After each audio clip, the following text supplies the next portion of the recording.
ask and help out. 6 players per game have to be on time in the right place with the right name. I'm always amazed that this goes as smoothly as it does. I think enough people have done this enough times now, they've kind of started to figure it out finally. I gotta say, those first couple tournaments were a little rough. Yeah, our first one, everyone joined the lobby, and I was like, wait, how do I check who's on what team? And I had to, like, real quick be like, wait, add a team tag to your names, join the lobby again. And after that, it was smooth sailing. Story City, yep. What Farquad said. Match timer is 5 minutes. We start on Xylem. I'm going to be opening up my lobby so that, Quirk, you can join in. Cool. Keyword for the stream lobby is just going to be donk all the way through. Come talk. Good morning, bud.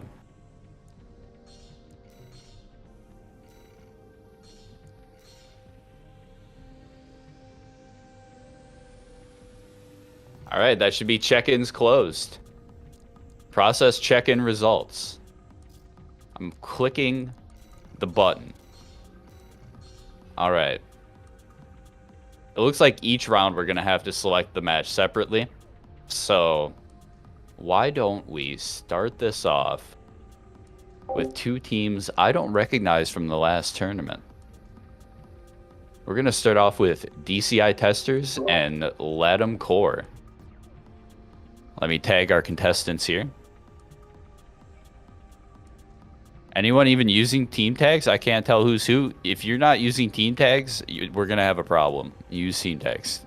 Talk to your team. Set them in your pilot name in the main menu. It's that easy.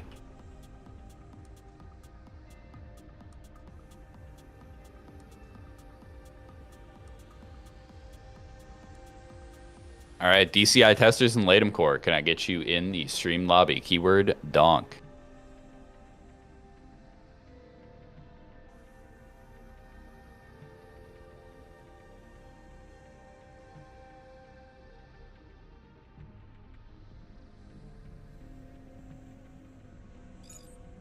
What? What do you mean? There is no Jabs and Quads team. Not for this one. What are you on about? They even have matching emblems.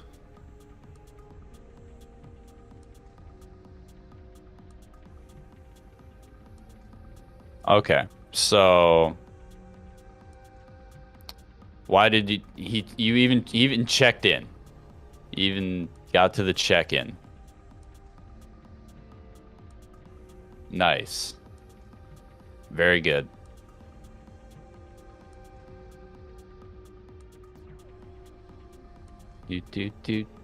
Do. I like the naming scheme. You got T11, T13, T4. Lowercase Jabs and Quads is not real. Delete.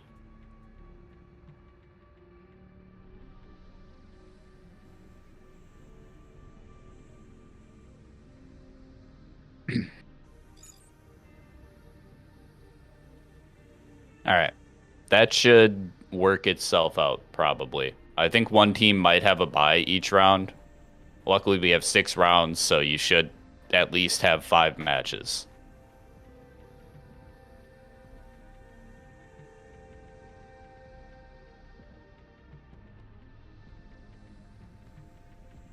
All right, let's get the overlay hooked up. Team 1.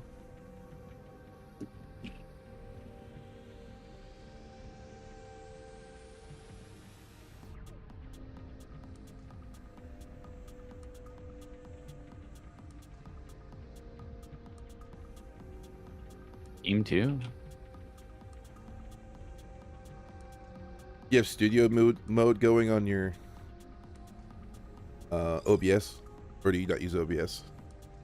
Sometimes I do. I toggle it when I need it. Thank you for having your team name set. Can you sub people out mid-set? If it's necessary, that's kind of what subs are there for. If you have an emergency, keep games going. Are all matches being streamed since it's a small bracket? No. 1 per round. to keep things moving. If we did every single one, we'd be here for probably close to 10 hours. So Or more. trying not to do that. Our players have things that they probably like to do on a Saturday. So let's keep it. I'm sure you have things you like to do on a Saturday, not just them. Yeah, keep it dense and entertaining. Yep. All right, they're ready. Excellent. Getting into our game nice and quick. So this is going to be a best of 3, as each 3v3 game is played to a time limit, and then the high score wins. So that needs to happen twice for a team to run away with the round.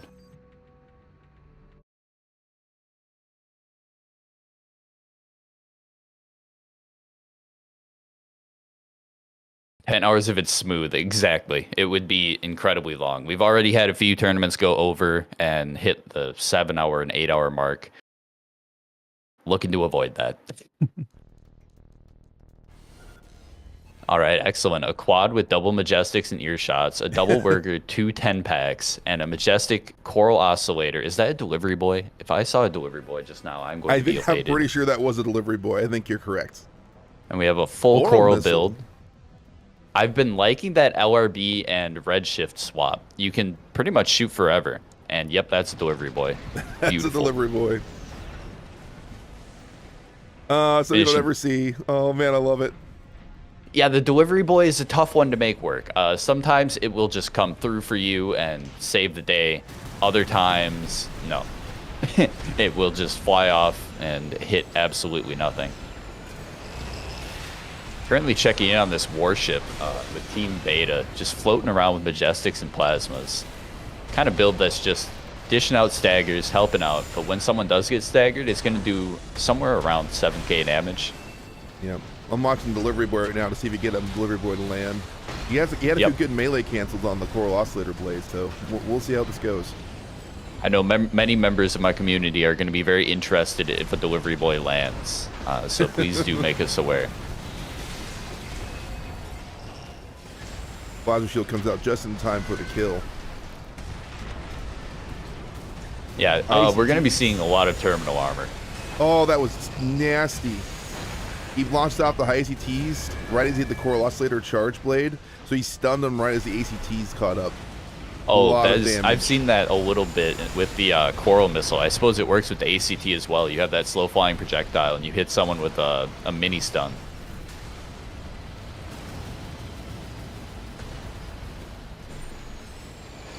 What else can I check in on here? Ah, the Coral missiles. All of DCI was dead. That can be a good reset, though. They're up on points by a good margin. Now all of them are going to respawn together. Helps them keep that momentum and not trickle in.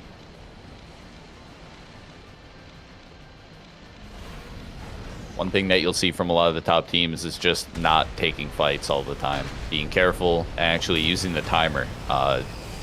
Some players were actually incredibly unfond of wall sector because of how much downtime there is on the map and how much you can really just kill the clock.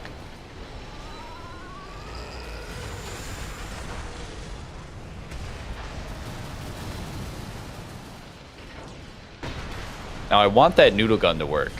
I want it to work. But it's so hard to get value with. It's unwieldy as all heck. And when you do land it, you might get like a stagger, but only around 3,000 to 4,000 damage.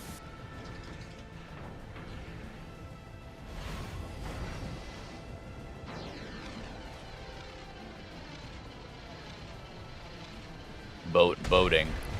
Looking for a target. There it is. These bazookas have been phenomenal at hitting airborne targets once they got their velocity improved a bit, combined with their intrinsic airburst abilities. Just so much better than most other weapons at hitting an airborne target. I would say even better than a shotgun sometimes.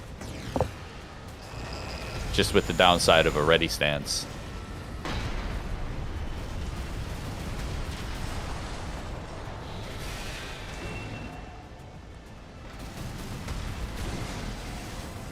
Terminal armor getting popped on Fleet Sweeper. See if they can get off another delivery. One more package. Not quite.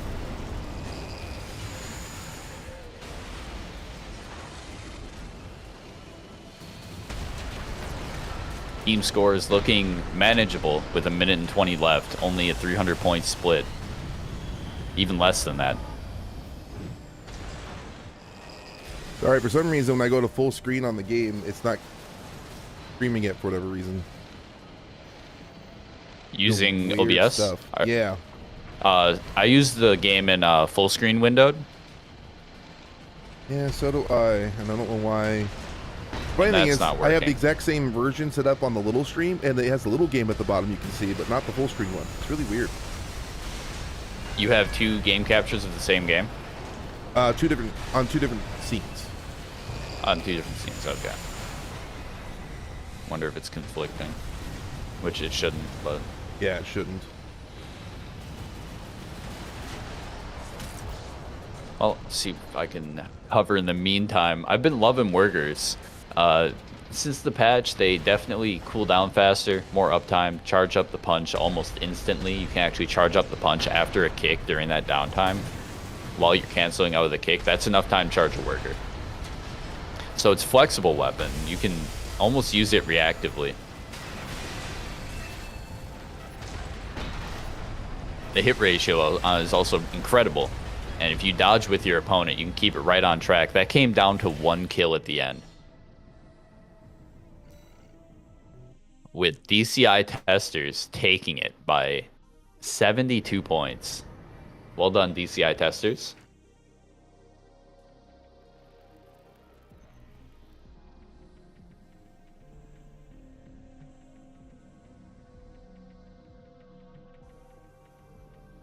All right, now let's get a map choice from Latham Core. What do you want? Where do you want to go?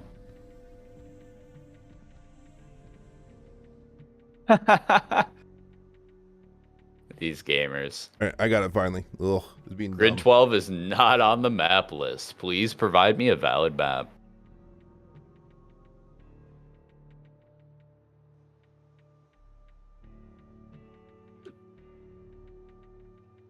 Who won that one?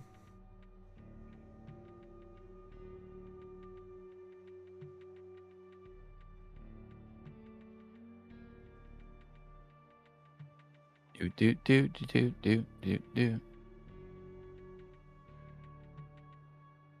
Was that DCI won that one? Yep, DCI testers took that one by 72 points. They choose map? Yep, they choose map.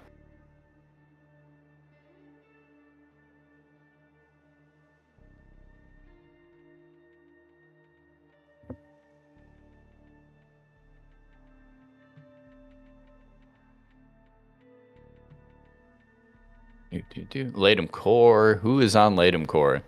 Eclipse, alias PPE 02, Pawnee Furioso, Noobcore, El Sender, Eclipse. What map?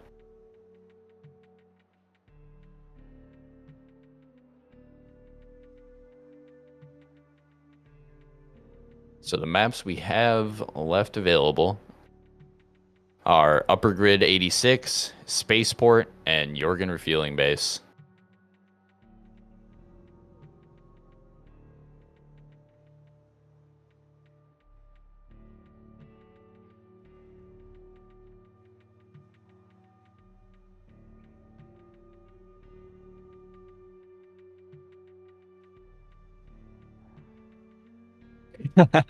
Nice. Hey, Derek, you're currently in alpha, by the way. Yep. Just locking the matchup. Make it apparent that I need some input from our players here. Hello.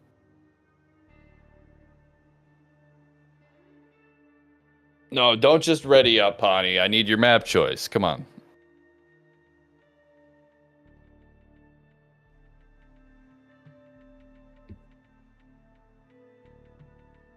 Nobody expected Da Feng to test well, not even the testers.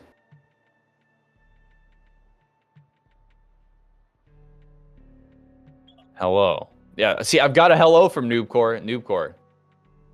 Please help. As far as how long till your team opponent forfeits Dominican, let's see how long the stream one takes. If they're not responding by then, yeah, I'm gonna forfeit them this round.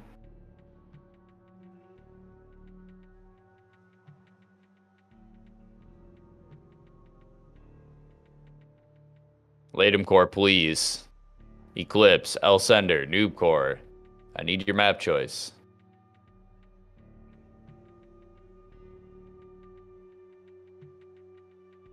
Yeah, that's not. We're not doing that though, Des. Gonna need a different map. Last tournament, I let you guys do that, and it was just all Xylem. We need less Xylem.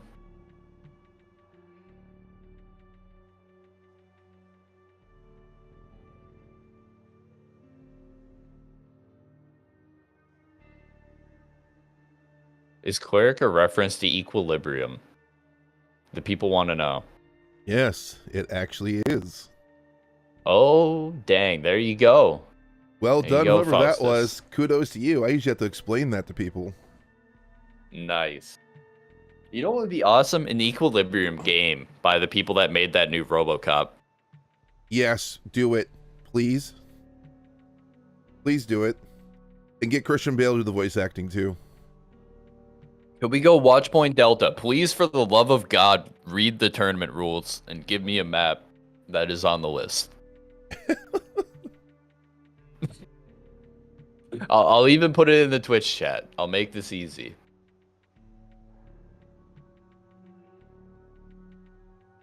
Upper grid. Oh, there it is. There it is. There we Awesome. go. That's what I like to hear. That's my favorite map in the game. Mine You know why it's my favorite map? Why? Because you can fall. Yes, I agree. Oh, you actually use the little ledges as a temporary reprieve if you know what you're doing. Yep, and if someone's assault boosted hard locked at you and you go down right by the map barrier, they can shoot right into it. Yeah, this is also my personal favorite map, so kudos to you. Guys, don't say anything. Blink is don't worry about it. If they ready up for this, that's the way it goes. Yeah, seriously though, give me your map picks, or you're liable to have this happen. That is being amended to the rules as of immediately.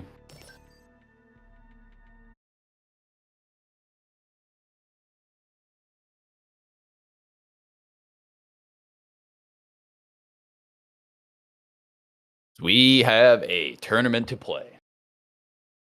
I think leaving it up to chat is plenty random. Don't see any switch ups at the moment. Not that I'm surprised. Yep, winning teams got to sit on their builds. This is where maybe we might see some changes, but honestly, I think their builds are pretty good all around.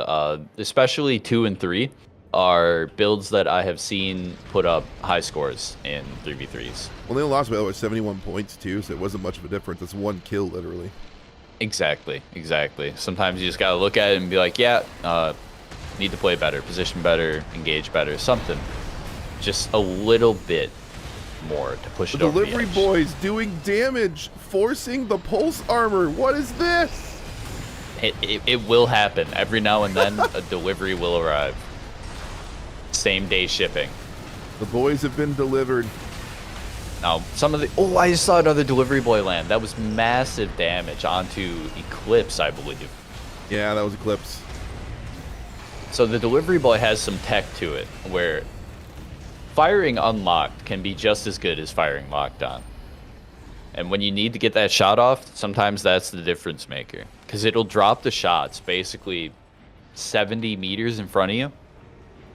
So you can dumbfire it basically at someone who's charging at you, or if you have someone you know is going to get staggered, a tank for example, just that extra little damage, or even a guaranteed hit. Because sometimes when locked on, the delivery boy will behave strangely. Yeah, no, I noticed the same thing besides the 3v3s. The worker's doing some work too. We'll have to discuss the worker after the match. I'm curious about it. It's one of my personal favorite weapons for a long time, and I want to get your thoughts on it. Yeah, I know you were early adopter of it. I saw it on some early quad shotgun builds, some diffusion cannon use. Mm-hmm. Yeah, the Wurger, I think deserves a place in the high end of weapons. However the balance shakes out, because it's so much fun. It's a punch, it's a shotgun, it fits on a lot of builds. Although, I think one of my favorite changes is making bazookas good. Bazookas feel phenomenal to use. The ready stance, the ability to hit airborne targets. I just wish some things like the linear rifles and the normal rifles had larger projectiles, because they feel like they go right through an armpit, right through a crease in the legs, way too often. It reminds me of the Gen 3.5 days with the quad, where you go in for a stab and you stab him in the armpit, so it missed. Oh man, those were rough. Yeah, the thrusting laser blade attacks had the ability to squeeze into some tight areas. Speaking of Gen 3, do you remember the Gen 3 cluster bomb? I mentioned this with someone else recently. We used to have a good cluster bomb like the Delivery Boy, and it made tanks irrelevant. Yeah, completely. Yeah, those along with the multi-warheads. You talking about the micro missiles that you're talking about? It was the missile where its behavior was to fly above the enemy and drop a payload. Yeah, that and was it would just do absurd damage. I remember, it's been too long since I saw that one. I never used that one very much, but I know what you're talking about. Yeah, we had to ban it in our 9-breaker lobbies because it would make tanks completely unfun. Oh boy, these charged oscillator shots coming from off screen can be such a pain to try to avoid. And it's a micro stun anytime it hits, enabling the team to follow up. I'm trying to think, you just like charging those double pulse cannons on the back just so you can hear like the terrifying charge sound the whole time. Right, is it psychological warfare? Is this a Flight of the Valkyries play? A la Apocalypse Now. Thank you, Blink. Let me adjust. Murder going down though. Tried to get the spike off and got stunned out of the spike. Yeah, the little tank legs that don't come with a whole lot of stability out of the box. You can pack quite a bit onto them, but you're never going to approach anything like the Bone Mesa legs. Hey, what, the Lanham Corps is kind of laying the law at the moment, though. They just jumped up 300 points in the last 10 seconds. Wow, that's a big swing with only 30 seconds on the board. It's a 500-point split, a little bit less than that. I don't see it happening, just time-wise, time economy. All of Latham, though, is low. All of Latham is low. All of them. Although they just up another 120. Yeah. Yep, and I expect every single one of them has terminal armor, which is an extra 5 seconds of life with 10 seconds on the board.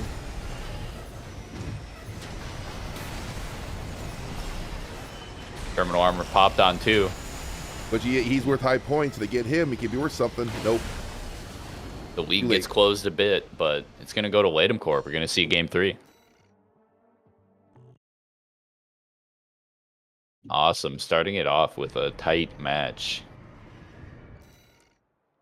Which means DCI testers, I'm going to need your map choice.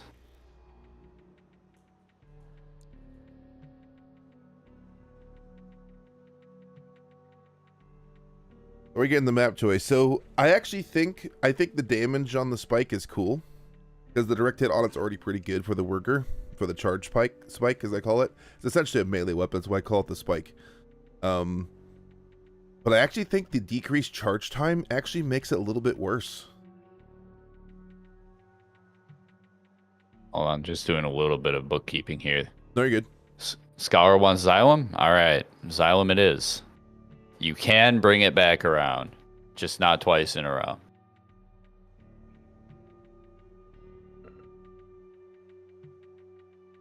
And to be honest, this and Upper Grid are certainly two of the best balanced maps for 3v3. They've got cover, they've got open space. Both team spawns have ample cover. Yep. You have options from the get-go. You're not jockeying for a position as soon as the match starts. Yeah.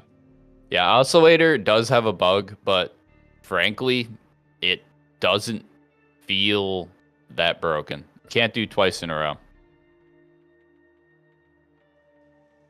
Oh, wait. No. Shit. I'm dumb. I need to read my own rules. Please don't pick Xylem. Yeah. Sorry. Rereading. Let me copy and paste the section. Gotta pick a new map.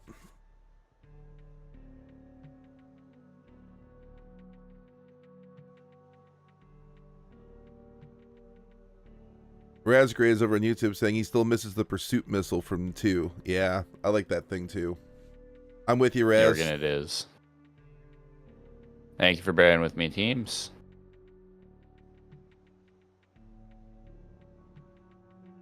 Yeah, we had not a lot of variety with picks last time. I think these maps are pretty valid. Yeah.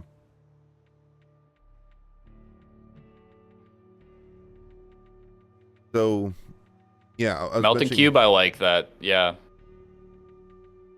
It's tough to enforce, but if players communicate with me well, we should be able to use subs in a fair way like that.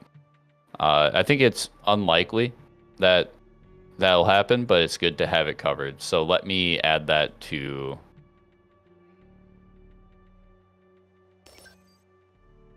the page. That's going to be added to the standard rules for every tournament, I think. At least for what I host.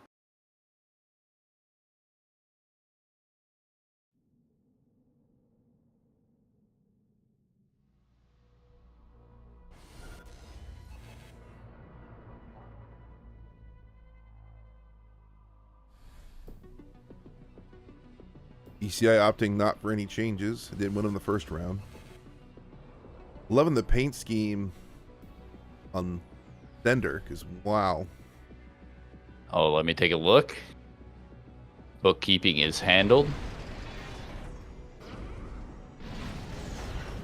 The Monkey D. Luffy paint scheme.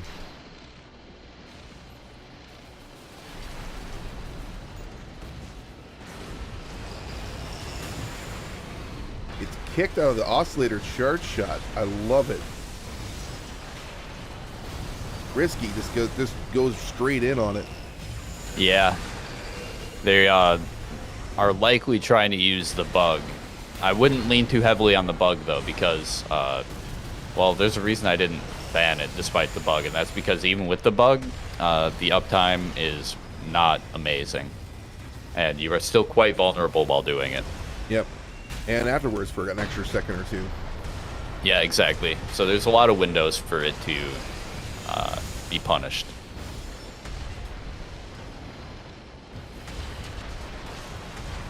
And there is also still a dodge that works. It's not like it's undodgeable.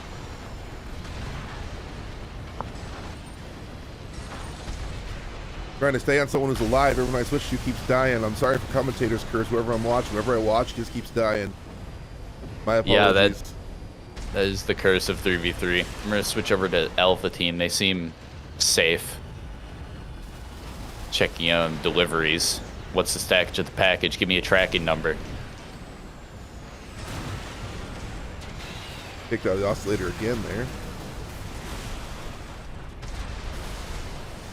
My god. Sometimes the poses ACs take in spectator mode is fabulous. Yeah, it looks like he just tried to shoot it like underneath his arm with the bazooka that it looked like he just tried to do. Yeah, like a trick shot from a spy movie. What's going on? He actually went full gun kata. I guess he's a cleric now. Yup. Gun kata in Armored Core. Thoughts?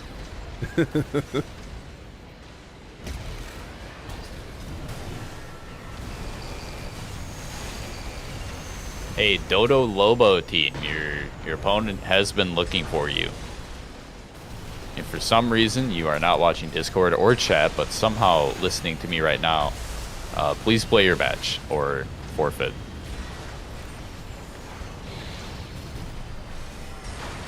Tight match, though. Yeah, these teams have been incredibly close all 3 rounds. Only maybe a 1 or 2 kill split at any moment here. Waiting for all of Alpha to respawn at the moment. Yep, definitely a smart play to try to stay alive. I think Alpha 3 may have committed a little bit too early, getting the terminal arbor popped with their team nowhere to be found.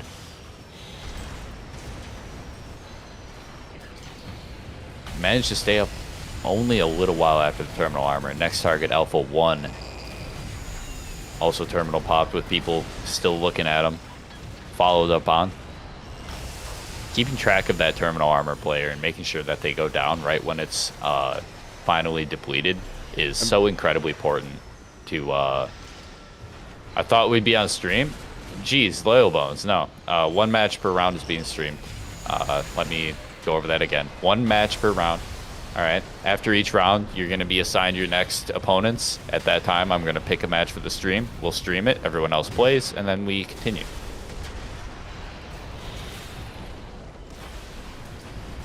Pretty sure. Don't worry, Custom Blink. We will have Loyal Bones on screen, especially now that I know what team Loyal Bones is on.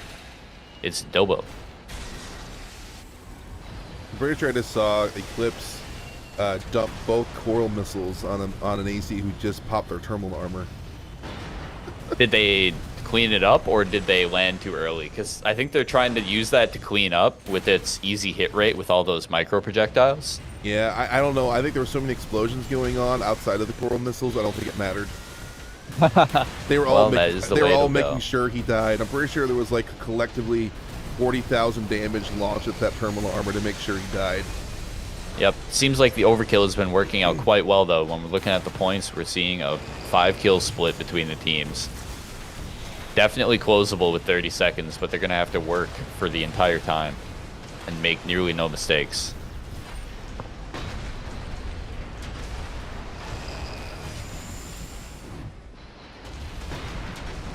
Wasn't able to go vertical enough with that coral oscillator charge shot. Yep, the vertical is the direction where even with the bug, it's still going to be dodgeable.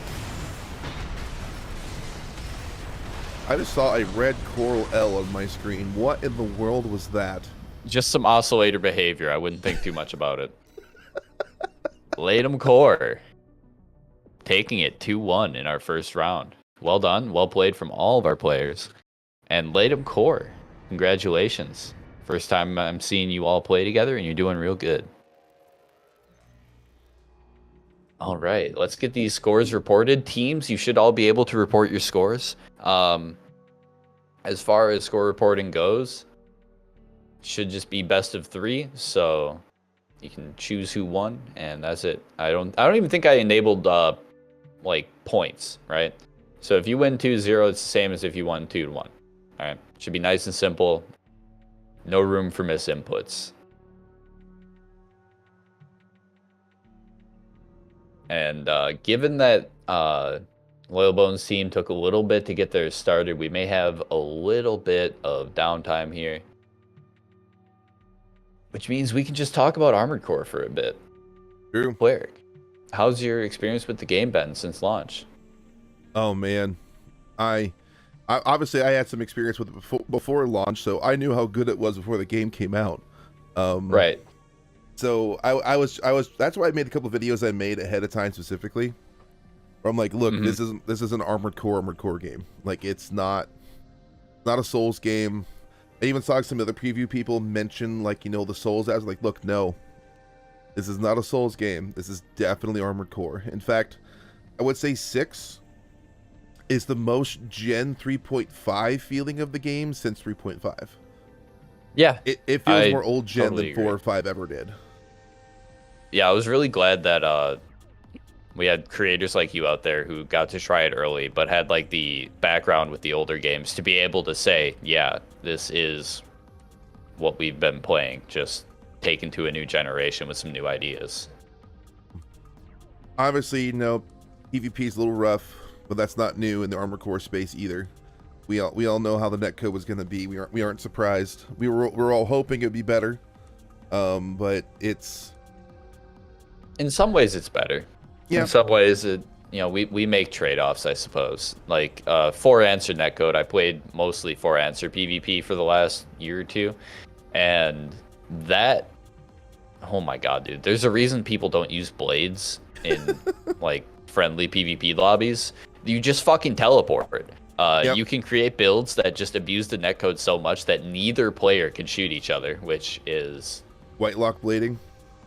You know, You don't even have to necessarily blade. If you just strafe in the same direction fast enough for long enough, you're gonna desync so far from your original location that your projectiles won't hit your opponent and theirs will never hit you. So I haven't played for Answer PvP in a while. So is it still mostly battle rifle and what have you, or what do you got? Oh wait, sorry, what was that? I remember back Sorry, during the quote-unquote heyday of For Answer PvP, it was mostly battle rifle and things of that nature. Is that still kind of the case now, or is that different?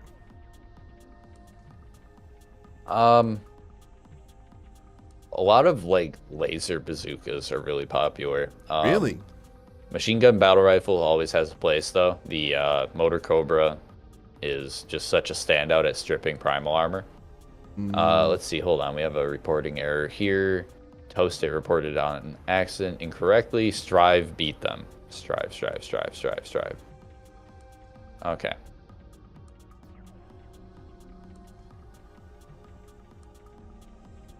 Fixed. Man, that is easy when I don't have to type in numbers. I just pick the winner. Fabulous. Now we're just waiting on the Men of Culture and Dota Lobo score reporting from their match, which is currently ongoing. And we can begin round 2, which should go much quicker, as all teams will be starting right at the beginning. But no, as far as 6 goes, yeah, I've been enjoying the experience thoroughly. Single player is great. PvP is fun, even with its few flaws. I like the fact that the balance changes do appear to be directly reflected on some currently pending problem parts. But I think people who are enjoying the LCS side of things should know that's probably going to come to an end here at some point. I would not be surprised if those get adjusted down a little bit, or LRBs. But so are you aware of how From is doing it this time around? Do you know how they're doing balance changes? I know they're collecting usage data and working off that a bit. Yeah, it's based off usage data and win data. So they're looking at how much a part's getting used and how often victories are attained and how often losses are suffered when certain parts are used. Right. Interesting. I mean, it makes sense on the surface, but with that in mind, why are rifles untouched? I never see them win. I never see them used.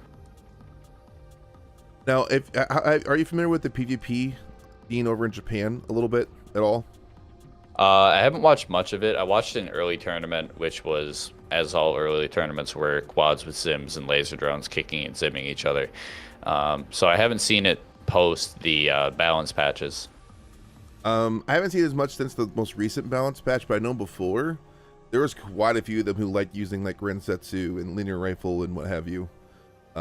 They were not so much Scudder or Turner as much, but it was seeing some use on the Japan side. So I don't know how heavily they're weighting their Japanese player base versus the rest of the globe, but that could be part of the reason.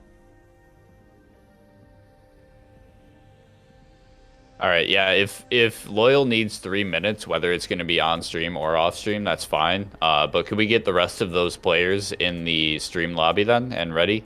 And then Loyal can join when Bones is ready. They are fighting. Their match started. All right, beautiful. That is just as well. As long as the match is going on, as long as we're moving forward, that's perfectly fine. So I definitely like the single player on launch night. I stayed up all night. I beat the whole first playthrough in one sitting. Wow. Yeah. Let me tell you, hitting an Enforcer at 3 a.m. tough. Tough. I was using Rensetsu RFs, I think, for my first 2 playthroughs almost exclusively. So not even just Zim Tim my way through the game. Yeah, I had never touched Zims ever. Like, not until people told me, like, you really should. Like, I know they're good, but I don't want to. I like my workers. I like the workers too much. Yeah, I looked at their numbers and I thought, yeah, that seems really good. But I like these. I was still stuck in my mid-range 4th gen, 5th gen mindset. But once I picked up the Zim, I was like, holy crap, man, this really makes the game quicker.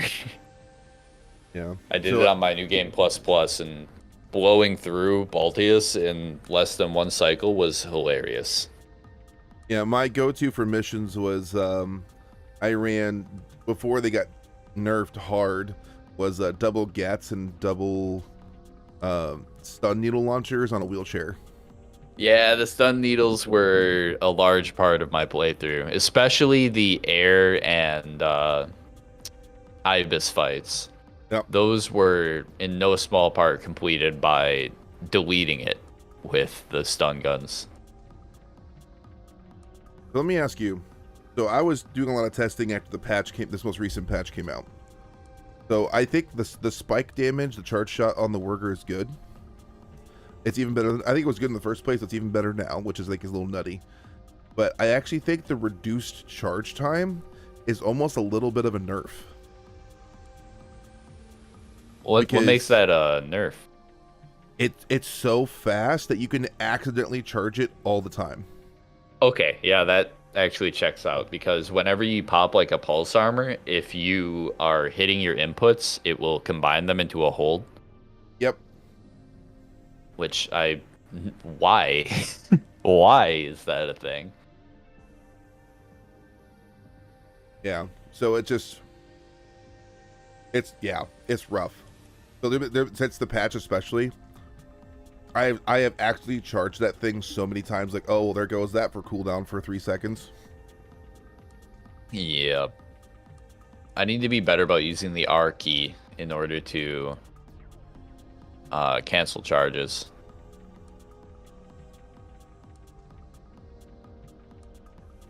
All right, looks like they're going to be joining. Awesome. We can get Men of Culture and Dota Lobo.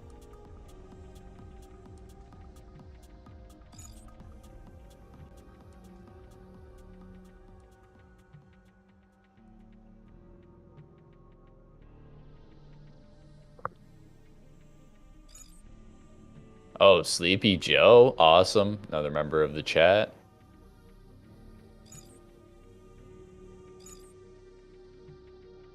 Oh, Dodo's on this team. Excellent.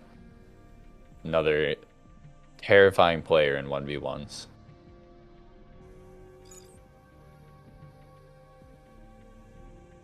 All right, the teams are set. The map starts on Xylem. You can ready up and fight whenever.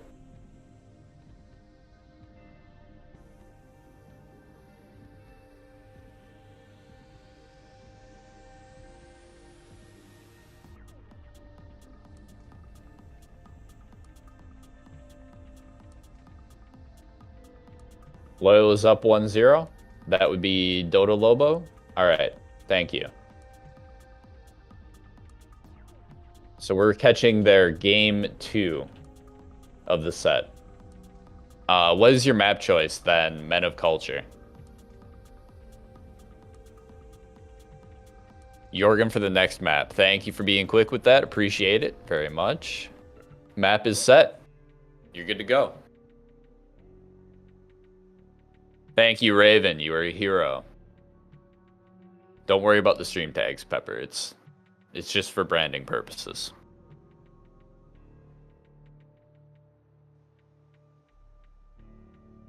Jim Share saying, "Where's our long range weapons at?" Yeah, I feel you, Shim. I feel bad for the long range players. I do too. Yeah, that is a big miss in my opinion. I get what they're trying to do. Being closer to the enemies lets you look at them and appreciate how they look. It makes sense. But I've looked at them a lot. I've looked at them enough. I would rather have wider ranges and wider range brackets than, you know, be smooching range of most of my engagements. Yeah.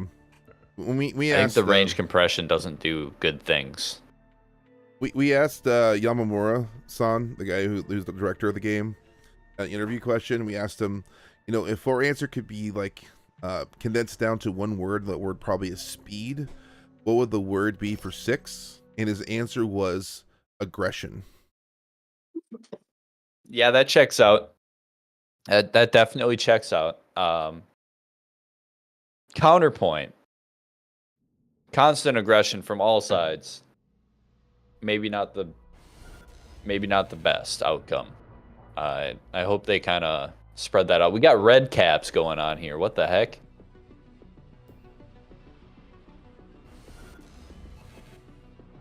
Dodo with the flamethrowers. That is an iconic Dodo-sama build, unchanged from the one-player lobbies. He likes what he likes. No TriCast with Walter today. No, Walter is turned off today.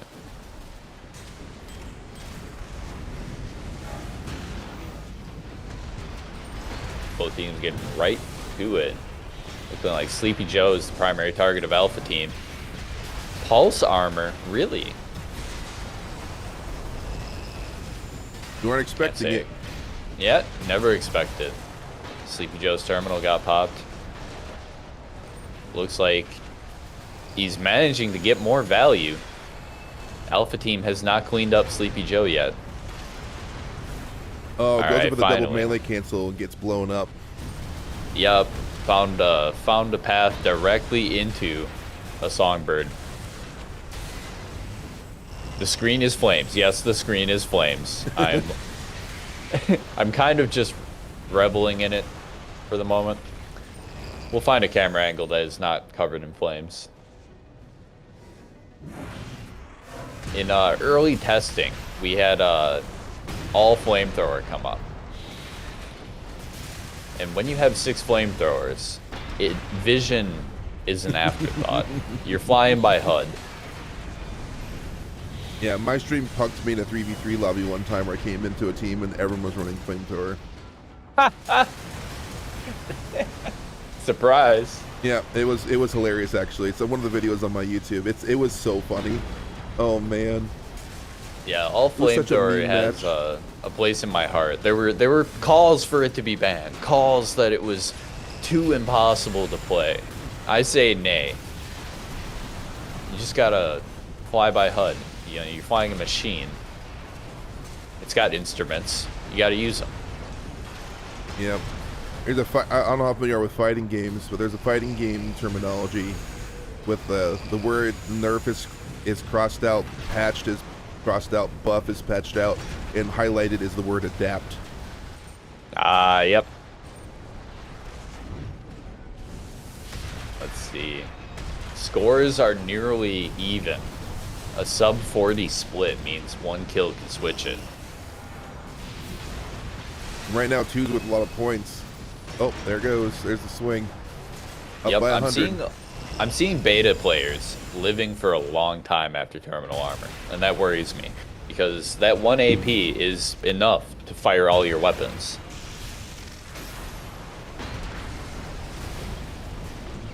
Got a double stun gun discharge into double songbirds. Yow.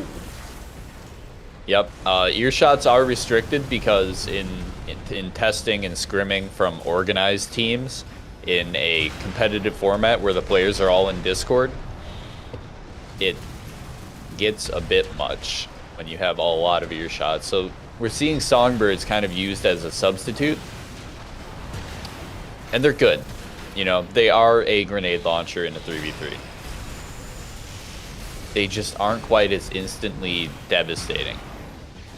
So when you're on the edge of the radius, it's not 90% of your stagger. It's like 70%, and that takes a little bit more to finish the job. What, you didn't want to be a permanent stun fest where you just see explosions every 5 seconds? Yeah, every single kill being, oh, they're staggered, oh, terminal, oh, dead, you know.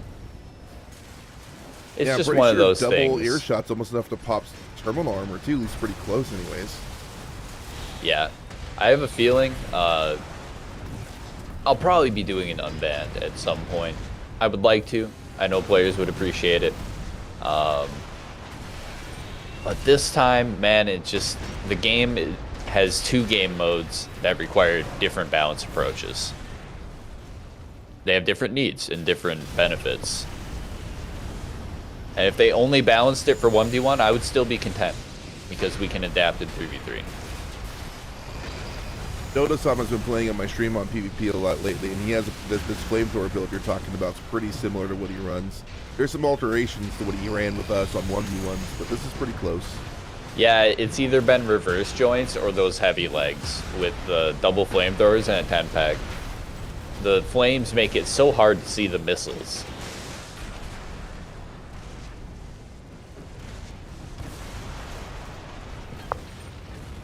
Oh jeez, explosive tank gonna go down to the combined fire of multiple players. All of beta team respawning with 5 seconds and a point split of over 200. It looks like Men of Culture are gonna take game 2 of the set. Well done.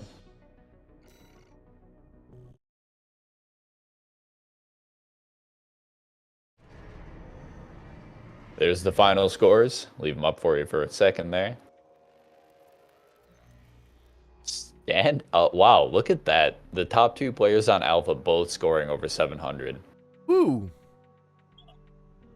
That's doing work. That is an uncommon sight for 2 players to be dishing out that much damage. Usually one player will run away with it, and you know, that can be natural. You can be playing at MVP level and not be the highest scoring player, but seeing multiple people have that same number just means that they're sharing the damage output a lot. And it can also indicate less DPS waste as well. True. What map we going to now? Yep, gonna need a map choice from Dodo Lobo. Loyal Bones in your team. What are we thinking? Dodo? Loyal?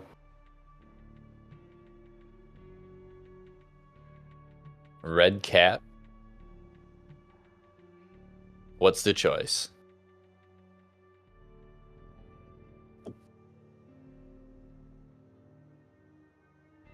For open maps, we have Upper Grid and Spaceport. Grid. Grid. Grid. Grid. Grid. Grid. Grid. I want it. I want to see someone fall in the pit. I keep a mean old Michigan soundbite on the board. Oh, it's going Spaceport. Okay. Mean old Michigan died of a bad fall. I tell that to posterity every single time.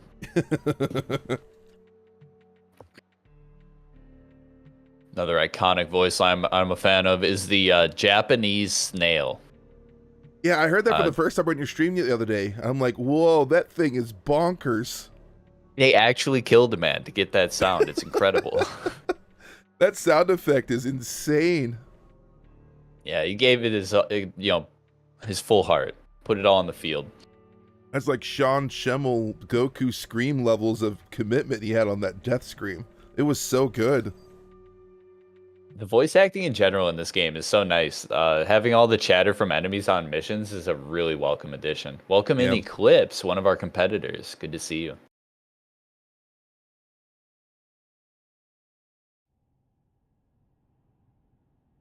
Yeah, more voice acting, good. It was always charming, you know? Yes. A lot of memorable characters. Emerald, just their entire deal. Oh gosh, Emerald from AC2, the Zero Matrix.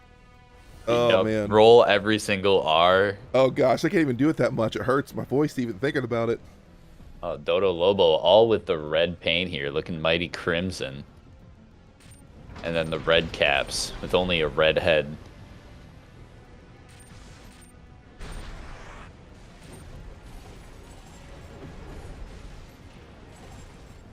That's a redshift moonlight and a core oscillator with an earshot and a punch. They have a punch. So if you've never met Loyal Bones before, Loyal Bones is a streamer who only melees in his own lobbies. You would never see the earshot on that build, for example. And in fact, a moonlight would be a rare sight. Loyal Bones is a player who will die on the hill of melee and doesn't care whether it's optimal or not. And because of that, has evolved into an incredibly fun and talented player, capable of making picks solo during these team fights. Yeah, punch. I love how punch comboing is actually a thing, and it actually works. It's hilarious to me. Man, sometimes it pisses me off, but at the end of the day, I think the game is better for it. I think it's better for having that somewhat goofy, but useful punch. Better to have another tool, another toy.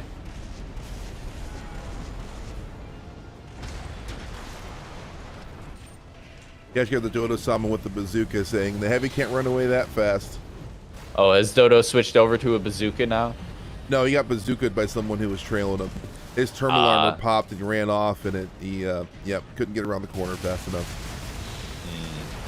I feel like that can be troublesome with those large hitboxes with the wide legs, the tanks, the quads. The bazooka with its area of effect has such an easy time landing. Yeah, I'm watching Loyal Bones with his, even with the Redshift Moonlight and how good his tracking is. A little nutty. Yeah, that's just timing. That's just eyes open, throwing it at the right times. I would love the Redshift early. My first build that I considered a build, actually complete, worked, and was fun to play, was a machine gun with missiles and a Redshift. Because it just had the multiplier, you know? Punch in the tank, earshot in the blade. Pop, terminal armor, though, saves him. Yup, terminal armor in 3s is mandatory for situations like that, where you're being stun locked. You wouldn't even be able to use pulse armor during a lot of that. So terminal armor becomes the guaranteed value. Oh, I was incorrect earlier.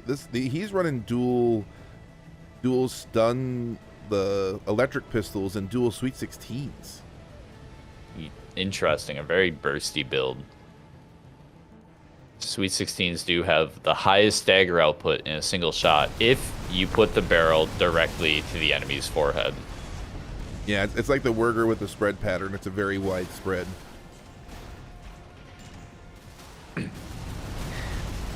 Yeah, I've had a good time with it though. When you assault boost up to your opponent like this, like we're seeing Thunder Breath here do, it just hits, you know? You assault boost to point blank range anyway, so you might as well try the wide spread and the high alpha damage. Though I think personally I swing more towards Zimmerman. There's a case to be made. Checking in on Sleepy Joe, playing a rat with a pile bunker. How often do you see something like that? He was trying to pile bunker the tank. I'm on the same person right now. I was watching him. He was hunting the tank to pile bunk him. Yup, it's like, I'm not gonna fight you until I can kill you.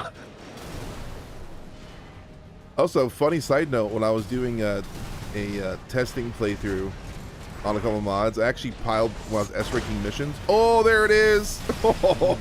The incredible awareness to close in on that and be ready for it. The positioning is incredibly tight, the timing tighter. Yeah, I was saying a second ago, the pile bunker blade is technically long enough, you actually can pile bunk 2 ACs. Okay, that is a strange fact. That is forbidden knowledge. Will we see a multi-bunk in the tournament? I was doing the mission against the second one where Raven shows up and you have to fight the 2 ACs first. Uh-huh. I happened to stun one AC into the other one. I did a charged pile bunker, and that's when I noticed both their APs went down by like 30%. Whoa, okay. Yep. So it just works. Yep. Fantastic. Oh boy, coming on in the last 3 seconds with Beta closing it out strong with an extra kill right at the end. It's going to go to Dodo Lobo in game 3. Close every time. Dodo, Sleepy Joe, Loyal Bones, extremely well done. And well played from Beamblade, Solid Snake, and Red Cat. A lot of new names, a lot of new faces. Good to see you getting in here and being so competitive with it.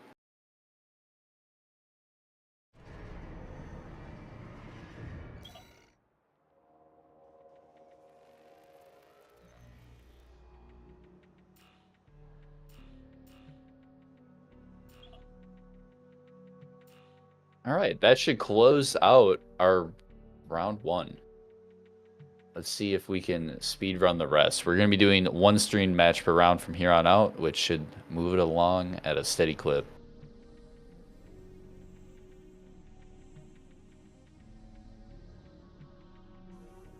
So, Dirk, I know you do a lot of threes. I know threes kind of your thing.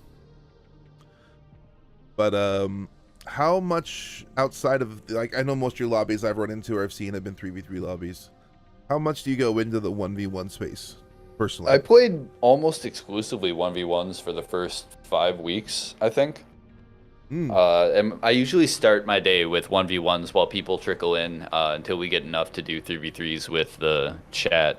So I definitely do quite a bit of 1v1, but I've found there's only like 2 builds that I like playing in 1v1 that are reliable against enough opponents. So I have a limited attention span when it comes to 1v1s. I love them. I'm a guy who likes variety more than anything else, and 3v3s let me do the most different things. I can understand. Pile bunker, but instead of the noise, it's a falling pipe. Modders, there you go. Free idea.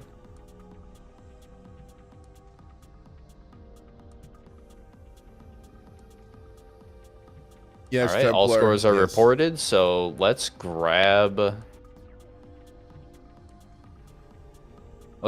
team that's a snail and a bunch of oh no, I want to get 2 new teams. Reap and Sow and Team Strive. That's who I want. Reap and Sow, Team Strive. Game 9.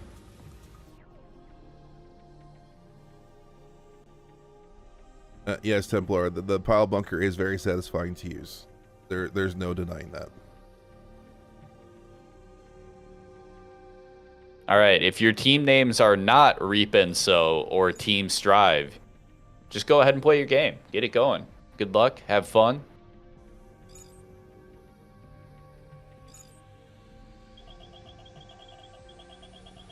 Oh dear. Excellent. That's what I like to see from my community. And anyone in my chat should be used to this kind of behavior. Oh, it's Sabbath. I'm very familiar with Sabbath. It's interactive gaming. Is this someone from your side? Yes, he plays quite a bit on our side. Yeah. Oh, excellent, excellent. I love that kind of lively online interaction.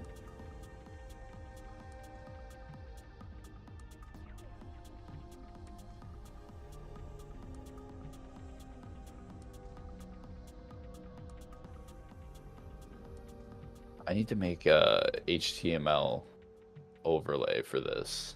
That's what I need to do. I just have this aversion to using my degree outside of paid work. You're an HTML coder?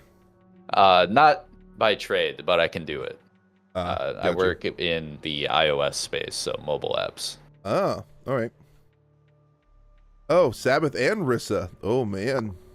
Yes. We're looking at some gamers here. Yeah, those are gamers. I know them very well. Some placers in 1v1 tournaments. I've personally been turned inside out by Risa several times in 3v3 lobbies. This should be a fun match. Ramen as well, dangerous player. I know Zozo. Zozo's good. GTG. I think I know every player in this lobby by name. Looking forward to this match.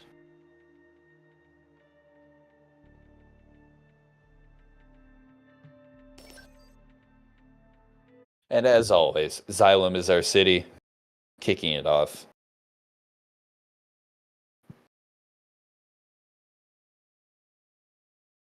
We built this city for Armored Core. They really did. It feels like they built this city to fight with armored cores in it. Like, yep. Look at the building spacing. Look at the, the bridge heights. It's all designed for armored cores. Ooh, quad shots, double hand missile, double ear shot. Like the. Oh my gosh, it's pork chop. Well, it's a similar build to the pork chop. I can't help but reference such a silly build name. There's a player named Chabuddy who is pretty well known for playing a wheelchair. Yep. Is that the pork chop build, double hand missile, double ear shot? Is that what that is? No, the pork chop is a wheelchair with red shifts and usually like LCS, but it can do like plasma as well, or like a mix of plasma and LCS. Just high output energy weapons to delete AP on a fast little scooty wheelchair platform. Yeah, me's doing double plasma cannons, double redshift nebulas. Charging him, hunting. Risa running the earshot and hand missile, the ever popular support the wheelchair fire kick. Oh, we saw a wheelchair kick be incredibly good in the last preset tournament because it can interrupt RJ kicks reliably. really? It's nice and quick, and the RJ has a longer windup. So if they start theirs and you start yours, you can actually stuff the kick with your kick. Yeah, I guess based on which one comes out first. Yeah, that makes sense.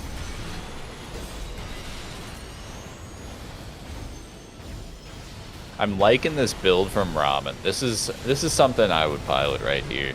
Laser pistols and dual missiles. Just zip around the outside of the fight, shoot whoever the team is shooting, add that damage in. And it adds up. 1.5k per second from both laser pistols. They're separated right now by 5 points. Yeah, this is tight. And a very low score, given that we are already 2 minutes into the match. Playing more conservatively this time around.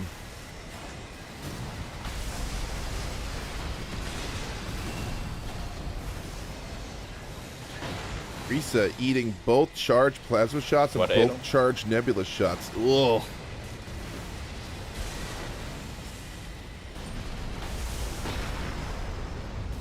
You may have a bye, Adel.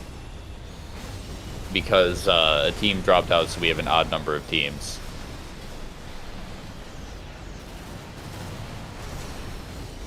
What's your team name? Give me your team name and I'll look into it. Where did 432 friends come from?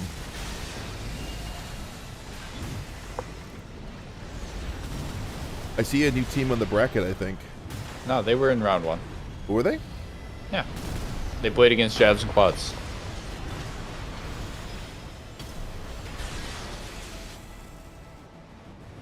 Oh, yeah, they must have a bye.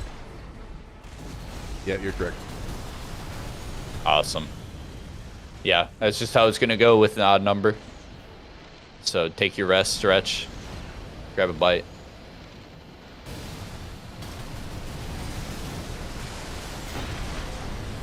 Score's still split pretty even. Under a 200 means 2 kills will swing it. That being said, only Sabbath is looking low on Alpha side, with Risa and Ramen both completely healthy. Yep, Sabbath's worth extra points right now. That's why he's running.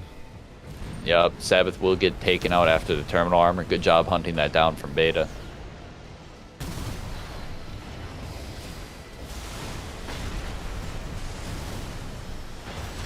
Risa's putting some work in with those double ear shots from above. Doing a good job of just staying up above high and raining them down to get the most effectiveness out of them. Well, that one just went wild. Where did that shot go?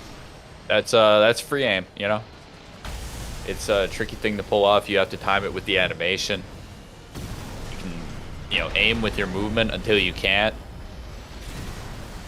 Bit of a technique.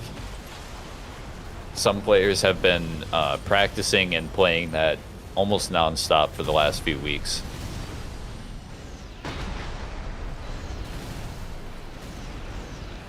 We're gonna have to make sure we get 432 on stream as well. It is currently 2 a.m. over in Japan, and that's where they're playing out of.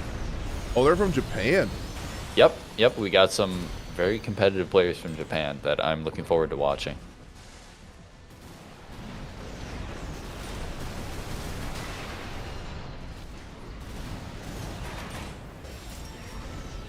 Score split is roughly 3 kills now. Alpha's lead. All of them with AP left. And terminal armor, presumably. It looks like it's going to be Alpha win. Congratulations. Round 1 goes to Reap and Sow.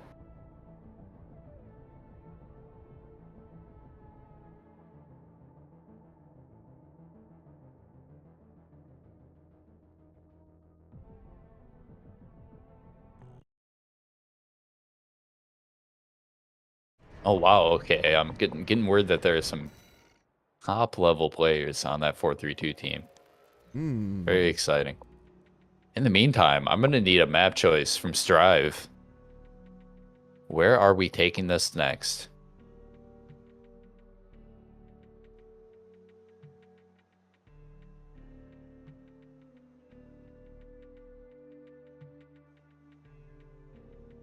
Upper grid from Yes. Greater Than Gold. Thank you for that selection. It's locked in. You can ready when ready. I was about to start the grid chat again, but I don't have to anymore. It is implied. I hope everyone is imagining the grid chant every time it comes up.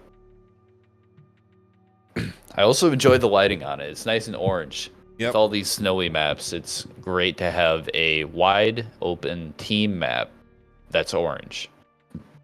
Yeah, everything's got a white and blue lit out a little bit. This one's a different hue. It is nice. Yeah, so many Battlefield 3 maps.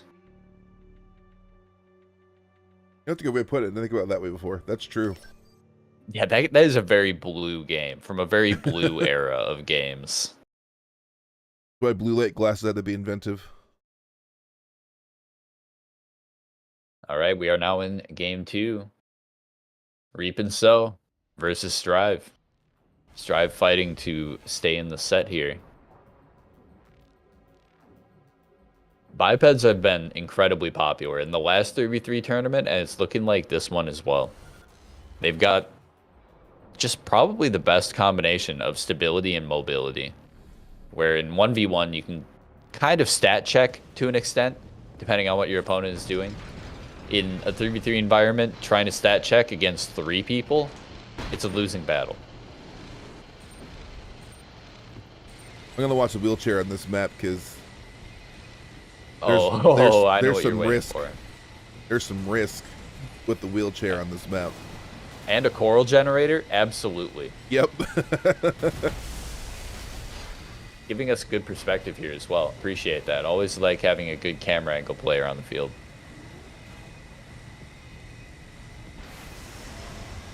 Looking at the APs, only scratches exchanged so far. Tank self-boosting in, hoping to change that in a big way. Instead, getting staggered themselves. No major follow-up, though. The major follow-up going on to Wizard instead. Ramen got their terminal armor popped and followed up on, while 2 armors go on Beta. It's Poison Spray and Greater Than Gold. GTG. Oh, rain heaven from above on the earshot in the wheelchair. Down. Terminal armor, 1 AP. No dream, though. It looks like a full reset for Beta team, and Alpha's going to end the first fight with the score lead. Yeah, I think Rissa lived through that first exchange. Yeah, we are having a return to the spam this to give Risa power. Disqualify Bulls. Returning chant.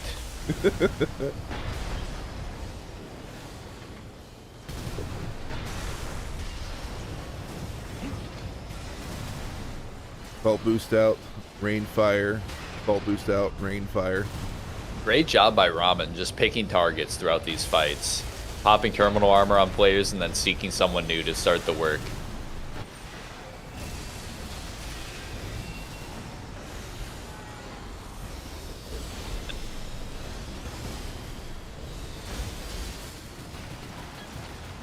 Alpha team looking like they might run away with this.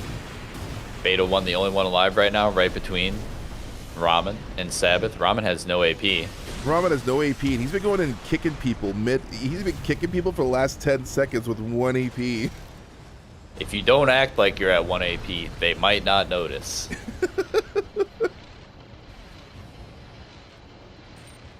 Welcome in, you must all die. Let's go RNS, we got a fan.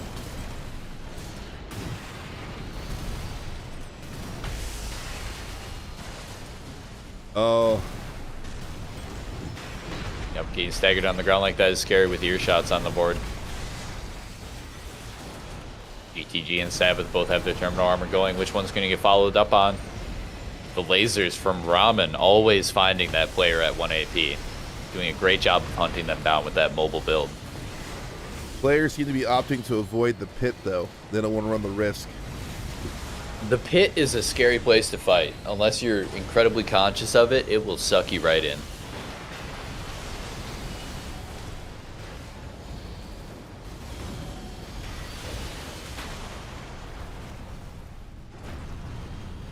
Alright, that's running away with it even more into the score split, only widening with 1:30 left.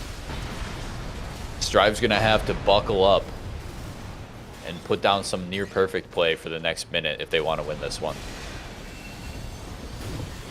Yeah, that's a pretty big lead in a minute. I mean, it's not impossible. They got to start hard focusing Rissa. Yeah, sometimes you just got to find that player that's being the problem and take them out.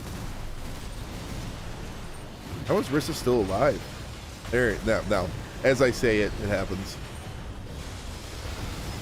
Yep, the caster's curse. Wield it wisely.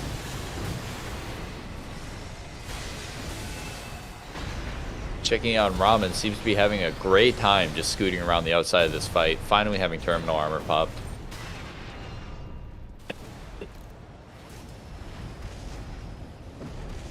Rated out in the last 30 seconds. Reese is stealing one up. Assault boosting low to the ground. Lower pit though. Oh, goes underneath the grating and out behind the tanker. This is one of those players that can and will. Can and will bait you down there. Assault. Oh, do you see that sick assault boost juke between the pillars? Oh, that was disgusting. That's incredibly cinematic.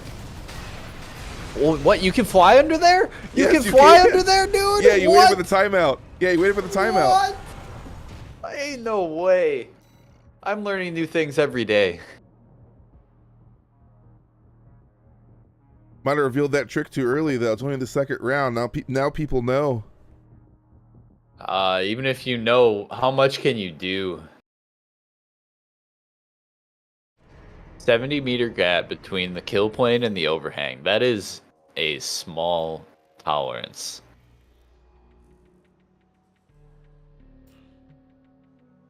All right, let's update our bracket and see how things are looking.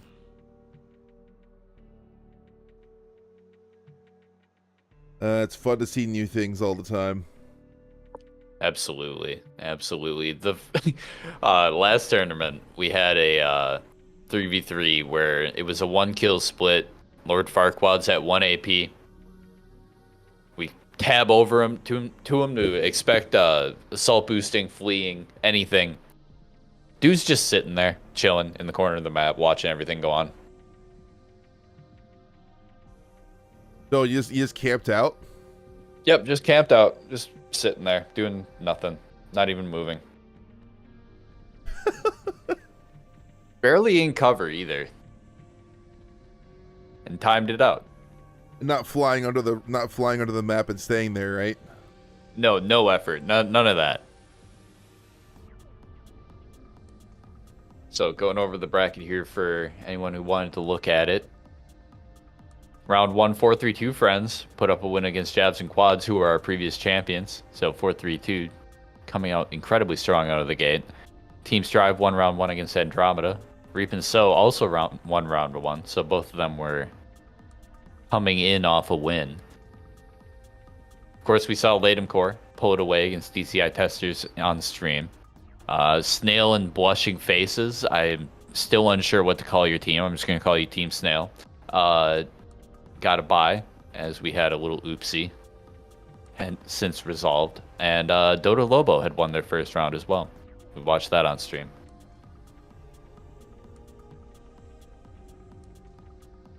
All right, team scores are coming in. I'm going to take this chance to catch a quick bio. Recommend you guys all kind of take that opportunity as well, as we have some downtime here, as next match will be beginning as soon as scores come in. Sounds good.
All right, I'm back.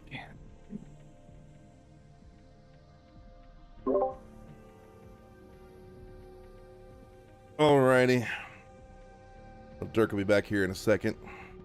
Yep, I am. Oh, wow, that was like exact timing. That's weird. Yeah, no, just good timing all around. Yeah, Sav's over in my chat right now. Like, yeah, good job.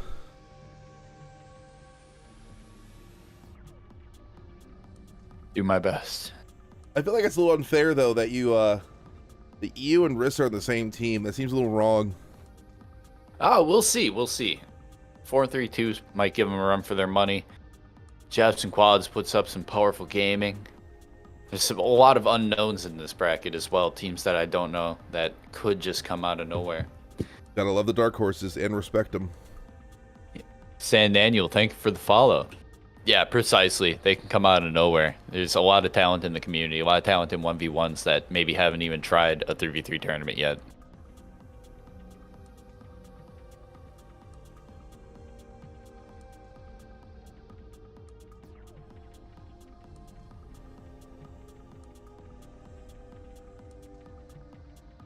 Move on to round three. Round three has been decided, looks like. Excellent. All right, teams. Let's see. Who We can haven't we seen get? Tekkadan or Andromeda yet.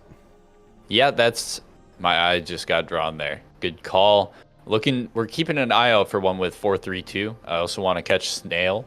But for now, this is the one that looks like two fresh teams. So let's grab that. Andromeda and Tekkadan, you are up if you can hear me. I'll also be saying so in the Discord.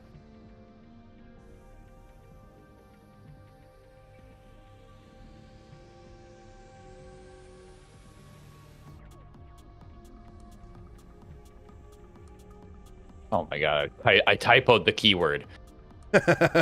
L host, LLL. There we go. All is Adjusted. forgiven. Thank you. The joys of the human condition. We make mistakes. Indeed. So are all matches starting Xylem? Is that what happens? Or Yep. Okay. Xylem is our city.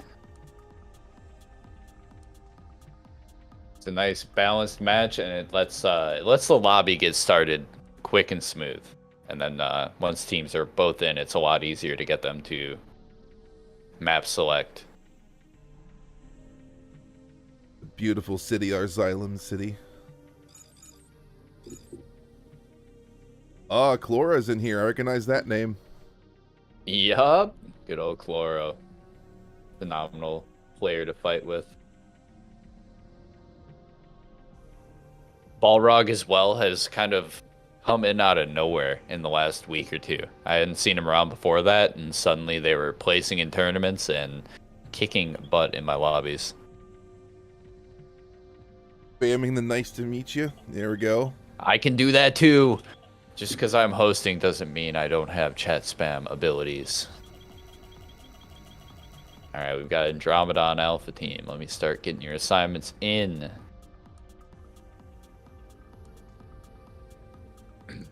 I dig the Iron-Blooded Orphans reference with the proper emblem as well. Mm-hmm. That is one of my favorite out of the Modern Gundam selection. I actually just finished watching that series a couple weeks ago for the first time. It's one I've been on my radar for a long time, but I've never ever watched it. And yeah, it's really good.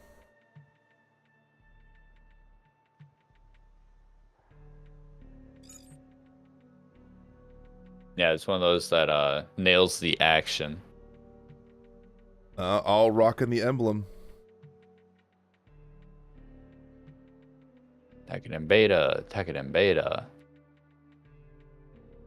You know, doing the emblem works just about as well as the tag. It does. There actually might be some mind games because you're trying to pick out someone's emblem, see who they are, and then you realize, oh wait, they all have the same emblem. True. I know you're looking dang, for the you're purple right, or actually. green Yeah, or 'cause the 02 or 01. I know Edelfeld's emblem really well. I know Skilled's. And now I'd have to go by name. By AC, even. Mm-hmm.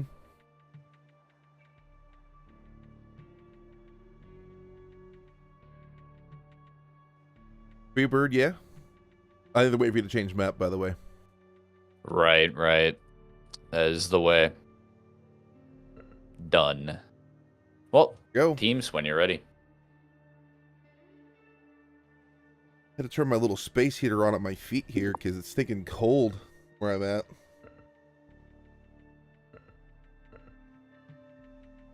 Yep. It's that time of year, although for me it's open the window weather because my computer is a heat machine. Oh. Yeah, I've got a nature-cooled PC. Those are the best kind of PCs. I love fresh I do air. appreciate having, the fresh air. That's what it's all about. Nothing like more than on a cooler day when it's hotter inside, just to open the window up and put a fan in or something and let it roll. Yeah, it's the humid summers that kill me. Here we go. 2 RJs on a team. Zims and Redshifts on one, Majestic Explosive Thrower on the other with VPMs. VPMs are phenomenal as a terminal armor confirmer. Huxley with Core Oscillators. That's Stun Baton? What was that? Let's take a look. Laser Dagger, I think. Dagger, yep. Yep, so we got a melee assassin, an explosive throwing machine with Burzle kite parts and a roughly medium frame, and Edelfelt with, as always, napalm launchers. Is that... Might seem unorthodox, but I'll let the numbers speak for themselves. I mean, he did get a buff this last patch, so I'm going to watch this a little bit. I'm curious to see how well it does. Even before the patch, this is roughly the build that we would see. Looks like Alpha Team ran away with that one. Toast is a bit of a monster, as well as Chloro and Balrog. What is Balrog up to? She's a player worth keeping an eye on. Phenomenal paint job today, too. Explosive Thrower, Majestic VPMs. See, I like this build because it's got the reach out and touch power of the Majestic. It can hit mid-range reliably. Anyone rushing in on it has an explosive thrower to contend with. It's got 2 kick combos, and it can confirm terminal armor. Balrog just got double Majestic into a kick. Yeah, she's going to be respawning after that one.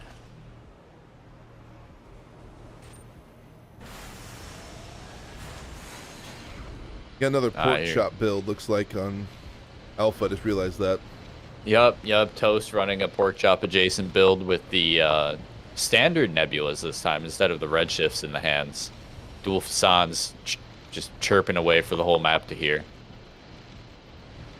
The scores are evened out now after that first fight, and a bit of an AP loss on Beta going into the next engagement. We'll see how impactful that ends up being. It can swing incredibly quick. Half AP, full AP, sometimes it doesn't matter. Went in for the Dagger Punish, just missed it. Yeah, Dagger Punish is a tough thing to go for in 3s. Even when you find a staggered target and they're in range and you have it ready, they might just get bazookaed or kicked or any number of things that can send them on a second stagger. And yeah, you know, the earshot comes in from off screen and suddenly your dagger whiffs. It can be tough because it's basically a confirmed assassination. You're going to pop someone's terminal armor. So far, this match has been team wipe into team wipe into team wipe. Yeah, that's good communication. Overall, over everything else, that's teams fighting and dying together and preventing the kill lead from swinging too far either way by coming into the next fight together at full AP.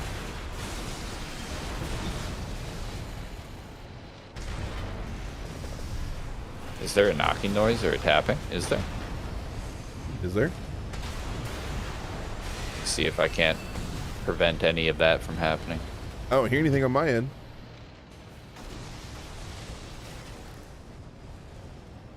Yeah, no, I was sorry. I was punching my wall repeatedly. I didn't think my mic would pick that up.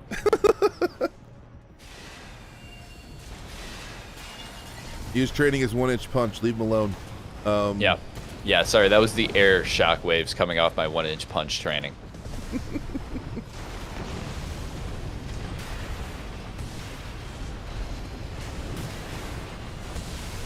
Oh down man, the those charge diffusers coming in though. Oh.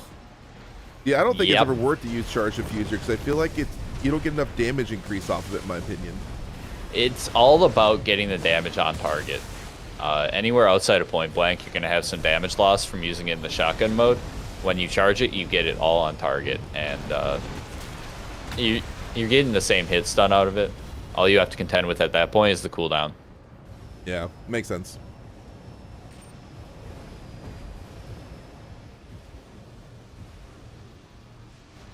You guys gives a little bit more versatility, which makes sense. Was that another? Yeah, it was another team wipe, literally. Look at the points. Oh, there'd be number 11 on AC2 would be very happy with Team Beta right now. They would say don't get any more points. Oh my goodness! All right, the kill's gonna go down early, which is probably the smartest thing to do here. See if Beta can't get some value out of the fight. Maybe pull down Koro, maybe pull down Balrog, anyone. Second kill though with 10 seconds and terminal armor. No, it's not gonna happen. The right play, but Andromeda just managed to keep it together. Game 1, Andromeda. Well played. Final score is available for you to look at now. Standout from Toast. Toast putting in work. Whoa. Yep, just running around with a lot of plasma, landing the shots, using them from close range to make sure that they can find their target. Tekkaden, let me get your map. Tekkaden picks Jorgen. Thank you very much. Wick on the draw. Keep it moving. I like it. All right, whenever the teams are ready, then we'll get into game 2. Toast is Bull's dad. Interesting lore.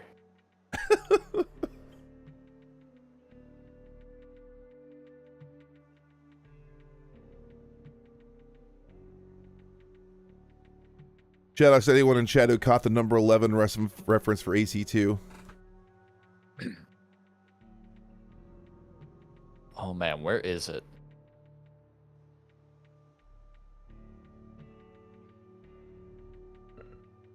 I was talking about the previous match where the team had 1,111 points. Ooh, okay. I'm like, yeah, number 11's like, no more points, guys. You got to stop playing right now. Okay, I got it. That was an interesting contrast from previous matches, though. They're usually some stragglers. That really was team wipe after team wipe. Like you said, good communication on both sides on that one. Yeah, that's pretty much the optimal way to prevent a runaway game. Now, if you consistently lose the team fights by more than one kill, it can still run away, but it definitely stalls things out a bit better. The all red paint jobs from Tekkaden, looking fantastic today.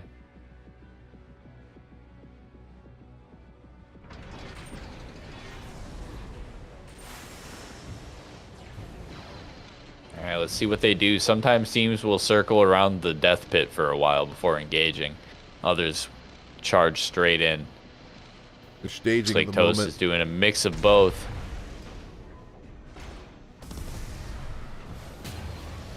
It's going to be skilled from Tekkaden coming in, going for the earshot, quickly becoming the target of nearly everyone on Alpha Team, while Toast takes the heat.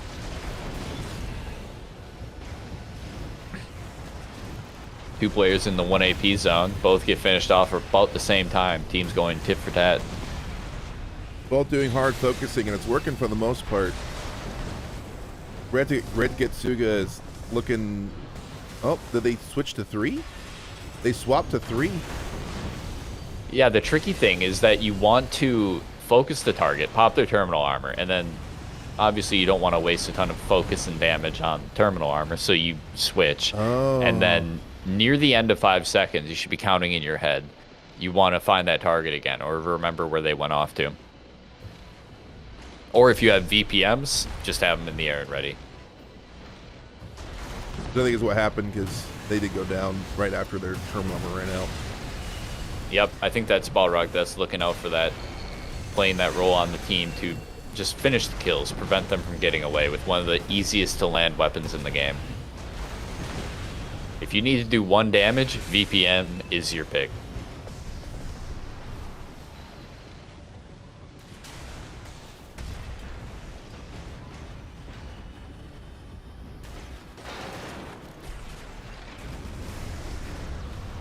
I'm watching a lot of Balrog here, enjoying watching the plasma. They'll launch the plasma, wait about 2 seconds, then go in with like a kick or a majestic and try to time the plasmas coming down. Good yeah, because it's doing that damage over time. Yep. Looks like all members of Alpha getting traded out there. Claro's going to have to find a corner and hide, going into the rat cave, as we've dubbed it. This little corner over here. The rat cave? Yup.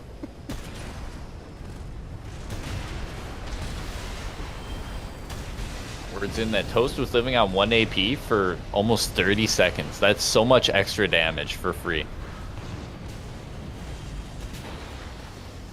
Score split, only 20. Only a couple VIP points away.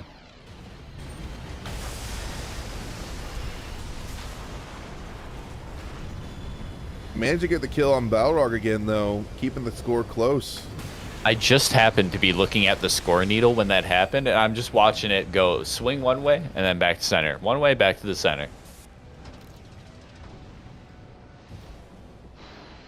Now firmly in Andromeda's court. And they're playing it smart. Not picking any fights that they don't have to start. Oh, may have caught someone out here. Looking at skilled. All 3 players targeting. AP disappears, terminal armor immediately. Now, if you're watching this on high quality, you should be able to see the lines next to each player's health. That shows how many players are targeting them. Yep.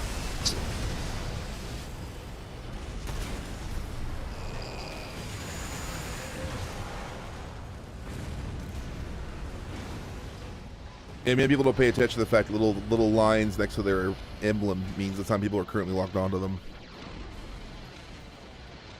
It makes it a lot easier to tell who's going to be shot at and who the player you're watching is targeting.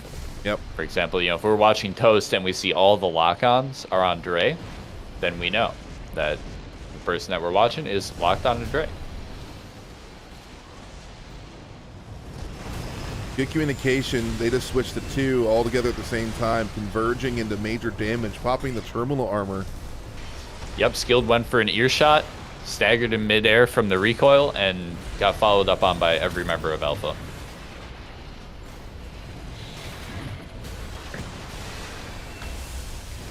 Score lead is now heavily skewed with 20 seconds left. Looks like Andromeda might be able to lock this one out for a 2-0 win.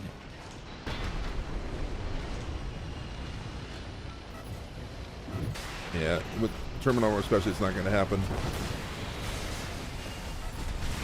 Well done, Toast, Koro, and Balrog. And well played, Dre, Skilled, and Edel. Very close games, both of them. Here's the scores. Oh my goodness. Look at the spread.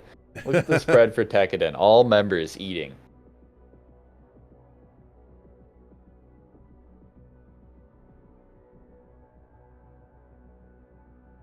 Oh, they got bumped to 1876, so that last kill must have counted.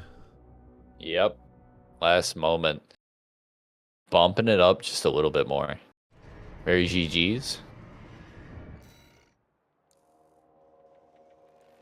Let's check on the bracket, see if anyone else has reported in yet. 432 is taking theirs.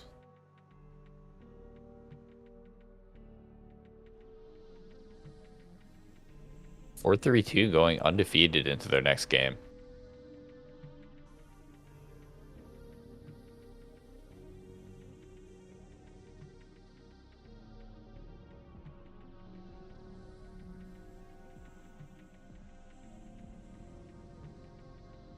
So aside from Workers, what weapons have been really catching your eye? So, funnily enough, thanks to the recent buff, they got a lot of use, and they're sort of banned on this tournament. I always like the earshot more than the songbird. Yeah, I've always been on that train as well. Bigger radius, better Yep. gun. Maybe it's just that classic GNL feel I have with it. I don't know, but just it's always called me more than the Songbird. Yeah, I think I would like the Songbird even if it was just like a single barrel like the Earshot and lighter. That would be okay with me. But the fact that it fires two irritates me. I like the single shot big bang. Yeah. Werger diffuser cannons. The computer on the back. I've been a big fan of those for a long time. Actually, my main build was the wheelchair with the double Werger, double diffuse cannon. So I've always been a fan of those. Earshot already mentioned. I've always liked the explosive thrower. Then the buff happened. I'm like, yes, please. Because that's just a fun weapon to use, and now it's a little nutty in some cases. Yeah, yeah, the buff definitely hit it hard. The fast ready time now just means that up close, your stagger per second and damage per second are off the charts. It's a phenomenal weapon. Yeah. I use bazookas a lot in PvE. I did not use them in PvP because, as you know, they were pretty much Unusable. universally terrible. Yeah. Now, obviously, they're good, really good. They're on the upper echelon as far as weapons go. Still kind of bothers me. You have to go into firing stance for them, but, you know, I get it. You have to balance them out somehow. But the biggest thing I've struggled with in the game is finding missiles I really like. I like a lot of the missiles for a variety of reasons for different purposes, but I just don't. There were so many different missiles in the previous games, especially like the 3.5 era. They had that like certain feel to it, kind of like you mentioned, like the cluster bombs, you know, that same kind of feel. So it's just, I don't know. Vertical plasma is so good, like it's so good. But then the regular verts are like, ugh. Yeah, the regular verts are just dead weight. You might as well eject them. Yeah. Yo, thank you for the follow, Dreadhead. Welcome in. One of my favorite builds that I've run for a long time is a heavyweight with Burzels and shotguns with the 10-pack missile. The 10-pack is just great for sustained pressure, and it adds up. But the bulk of the damage is just abusing kick and weight. So I would use double Haldeman and just like shoot someone, kick them, and if they staggered, I'd shoot them again. And it was basically like using the faster fire rate of the Haldeman. You could extend the combo into something that was actually meaningful without having a true stagger punish weapon. Yeah, the missile I probably like the most is probably the ACT missiles. And then they got buffed. A lot of the parts I like to use a lot got a lot of buffs. So, like, I have build videos for all these parts before the buffs happened. And the ACT missiles are probably my personal favorites. I like them a lot. The single especially is really good for sustained pressure. Like, if you alternate those back and forth, the person has to basically constantly keep track of a missile, always tracking them at all times. Like, fire left, wait a few seconds. Fire right, wait a few seconds. And there's just always 1, 2, maybe even 3 missiles all out there at the same time, just constantly following them. It's just this constant feeling of dread that there's a missile trying to catch me. Yeah, we during early 3v3 testing, we got an entire team to equip the double ACT missile launchers, and there were so many missiles in the air. If a player got staggered with the missiles after them, they would just get terminal armored immediately. Well, because the direct hit adjustment on them is really high too. So it just, if you're staggered for any reason they hit you, it's over. Yeah, it's odd that they actually made them a punish missile. It's a unique ability. Yeah.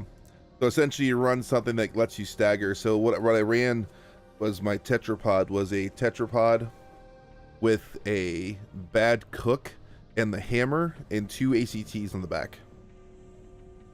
So essentially I go into hover mode, launch the ACT missiles while I was flamethrowing them so they couldn't see what was going on.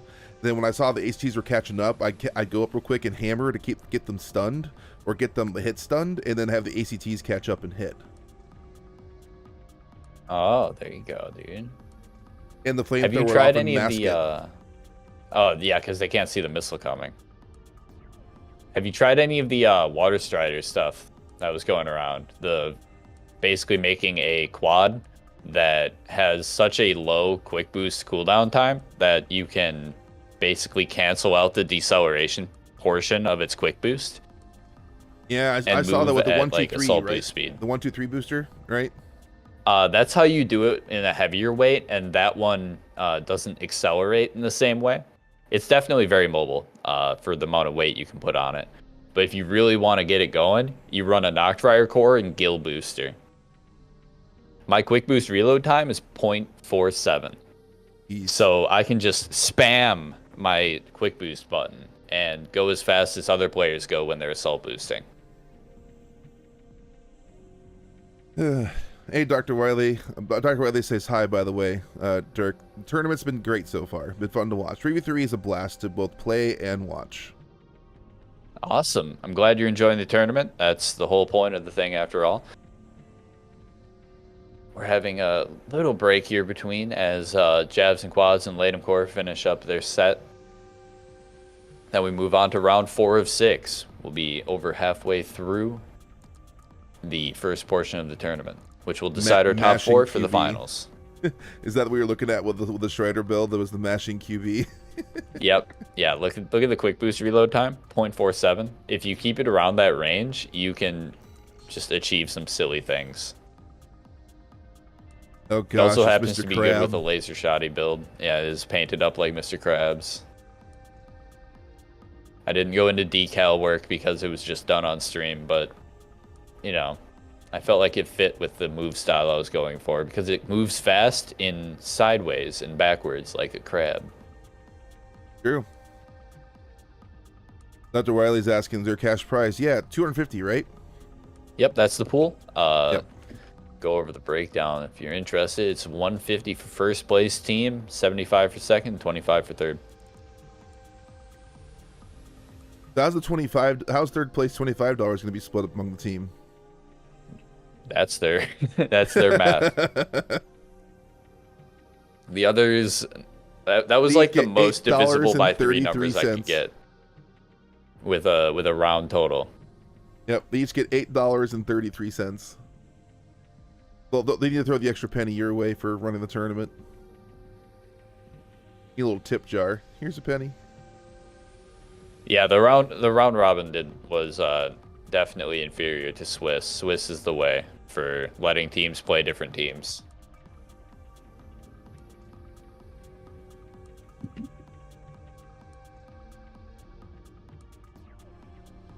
gonna mute here for a second. Mm-hmm.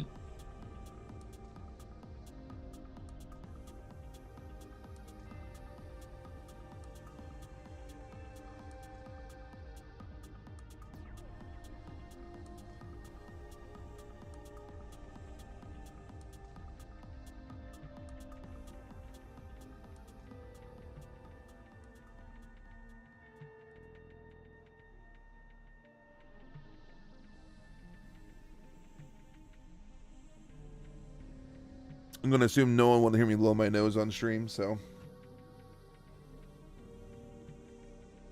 Well, yeah, preferably not.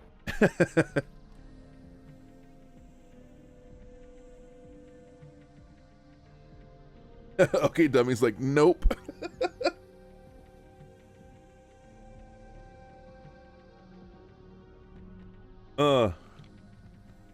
So far we've seen, I think an earshot is pretty much 2 earshots on each team has pretty much existed each time for the most part. Except for that last round, I think.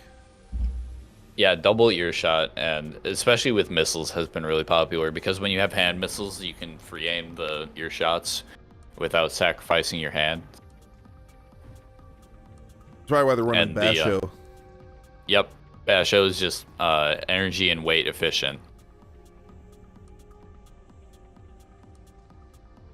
That's why with like the Sea Knight build, you'll see it with a swap to a plasma thrower because you know you can run Basho with the missiles, no reason not to. That's true. And then you swap to that high damage punish to finish off kills. Waiting on Latum Core and Jabs and Quads to finish up their match. Yep, can't be too much longer.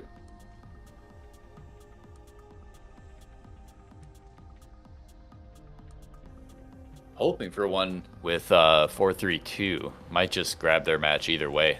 But I'd like it. They're playing the second round RN. Thanks, Farquad, for reporting. Appreciate that. Means there's a maximum of 5 minutes. Yep. If the stars align, we can have Snail, embarrassed Snail against 4-3-2, but we'll see. Yeah, Team Snail. I'm not sure how I'm gonna type their name into the text box. I'm thinking maybe just Snail. I thought about just making the team name.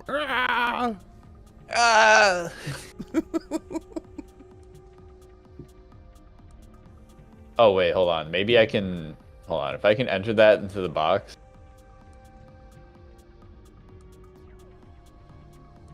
No, it just does that. Okay.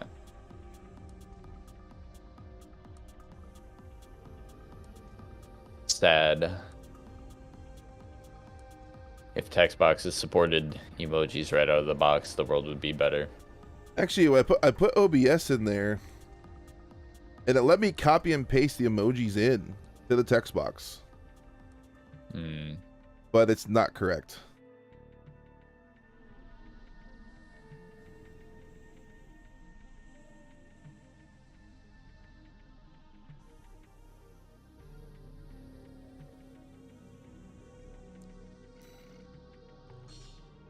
Yeah, it's just blank on my screen if I look at it that way.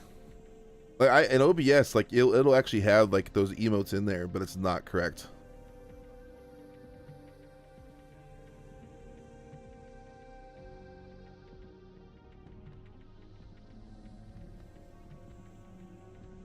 Any chance we'll see another ratio tourney soon? Probably in January, Dr. Wiley. I can't say publicly. Let's just say I have my reasons. There's reasons I'm waiting till January.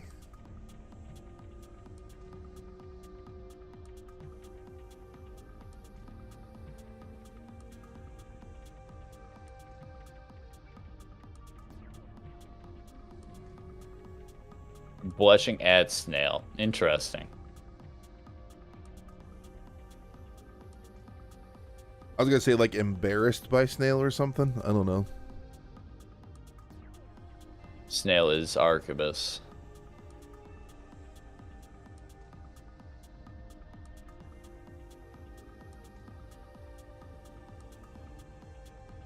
No, Memer. That's turned off today.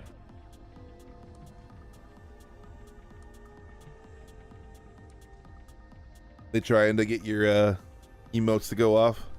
They're trying to spam TTS. They're finding ways to make it sing.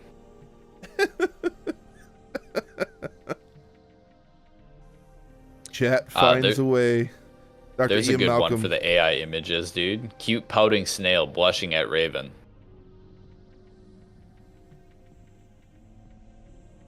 That name is too long though.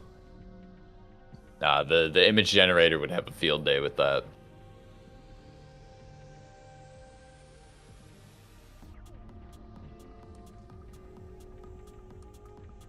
I wonder if they have a team emblem. I'm looking forward to that.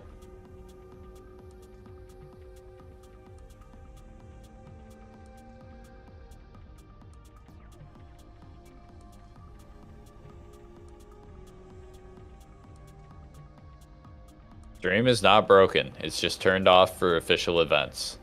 Yep. You can get rowdy any other day of the week. Dirk is saying behave. Yeah, actually, he's actually making you behave, actually, by turning it off.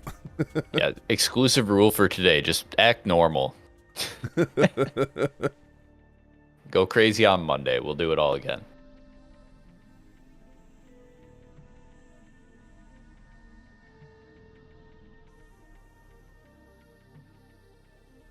FromSoft didn't acknowledge this. What you mean official? It's official in our hearts and minds. We are working on that, by the way. Excellent, excellent. Having official word for tournaments would certainly do good things for the competitive scene. Yeah. We're working on that the forum for Ban and Namco that we can put out publicly to use. People can submit if they want their tournaments to get published on the. Unfortunately, our only in route is currently the Armored Core Facebook, but we're working our way towards other things. Yeah, having a forum system where people can, do something through an official channel just sounds so much better than messaging a Facebook account. Yeah. Well, like I said, right now it would show up on the Armored Core official Facebook. We're trying to get it to go into the Twitter side, but that seems to be a pretty big resistance point for community tournaments to show up there. Although they have been starting to show community content, like builds and emblems, we're hoping they're warming up to the idea. Oh, that's great. Yeah, I'm sure they don't want to necessarily like brand themselves as like a PvP competitive brand, and they want to keep that channel like, for the official stuff they want to promote. They've got stuff to sell. They're a company. Yep.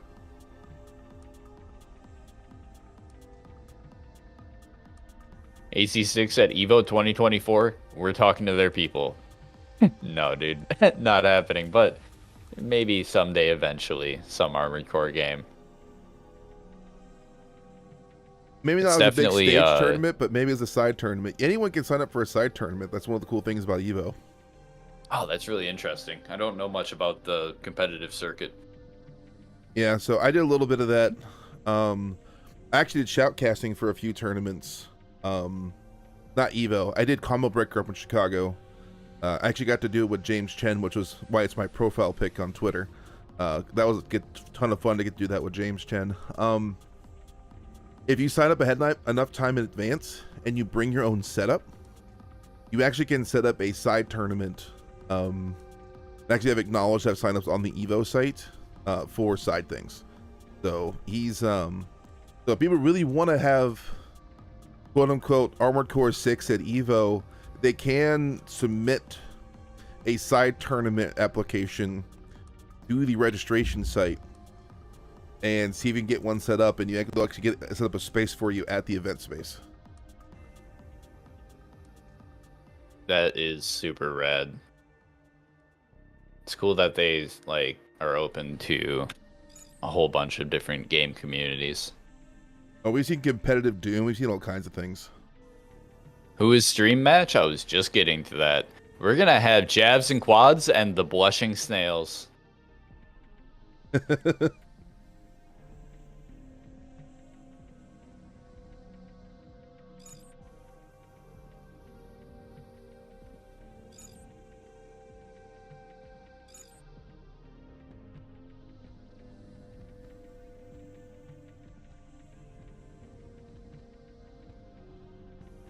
As always, we start on Xylem. It's our city.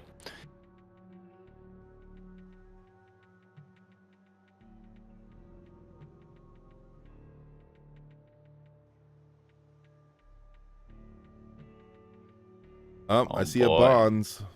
I see a Subject 7. Yep. Bonds, Subject, Cypress, Lord Farquaad, Melting Cube.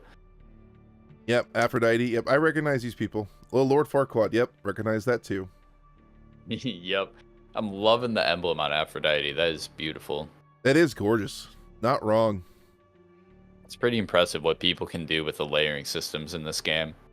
Making a 40 layer masterpiece and then using that as a layer in another 40 layer emblem. It's intense. Aphrodite, if I may ask, if you're in Dirk's chat or something, is that a reference to Ambrosia at all? Like the way that's designed? I saw like the Ambrosia from what? Thing. Oh, from like mythology, Greek mythology. Okay, nice. I saw the name Aphrodite. I saw the logo. I thought it might have been a reference. I wasn't sure. Mr. Rye, no, you did not get eliminated. There is no eliminating. What's going on is we have an odd number of teams, so one team gets a bye each round.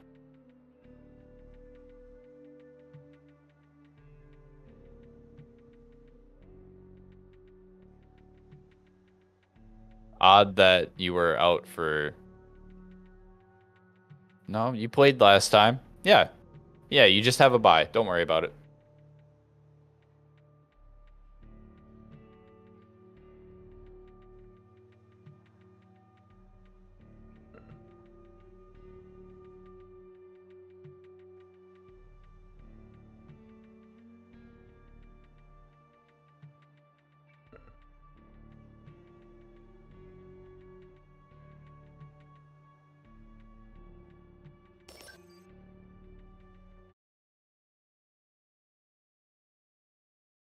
All right, here we go. Jabs and quads, blushing snails. Jabs and quads won the last 3v3 tournament in a very tight match. I think against KDB or Majesty. That Aurora.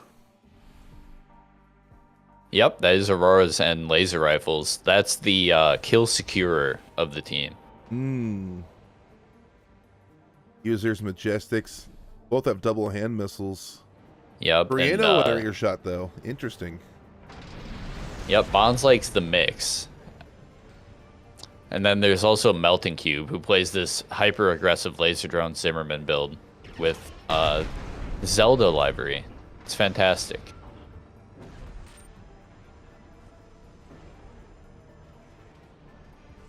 Light engagement so far.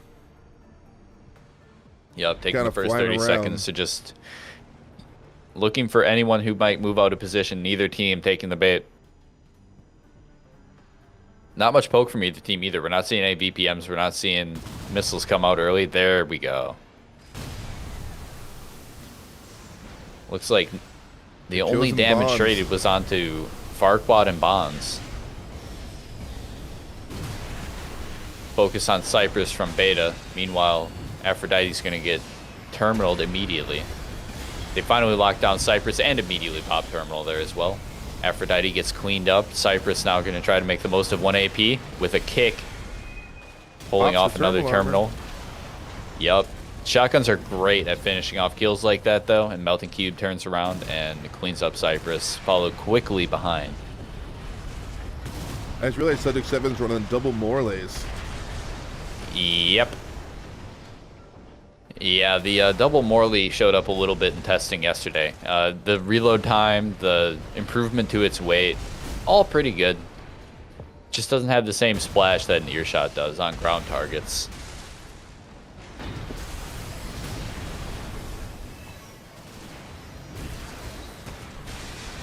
Sure, they're enjoying the decreased weight of the Morlays now.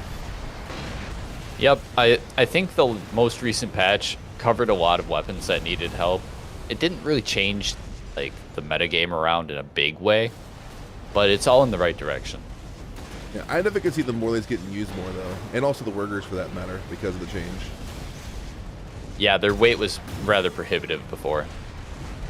I mean, there was no real reason ever to use a Morley very often versus like Songbird or Earshot, so now there's actually a reason to use Morley because it's lighter.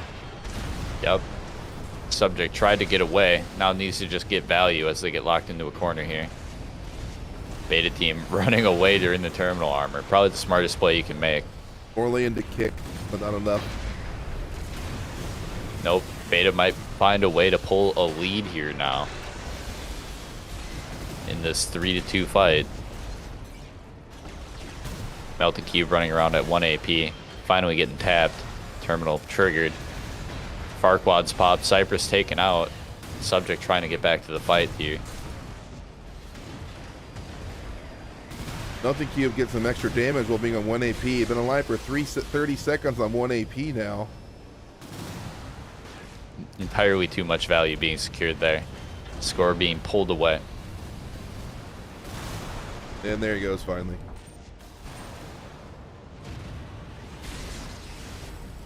Score split, not far.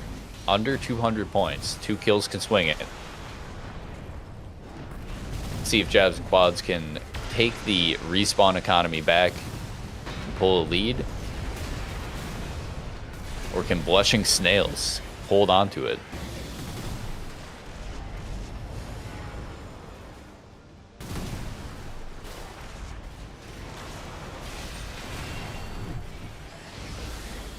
Missile's doing a good job of popping the terminal on Aphrodite.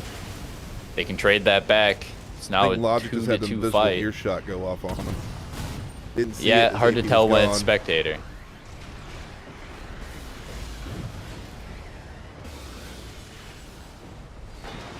This match is incredibly close into the final minute. A 1-kill split at any time. Oh my god, the 180 double Morley staggering 2 opponents there at once. Alpha scrambling. At 30 seconds, if they focus Aphrodite, they have a chance of taking the lead. Yep, they need to take Aphrodite, and I think they need bonds as well.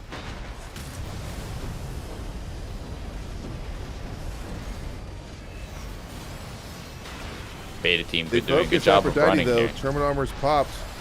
This is Trying to get the doable. lead. I think Farquad may be running.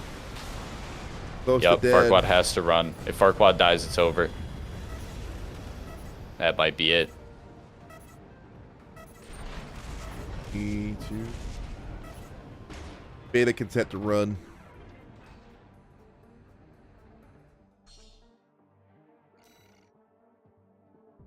All right, there's your scores for the first game. Pretty even spread on Alpha. Wow. This is going to be a close one. Logic and Farquad, literally a single point separating them. 383 and 384. Goodness. All right, jabs and quads, your map choice when you're ready.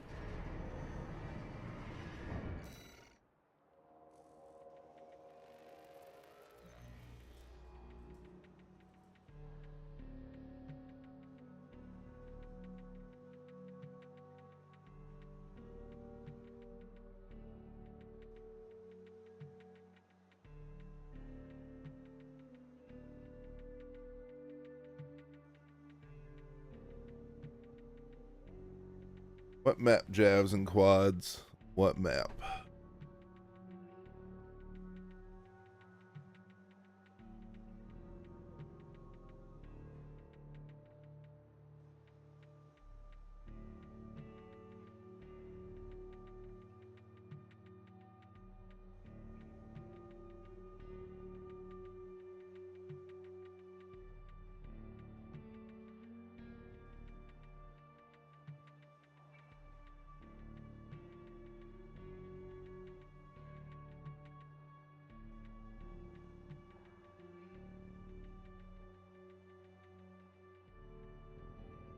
I'm going to take a second to refill my water. I will be back in just a moment. We should have their map choice any second. Alrighty.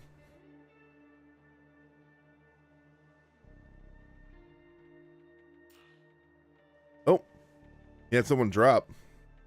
You having a sub?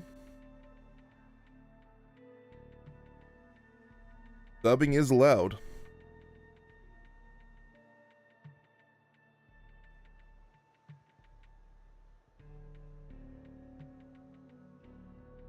Checking on Dirk's stream here real quick. Let's see. He's saying go Jorgen. All right, awesome. Locked in. Now, Also who'd we look up to lose? or is Jabs and Quads having a sub? Because we had someone drop. Could just be lobby issues. We've been having Right. a bit of those lately. Cypress, Farquad, let me know what's going on with that.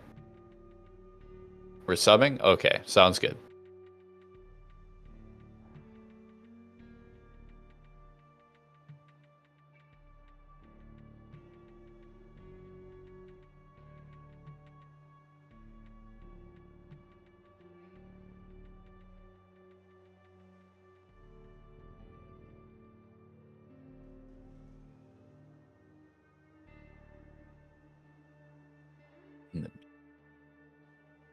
Let's take a look at these builds for a second here. Good idea. So Melting Cube's got that rush down, using the heavy legs for more stability, I think, and maybe even just the extra kick, weight, and damage. Bursal Booster for the scooting. Elba Arms. Has a better jump too, if I'm correct. Yeah, those have a pretty solid jump stat. And then Elba Arms for their aim ability. It's pretty much those are knocked riders.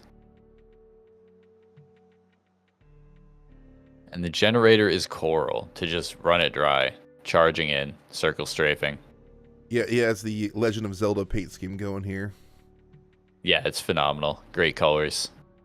Good emblem on the torso there. Psycho Gamer Lean build. Interesting. There's our substitute, Cyber. Good to see you, Cyber. We got Knackles over here.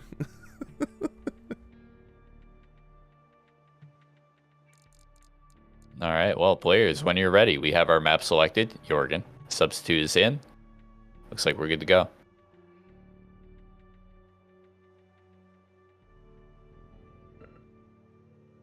Patch tester AC.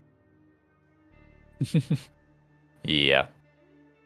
Just one with a call sign. Yep, Cyber uses descriptive naming. For a while, it was Band Zimmerman's or something during the early days.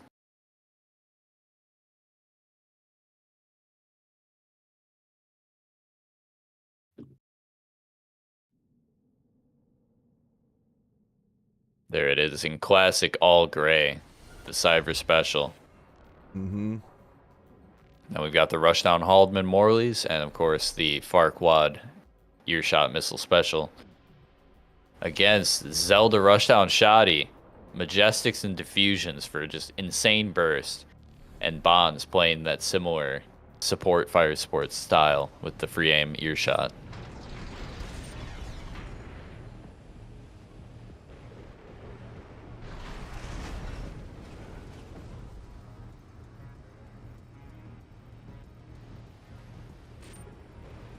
I just realized so Alpha Jabs and Quads now have 2 double Morley setups. Yep, that is a lot of stagger output. Either of those players can just look at someone and instantly fill their bar if they're close enough. But it's a lot of weight. See if Beta Team can play keep away well enough. Aphrodite, good job catching up on the chase though and just taking down. Just call him Cyber. Here. Cyber? Yeah. Cyber, yeah. The name is gone from my screen, I don't know. Yeah. All Loa to the Queen is just too long. I suppose Patch Tester works. Looks like Beta Team's doing a good job of not going down when they're getting staggered. The follow-up just is having a hard time finding home.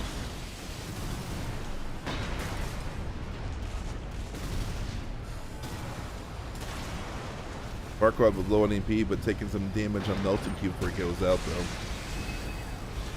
though. Mr. Rye dropping your team name. Score split. Kind of moving for Blush and Snails. Cube needs to go. The Cube's still alive. Yeah, Cube, again, finding ways to just not go down. This build is so fast.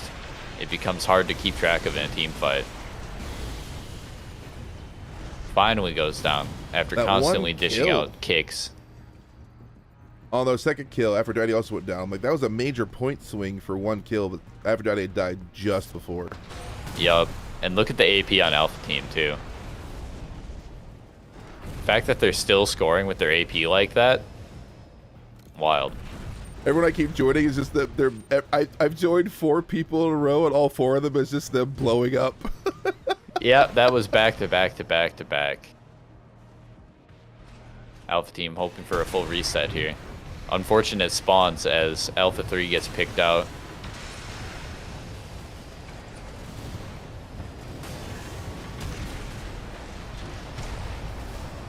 Bonds getting staggered, but not finished. Anytime a player gets staggered and doesn't have their terminal armor popped, that is suboptimal.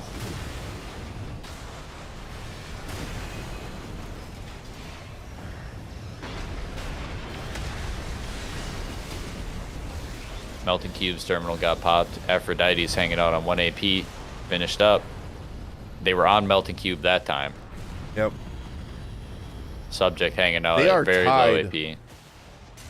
That is a perfect tie. I've seen it happen once. We have one screenshot from a stream tie before in the history of 3v3s on this channel. Doing a good job trading so far on the matchups. Yep, even with a minute 30 on the clock, this is still any team's game.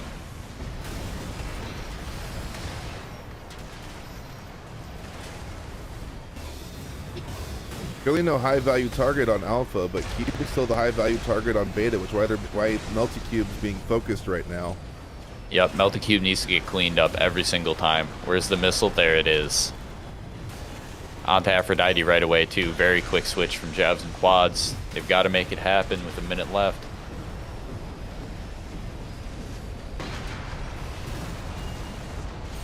Subject now on 1 AP, quickly finished off.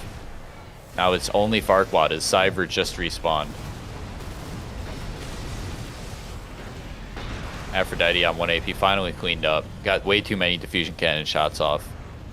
While at 1 AP. Oh, that was a double kill actually with the Morlays. Oh, wow. I've rarely seen them hit 2 targets at once, let alone multiple times in one match.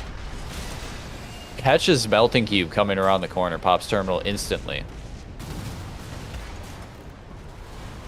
20 seconds on the clock and a 1-kill split with Melting Cube on 1 AP. Finished up. 3-2 here now in the team fight. They get the Bonds kill and the rest of them stay alive. They have a chance at this. 10 seconds. The problem is you can't get complacent though. Jabs and quads is up 50 points. With terminal armors available, I think they've secured this match. Hard fought. What a game. Great job. There's the scores.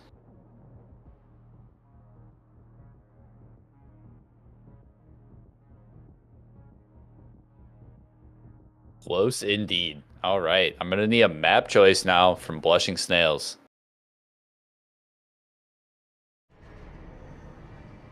Hey, Semper. Good to see you. That's what 3v3s are all about. Team coordination, target selection, awareness. The double kill with the Morlays was huge, though. I mean, that made it so much easier. Exactly. Saved a whole reload. Saved a bunch of time on attention.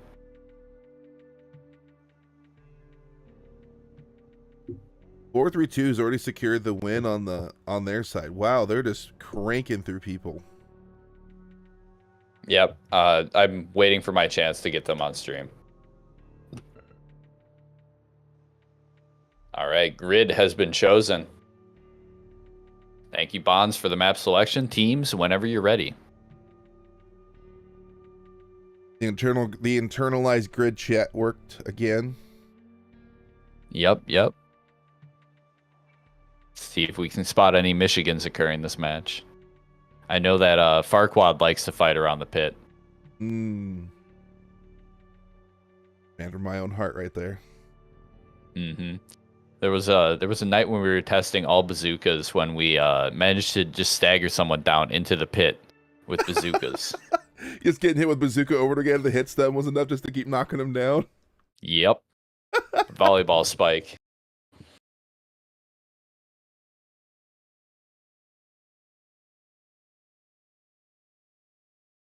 All right, 1-1. This game's gonna choose which of these teams wins this round.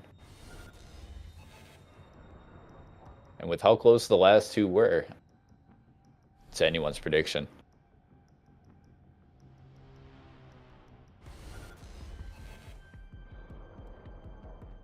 No adjustments on either team. Team happy with what they got. Looking at the builds, I don't think there's anything I would change. Yep.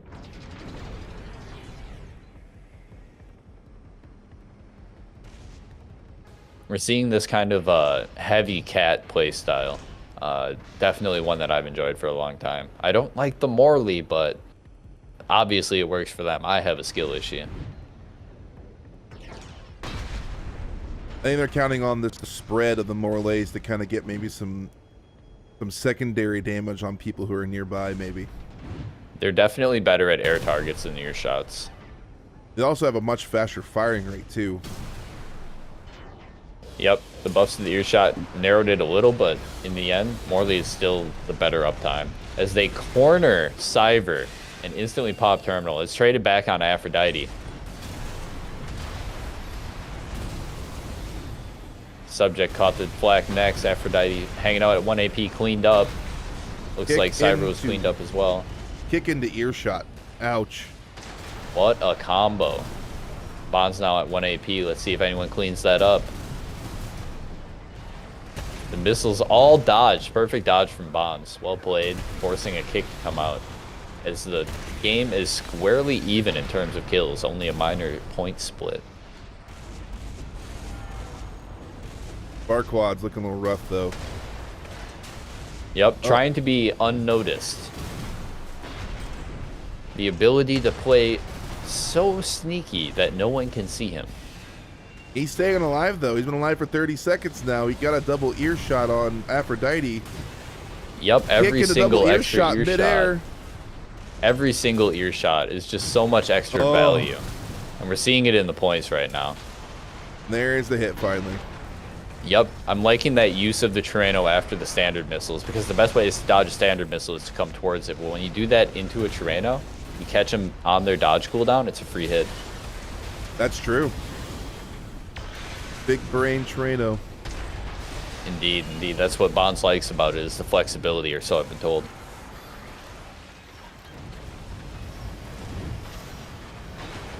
Kick coming in from Aphrodite to clean up subject, as the kill lead is still in Alpha's favor, but only by roughly 1.5 to 2.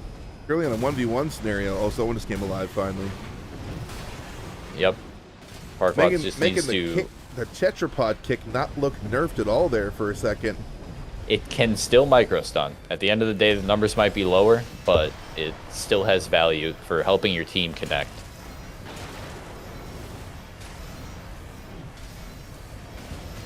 We're in the Michigan zone. Cyber Michigan, and another subject. Oh my goodness, that actually put it right in Beta's favor. We had 2 Michigans. Oh no. Alright, Alpha hopefully spawning near each other. Alpha 2 got spawned out in the middle of nowhere. Yeah, spawned up behind enemy lines.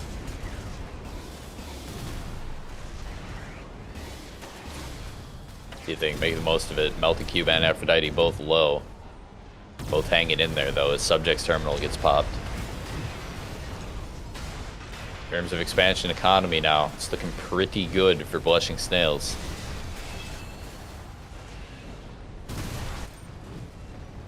Farquaad's really been utilizing that kick into double earshot midair.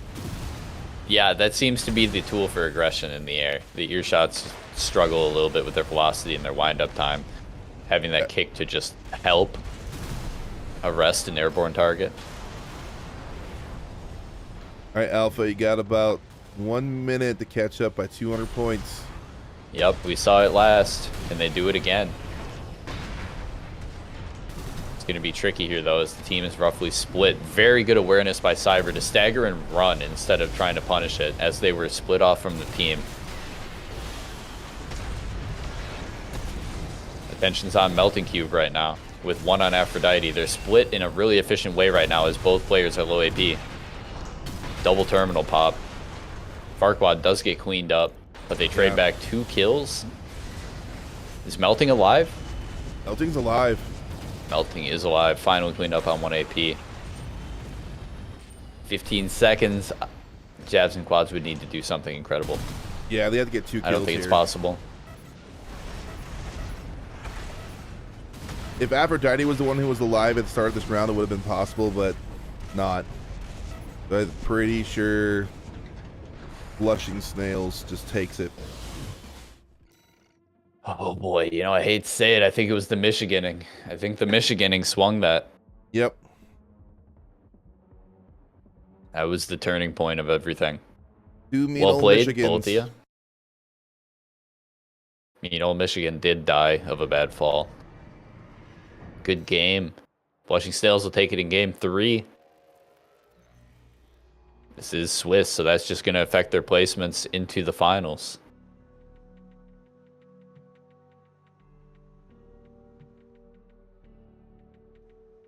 Cube playing out of their mind.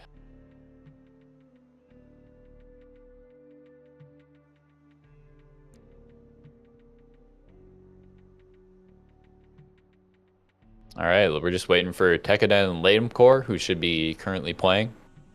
And then we'll have our next round. Let's take a look at the bracket.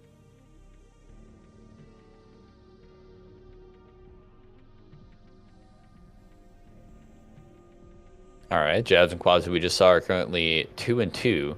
Snail Core 3-1 now. That's the way Swiss works. It's going to put teams with similar scores against each other. Yep.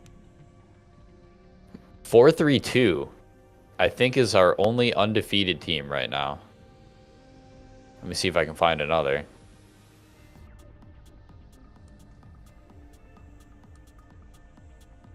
Reap and Sow was undefeated until this round. 4-3-2 put a stop to that. Oh. You shouldn't rematch them right away. You should be 4-3-2 should be going against another 3-1 team. Yes. It's automated, so I hope it does that. That would be the logical thing to do. If it doesn't, I'm going to find a new tournament hosting website.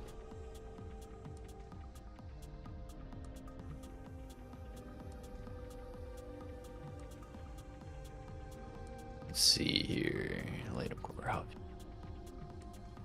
had some tough opponents. Dota Lobo won first. Won again. Okay. So we've got a bunch of 2-2 teams. Looking at the current rankings.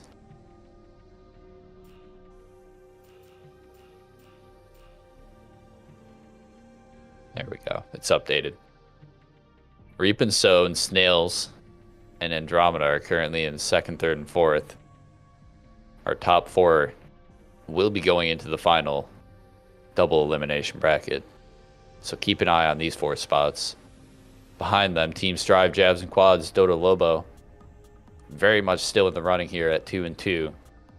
Latum Core have their work cut out for them. And we've got a couple teams down here who are fighting for pride. And maybe a shot at the top, depending how it goes.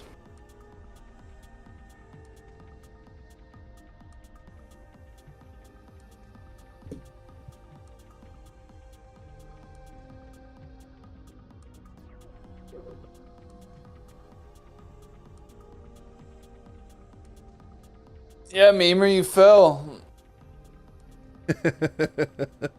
You can't fall, man. That's AP waste. That's expansion waste. Yep. Damage waste. Mm-hmm. It's affecting the points. I don't even have the redeem on, dang it. You gotta find the sound effect somewhere, just play it over your computer or something. Like I have the Hey Buddy, my Rusty sensor. I have it on a soundboard. Nice. Hey, buddy. Let's see here. Ah, I do have it.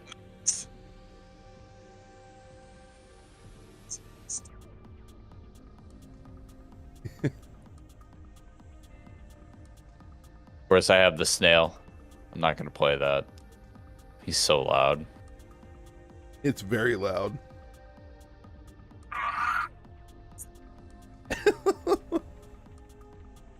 That's the response to the Hey Buddy. The other greeting.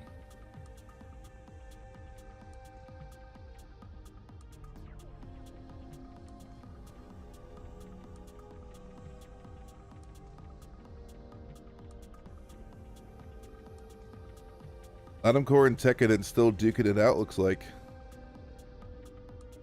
Yep, maybe we can get a report from one of the teams, but they should be wrapping up soon.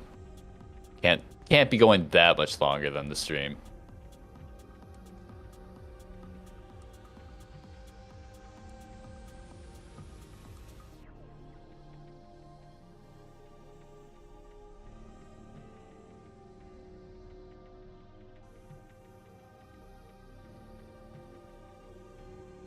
All right, so we're waiting for them still. So, what's your plans for future tournaments, Dirk? What are you thinking? One that's been requested by a few of the teams in the 3v3 scene is a preset 3v3 tournament. Which I'm definitely all for. I think preset tournaments are super fun. just with 3v3s, wanted to get a few standard ones out the gate.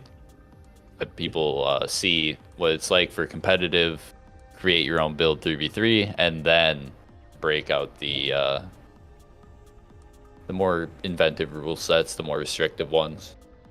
I think I'm going to run a 3v3 here eventually. I don't know when.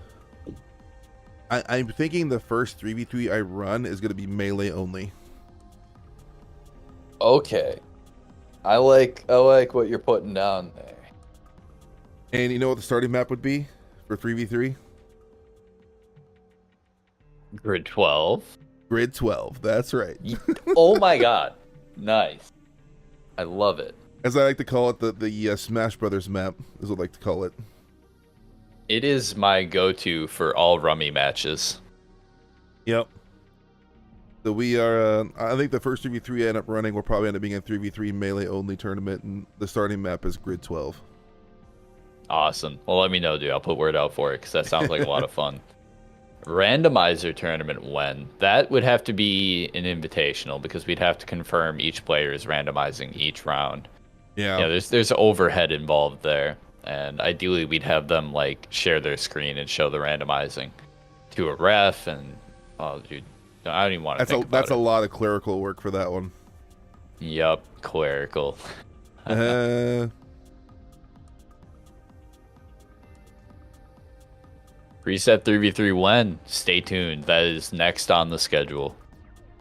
Well, it's not on the schedule because I don't have a day yet, but when it is. All right, cool. We've got it opened up. 432's playing Snail. Let me see. Anyone we haven't seen yet? We've seen Map Culture. I think. No, we've seen everyone. It. So let's do it. All right, 432 and Snail team. And Snail's already in the blushing slots. So you even have to update their names. How convenient. Yep. I did not do that on purpose because I'm lazy. I did that because we're watching 432.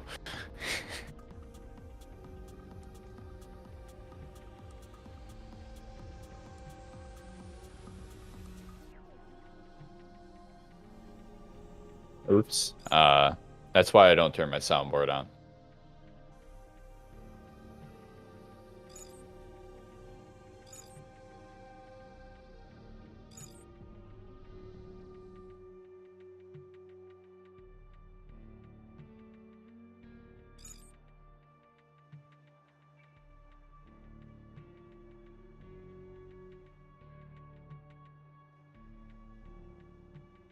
There we go. All right, let me assign the teams. 432 is going to be our alpha.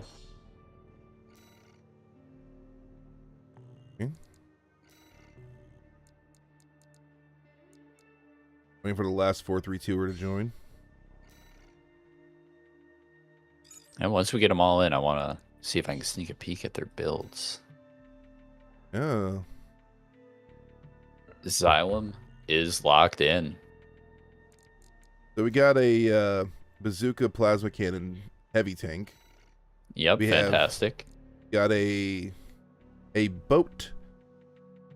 Missile boat. The classic boat. Yeah, the classic boat. Yes. The Luck Reachura. Then we have a tetrapod with dual Zims, 10 cell, and a shield. Lovely. Yeah. I like shields a lot. Definitely nice on a quadruped where you kind of throw away a little bit of evasion to have a ton of stability.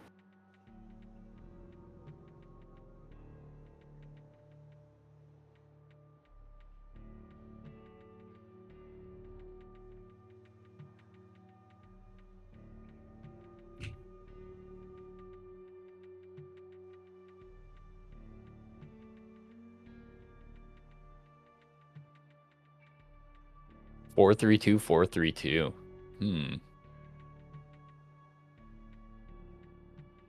Well, it's 432 friends, so maybe he's 432 and the other two are the friends. All right, I dig it. I dig it.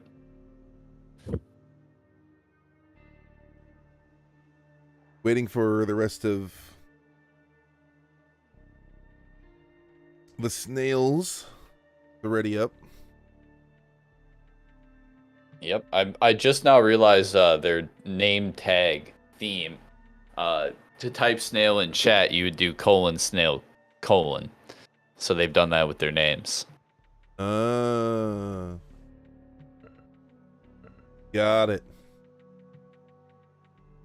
All right, let's go. 432 making their debut on the channel. I'm excited to see what these players from Japan have brought for us today. They've been on a tear so far, undefeated up until now, as they fight to keep it going. Nails got the most points behind them, so we'll see how this goes.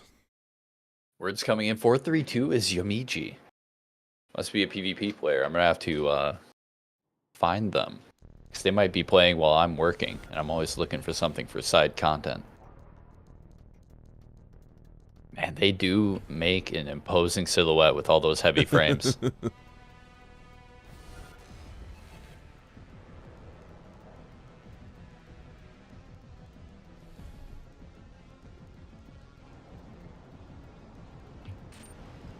All right, here we go. Kicking off game one. Boat's going up in the air. Yep, the ascent of the boat. Very efficient climb there, not getting close to the other team.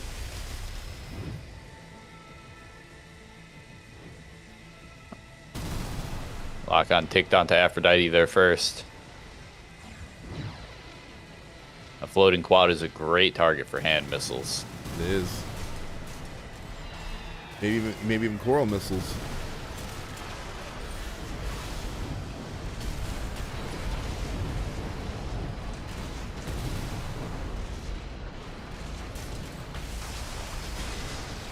Thermal armor's popped. They're doing a very good job of switching focus. As soon as thermal armor popped, they all switched to one. They came back around once Aphrodite was getting close to thermal armor again. Yeah. And then back to bonds to finish it. Back to bonds to finish it. That's the kind of uptime you want to have to pull away from your opponents. Terminal armor can be such a stall for your team's damage output. Uro on 1 AP, keeping it alive.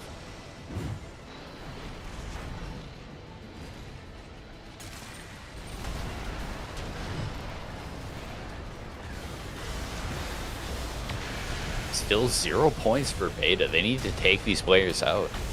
Kiritsuki's done a good job of Kiritake's getting a good job to me of just staying alive on that boat. Yep, hanging out at the skybox where it's really inconvenient to have to force your camera. Finally cleaned up by, I'm guessing, Melting Cube from the shotgun. Yeah, the coral missiles do make contact with Aphrodite. Yep, they got a healthy nerf, but they are still destructive when they land. As Beta team puts up some points. It's not as far apart as it looked at first, but they're gonna have to claw it back bit by bit against a very organized team.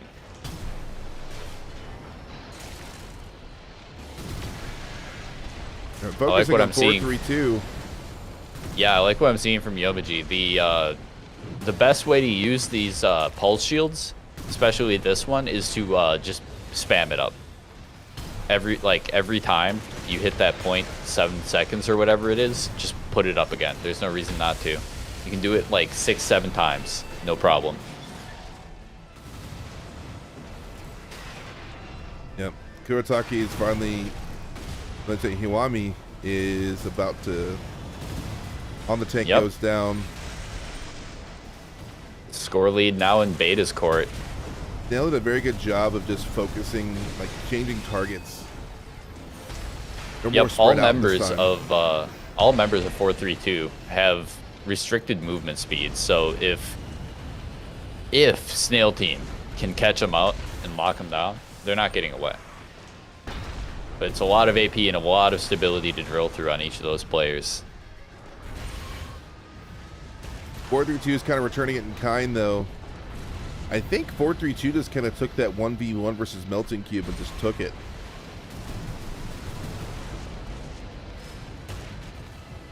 Yep, Beta team's going to have to regroup completely and try to reset. They had a good thing going. They can do it. Oh, the coral missiles. Oh. On a map like this, you can get behind cover, but when there's so much going on, it's hard to know. Is it coming for me? Do I need to spend the time and effort to get behind a building? Oh, they staggered the tank out of the plasma charge shots. That was good.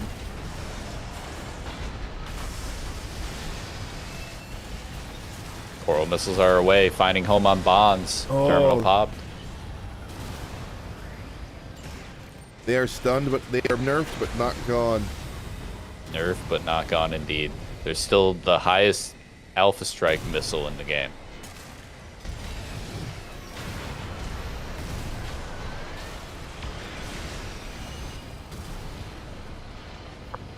Checking out the score, it's almost a 4-kill split now with 30 seconds left. I think no matter what happens here, 4-3-2 might have locked in a first round or first game win.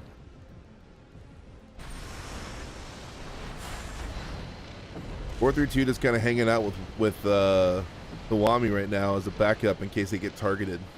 Yeah, good move here. Let the clock tick out. If they force a fight, there is a chance that all three could be taken out in 30 seconds. It can be done. But when you bring it down to 10 seconds, unlikely. Almost impossible. Smart play. 4-3-2 will take game one. There's the scores.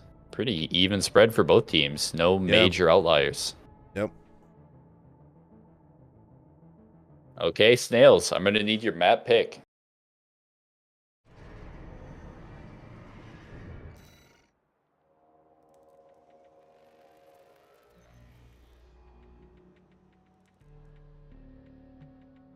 Jorgen it is. Going to Jorgen. All right, when the teams are ready.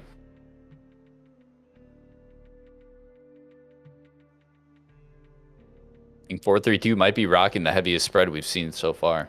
Yeah, they are pretty beefy, which I think is allowing them to take a few more hits before stun and also survive a little bit longer. I'm actually kind of surprised how long they're living after terminal armor pops. You'd think that their lack of speed would aid them to, getting taken out sooner afterwards, but I think they're doing a good job of swarming back on teammates that are about to go down because everyone's so laser focused on the guy whose terminal armor just popped that their teammates are just kind of doing some extra damage to the enemies while they're hard focusing the 1 AP guy. I think that's what I've been seeing the most.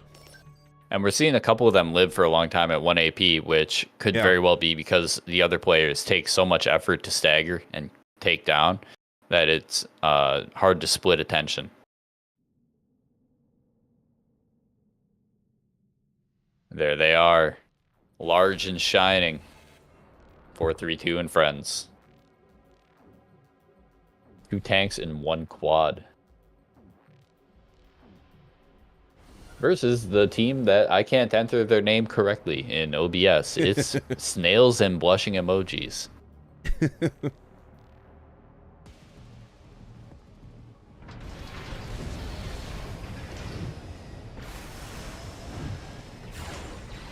So if you're watching what Hawami's been doing, he's kind of been hanging out with Kuretake to kind of provide backup. So when Hawami gets, when Kuretake gets focused being the missile boat, Hawami's right there just to kind of blast it with bazookas and the plasma cannons. He's my gosh, that snipe on bonds was just insane. Yep. Sorry, that was like 500 meters. Holy no, that's crap. Fine. Yeah, he's utilizing on those heavy tank legs with the NGI booster. The fact that you can just keep kicking over and over again and keep yourself airborne.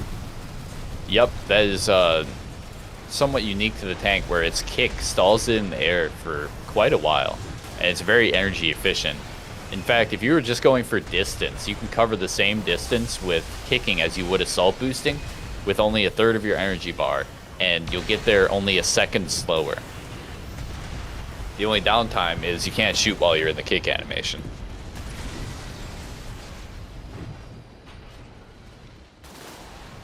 So we're seeing Hawami soft locked so that they can kick in any direction and then bring their mouse back onto target and go for the shot.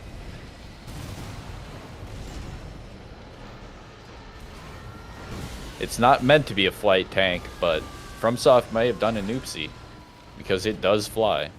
Yeah, Hawami's making it work though. In fact, this might be some of the best tank movement I've seen, period. Yep, this is some on the technical side of what tanks can do. Yeah. It's not just have tons of AP and charge at the enemy with assault boost. It can be, but you can do this too. The snipe onto Aphrodite. Yeah, those bazookas find home easily on the big hitbox.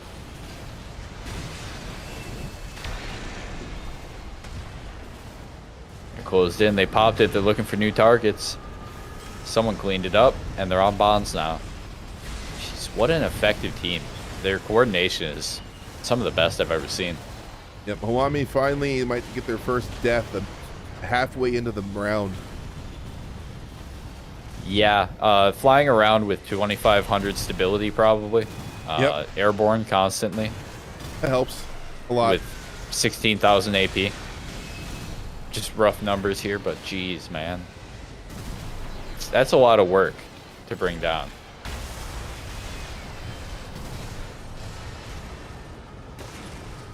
World missiles catching up to Aphrodite. They hit. You know, in Hawami's hands, it almost seems OP, but we haven't seen a truly heavy tank take too many top spots in any competition, really. Actually, in my the big ratio tournament we did, a heavy tank actually got second place. Oh, nice. What was their loadout? It was heavy tank with dual majestics, and I think they had another bazooka on the back right, and then back left was a missile. Oh, there you go. I love the bazooka swapping. 3 bazookas is basically guaranteed to stagger any build in the game.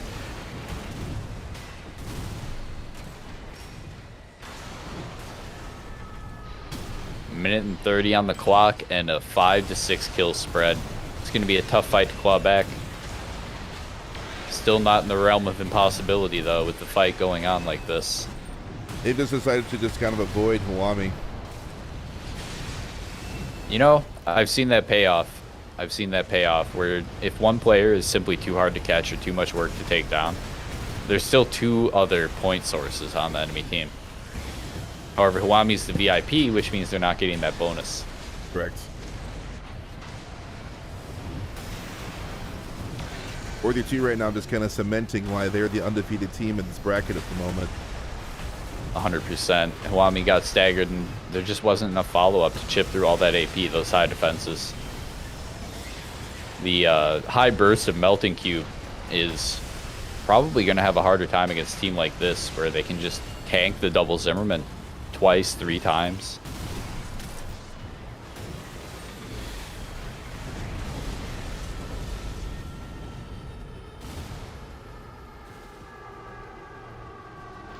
Here in the corals just eke through the sky on 0-2. Bonds takes the hit though. Yeah, they stay in there for so long. They do. 4-2 just kind of was observing from the side, waiting for his time, and then as soon as he got hit with the corals, just assault boosted in and started shooting at him. Yeah, fishing for that good opportunity. And a huge point split is going to put 4-3-2, 2-0. Well played. Hawami GG's. with a whopping 1,000 points that round. Whoa. Yowza. Getting huge value off those facades. Even then, the teammates were in the 500 range.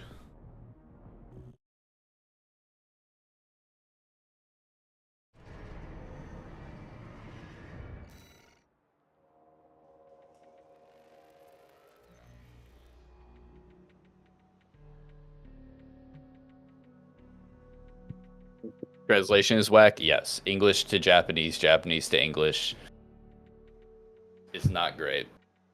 But great game, Hawami.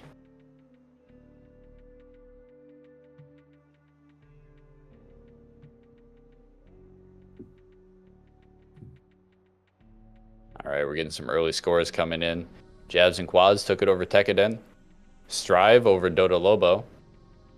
Just waiting for Men of Culture, DCI Testers, Reap and Sow, and Andromeda.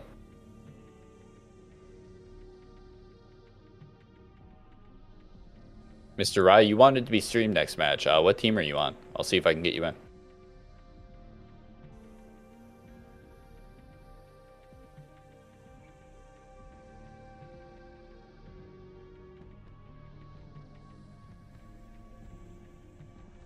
Ooh.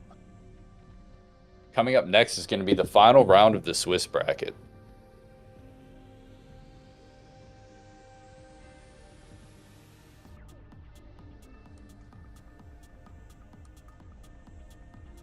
Give you all a look at that real quick. An update on the placements. 4-3-2 holding that undisputed top spot at 5-0. Reap and Sow, Snails right behind. See if any of these changes scores come in, though. Snails currently have more scores reported than Reap and Sow. Psyker01, thank you for the follow.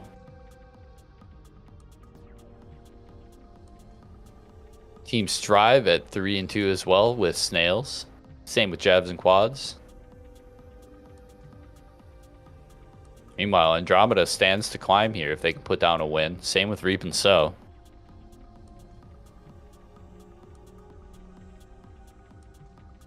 There you go. This is probably a good time if anyone needs to take a bio break or anything as we wait for the final score reports to come in from Men of Culture and DCI Testers. We finally got to watch 4-3-2 and Friends. I gotta admit, not the loadouts I was expecting in general. That being said, they use it to their effectiveness. Like they weren't running earshots. You did have a couple hand missiles. You did see some bazookas. The coral missiles were actually doing a lot of work that round. Like I was a little impressed how often they were doing work in general. Yeah, coral missile is no longer something you can just throw out and know it's gonna get you value. You actually have to plan when you fire it now. Catch someone unaware. It was very impressive. Appreciate 4-3-2 showing out, especially with the time zone. I know it's probably like 4 a.m. right now in Japan. Actually, let me look it up real quick. What time is it in Japan? Currently 3:53 a.m. in Japan. Called it. Yep. You're pretty My much friend on the is money. I have a friend who's teaching English right now in Japan, so Oh, dude, I do kinda too. tuned in. Oh, no way. Awesome. Yeah, KJ, one of my good friends from high school, KJ. Yeah, he's in Japan. Yeah, he's a teacher over there. That's awesome. It seems like a good way to get a work visa and have something to do. I mean, you know, you're pretty good at English. You speak it your whole life. Yeah, you might be a little okay at it. Yep, just got to learn how to teach. 432 Yomiji, the one who's actually named 432 on 432 Friends, has apparently won 10 tournaments in the Japan region. Whoa. That's crazy. Makes sense? Yeah. I think after what we saw there, that was some incredibly technical gameplay and great teamwork as well.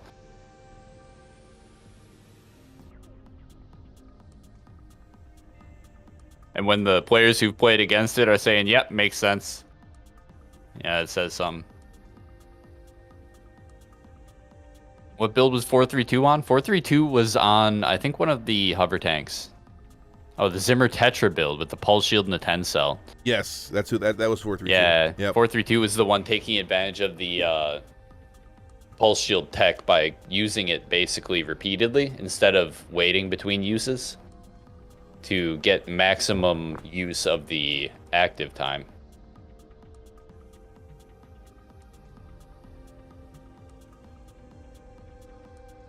What is going on?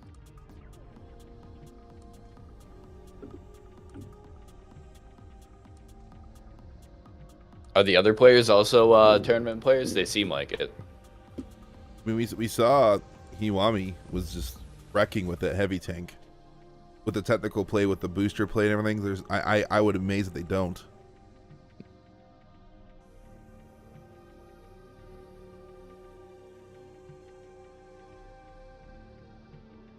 I haven't seen anything of the Japanese 3v3 scene. I might have to look into it and see if there's been tournaments for 3v3s over there.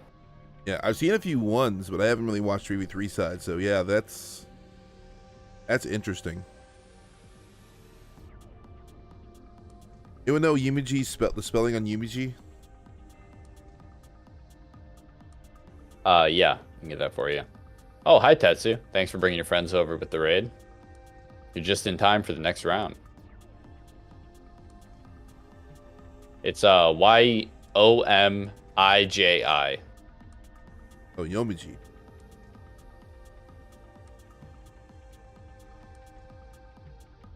Welcome in, Raiders. You've caught the 3v3 tournament at the end of our Swiss bracket.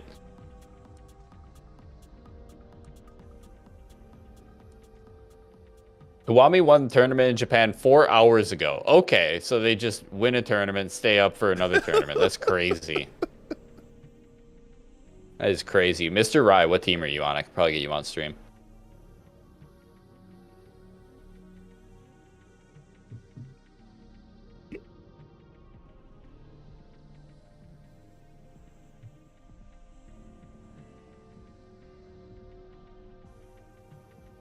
Okay. Dang, so we've got a bunch of the players from that tournament in here. Nice to see all of you. Thanks for coming through. We got the third place. We got the first place. He's just better. Damn. Words of praise there. Very nice. Yeah, the Armor Core scene in Japan is nothing to laugh at. I know Chang from our group, I think you know from Chang a little bit. He played a lot on the Japanese side during the 5 and Verdict Day era. And he said he played a bunch of matches here and like he's doing pretty well, like figuring a lot of things out, really enjoying it. And then he switched over to start playing the Japanese games, and it was just like, never mind, I don't want to play Armor Core anymore. Jeez, yeah. It was that stark. That seems like the way to play back then, though. That was the active community for 5 and Verdict Day. Yeah, it was. In the later years.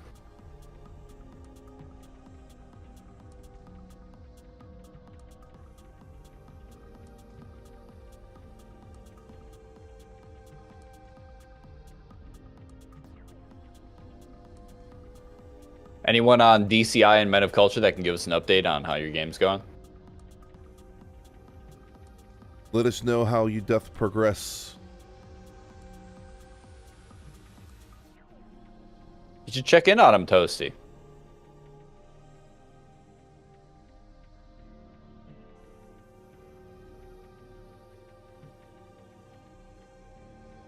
Yep. Frenchman's, that's the one we just watched.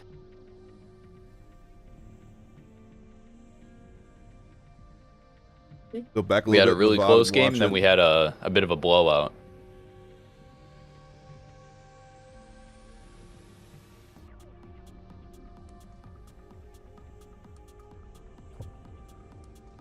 Extremely solid. I'm glad that we got to watch them in the Swiss. I'm sure that the way they're placed now, they're going to be in our final bracket. We're going to be seeing more of them. Yeah, they're never going to be in the finals. I would be amazed if they weren't. The cut's going to be top 4. We only go to top 6 if we... What's up? Is it top 4 double or top 4 single? It's kind of looking at doing it double. Yeah. But we could, I don't know, man. With like only 4 teams, single seems almost appropriate. Yep, that's what I was saying. Plus, they already ran 6 Swiss rounds. You kind of get a feel for what things are going to play out at that point anyways. Yeah, definitely a strong indicator the way things are going. But, it's still anyone's game. True. Some teams but yeah, we'll have to play it by ear, because if we have like a bunch of teams like tied for 3rd or 4th, we'll have to see. We do have the option of top 6 if we really do need to. I think Swiss is supposed to score you out, not just based on. It's also based on who you won games against for differentials. So it should tell you. Yeah, we should have a primary and a secondary score. Yeah. We got the Buchholz rating.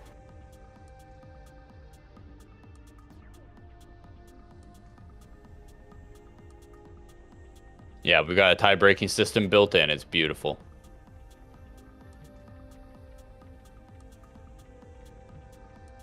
If you have a whole bunch of people with the same rating, well, then you might run into troubles. But anyone from Men of Culture and DCI available? We've been waiting on you for a bit. What's going on?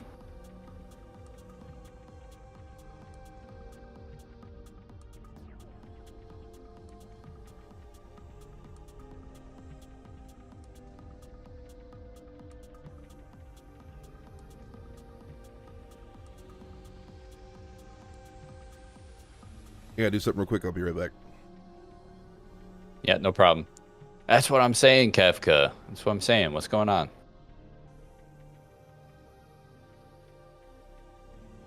We've got people who are currently at like 3 a.m. right now. You gotta be considerate and move along.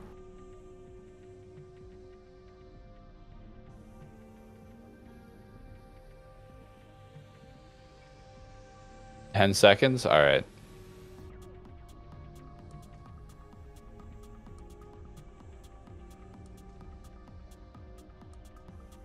That I can do. Done. Awesome. Thank you. Now, Mr. Rye, you never told me what team you were on. You said you wanted to play on stream, but you didn't tell me what team you're on. I need to know. Otherwise, I can't do that.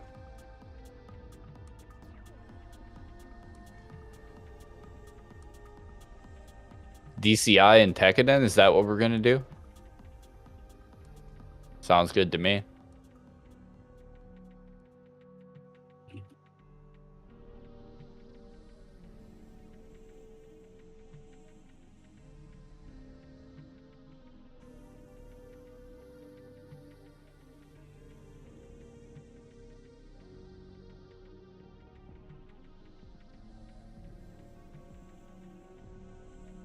All right, well, keyword is donk as always. Find your way in.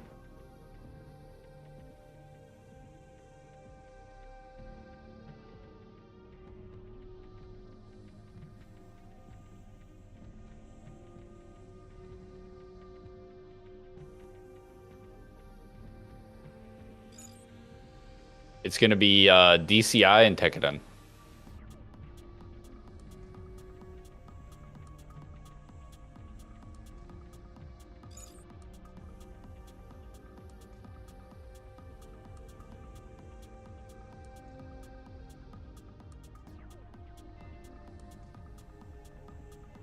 Ooh.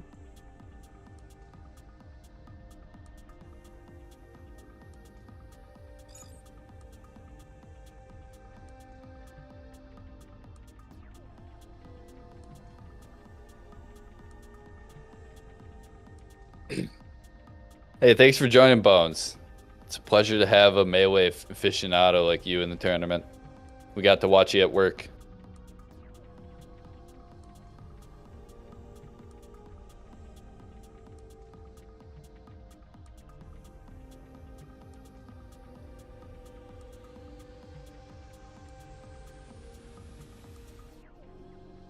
I like that they're all proper Dafeng emblems, and then one has a scorpion on it.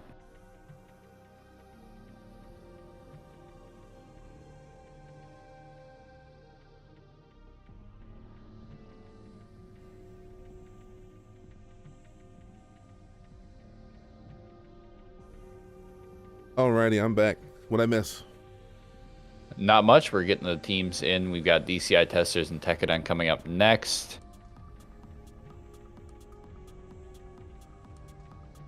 Looking for the bracket placements right now. Dota, Lobo, Andromeda, Snail, Strive are all fighting to stay in the top 4. But we've got these two teams who've been fighting all day. We're going to watch them duke it out. I'm going to take my quick AFK quick before we start the game. I'm going to have it set to silent, but I'll be back before it starts. Alrighty.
All right, ready him All right, up.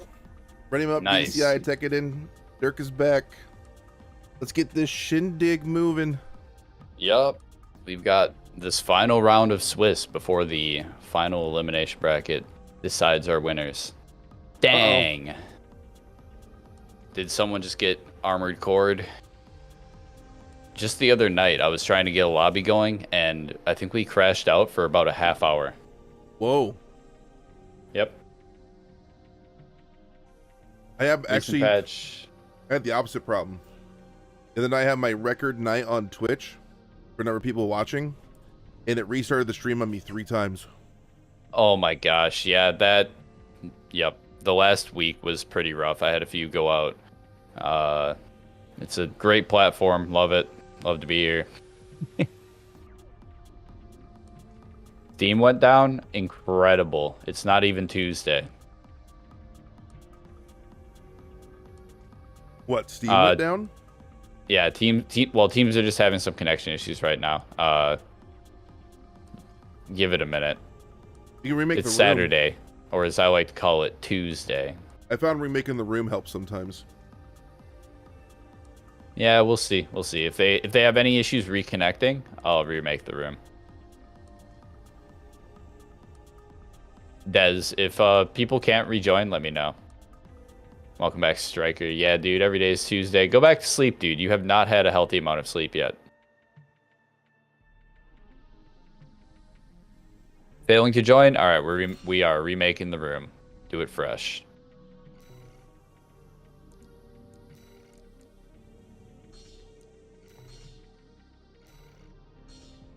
We've had patches before tournaments. What about patches during a tournament? Well said. Mid-tournament, everything changes. It's all right. I am the fastest lobby host in the West.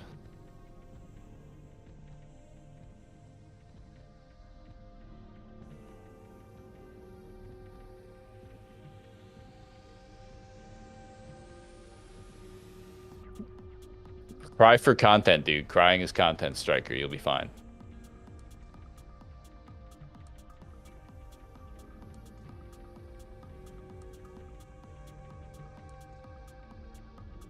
Failing to join. Make sure you completely close out of the lobby search before you try to rejoin.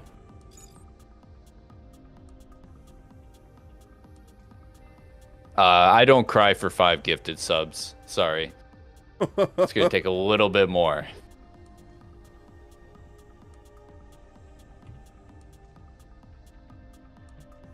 What about 6? You guys drive a hard deal. Who is Vermilion Curios? I think you just joined. Well, good luck in your next lobby, but sadly today it's not open.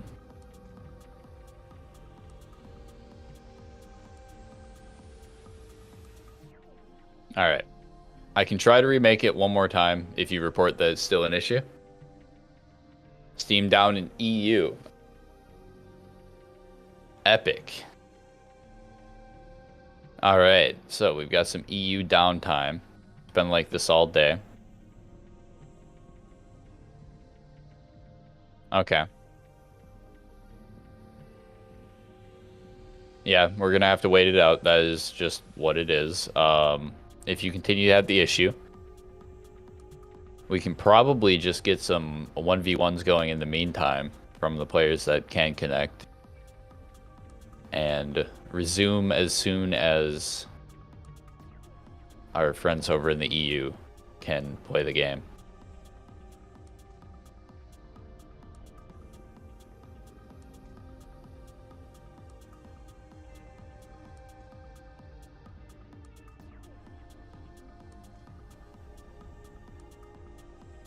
We'll give it a minute. We'll give it a minute. Steam downtime is never incredibly long.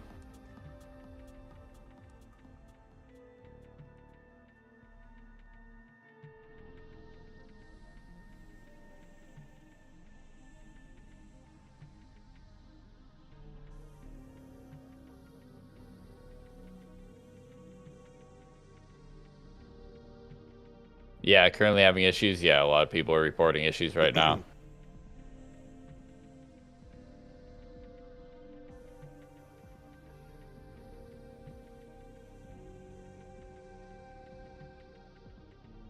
All right.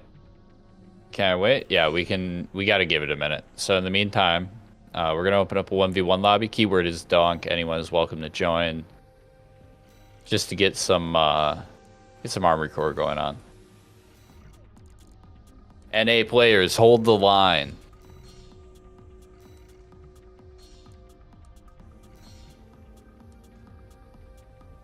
Feel free to use any builds you want. Get some warm-ups in. Stay warm. Stay ready to play. Bring out your memes. It's all good.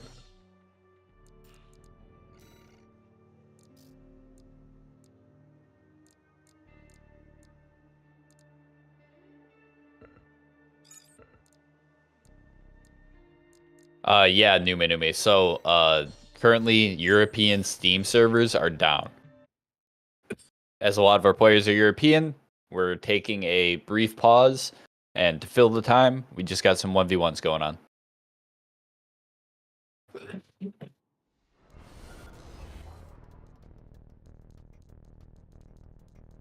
Yeah, I'm working on it.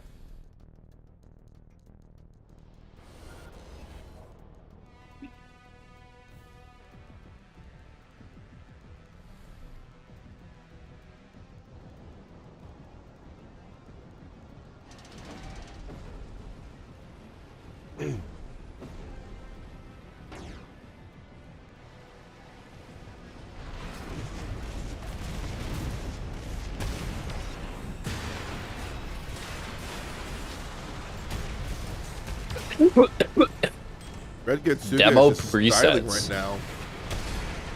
Apparently, FromSoft shared the preset codes from the demo ACs. Oh yeah, in the Japanese game, in the Japanese demo stores, yeah, they did. Yeah, that's sweet. Expand the preset roster.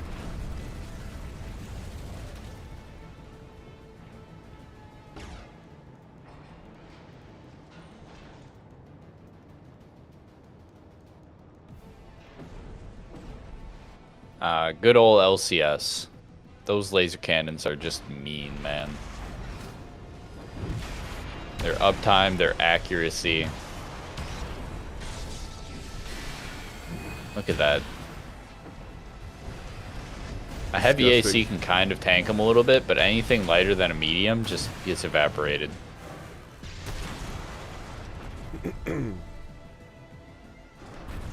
Yep, one interaction, and it didn't even require a stagger to do half of it. Yep.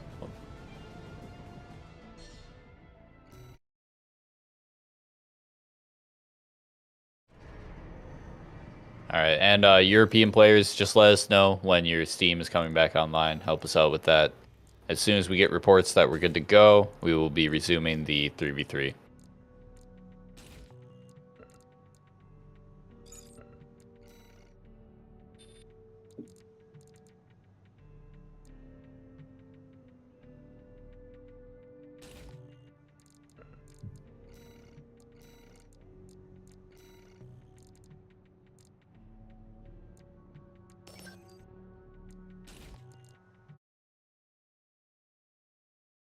I'll try to get you in, Striker.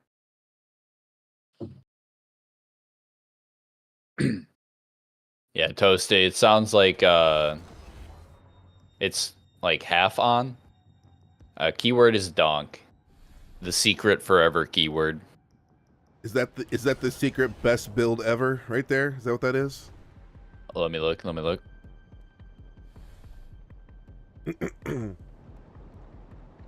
Yep. Yes. Yep. Rat Night Gaming. Yep. Or as it's known, the capybara. It's just a large rat.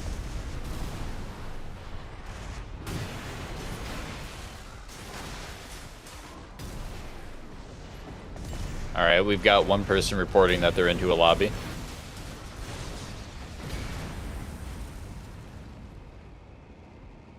It's gonna come off in waves. Yeah, 4 out of 8 currently, okay.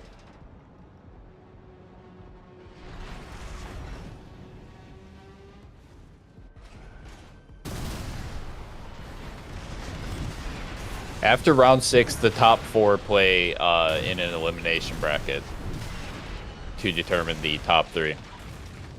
Oh, that was disgusting.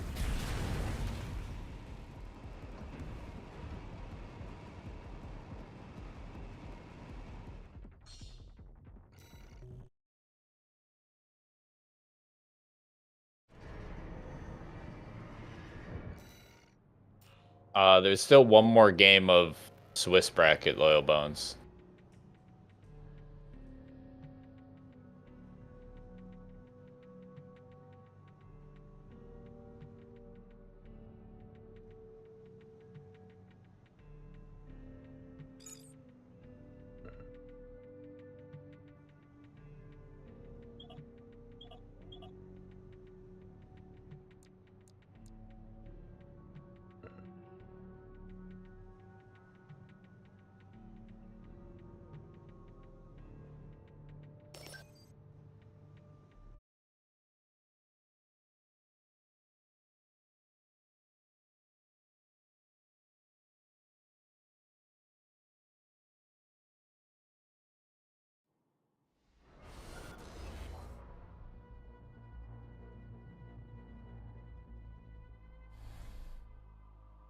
I also like the name of the AC is Big Blind, while you have a poker chip as the emblem. It's a nice touch. Very cool emblems around the community.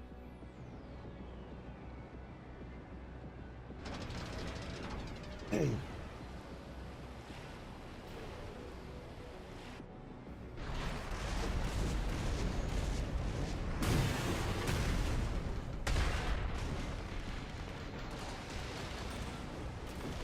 Just a nice, cozy Steam outage.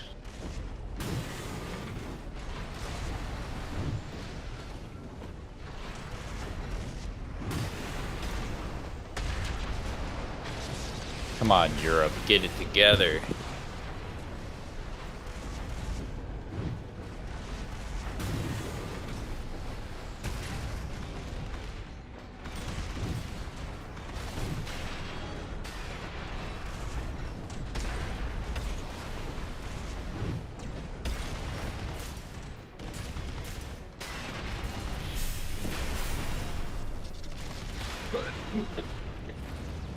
Yep, the comforting sounds of mech combat.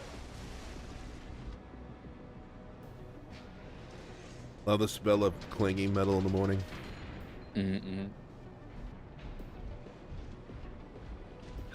Sikura's got their work cut out for him.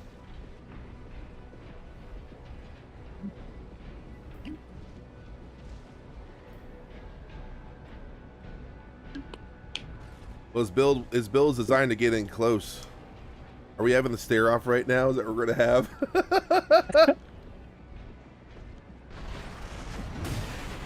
Oh boy, the first quick draw on the kick.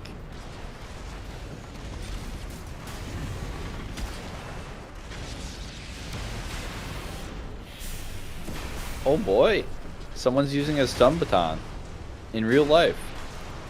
Yeah, there's been some recent people trying to give it a little bit of some use, because apparently the way the charge works on the stun baton, maybe it's the dagger I'm thinking of, where it's like really short on the timeline. You can actually hit with it and then get out faster. It doesn't lock you in as long with this animation lock. Ooh, okay. So there could be some value there. Yep. At least that is my understanding.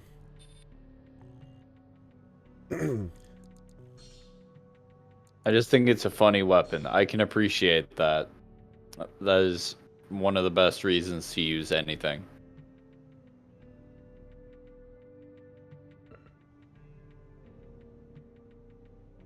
Oh, I get to play. Woo!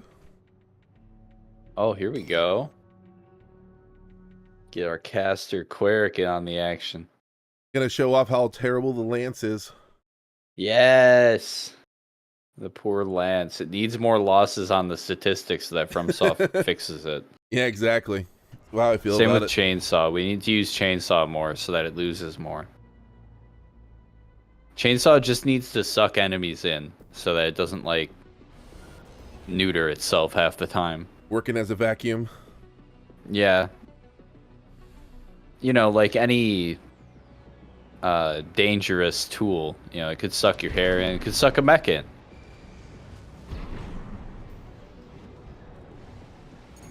With the ACT missiles too? Okay. Oh, I have the wrong FCS. Oh no. Gonna be locking on for a while? Yep. Uh-oh. The wheelchair is the worst one for this build too, because the Lance can't keep up with the movement. Yep, it can just kind of scoot away and dodge effortlessly. Now when they're stuck on a building though, there you go. Worker punch on the wheelchair, I love it. Yep. My first main build used that. Yep. I have the wrong FCS, it's so slow. Alright, it sounds like EU's coming up. We could be looking at our next 3v3. Should have checked that first. Should have known better. The FCS is gonna hurt me. I can't pop those out fast enough.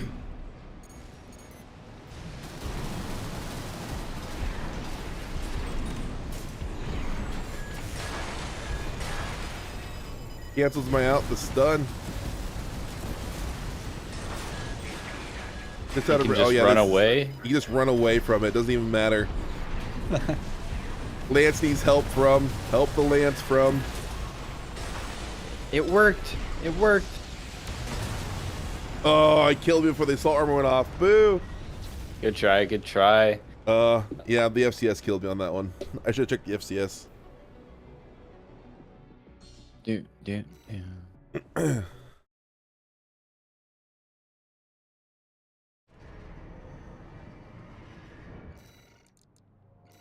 What was I running? All right. Thank you everyone Oh gosh, for I had sticking the around. Abbott. It's like the worst missile FCS. Skamazed. All right. I lost that battle in the garage. DCI, Tekkaden, go ahead and join back into the lobby. Everyone else, feel free to play your matches. If people are still having connection issues, though, please do be patient and communicate those with your opponents. Join back up with you here. Forever donk. All right, we've got some people still trying, so this may be a false start, but we're going to give it a go.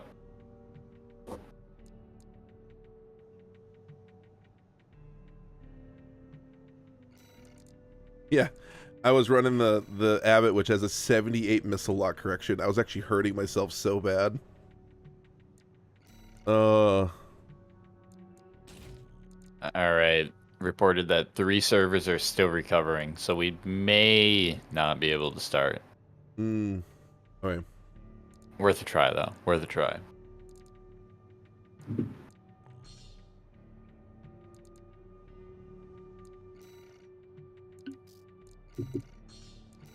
Come on, Gabe. You can do it.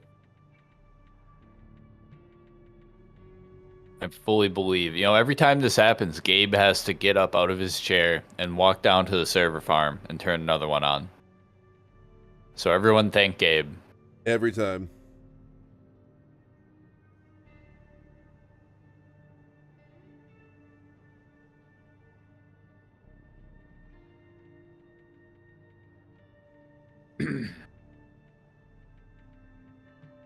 Thanks for hanging out, Kefka. No, it's probably getting late on your end. Thanks for hanging out. VOD will be up. Edited video will be up later.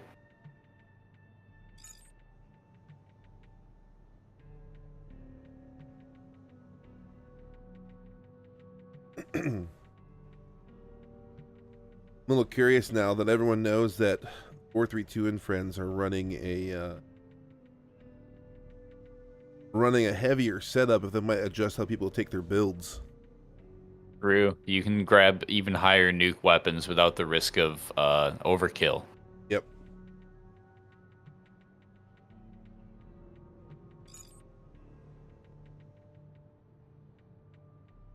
Now, I know one of Dez's players is still currently having issues, so we'll just see if that gets resolved.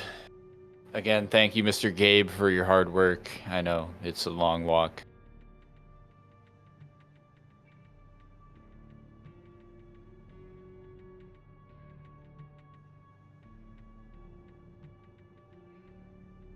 You took that many mods yet for the game, Dirk? No, I haven't. The only abnormal thing I've done so far is play with my Flight Sim 6. Yeah, I didn't get to watch that live. I gotta check out that VOD. I gotta see it. How'd it feel, by the way? At first, horrible, because I didn't figure out immediately how to bind them inverted.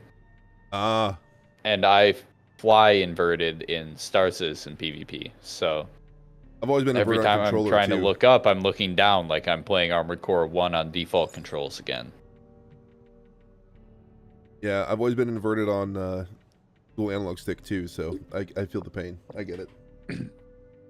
Yep. Once I figured that out, it was a little bit better, but this game, something like in the software or the game was adding a dead zone that was also kind of a pain. I don't have that dead zone with any other game, so it had to be either the controller emulation software or this. Getting around that, it's also hard to learn a whole new control interface for the game. When you're playing PvP against people like Risa and Koro and all the rest. Now you need to go. I should try it in PvE. Yep. I should play the campaign with it. You should. That'd be a fun playthrough. What you need to do is get that one setup that one guy has where it's on a hydraulic lift. So every time you move, it moves you too in the whole 9 yards. Oh, that's fantastic. Yeah. I need one that like throws me across the room. I need like a padded room and it just ejects me from the seat.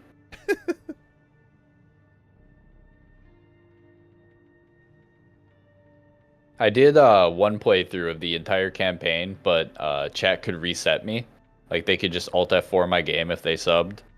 And a number of other things like making my game extremely tiny on the screen or zooming it in so I can't see my AP or my stagger bar. That was the longest 14 hours of my life. That's a long stream. I was on Wall Climber, shit you not, for 3 hours straight. Because they just kept resetting me. It's not a hard mission, it just takes a while.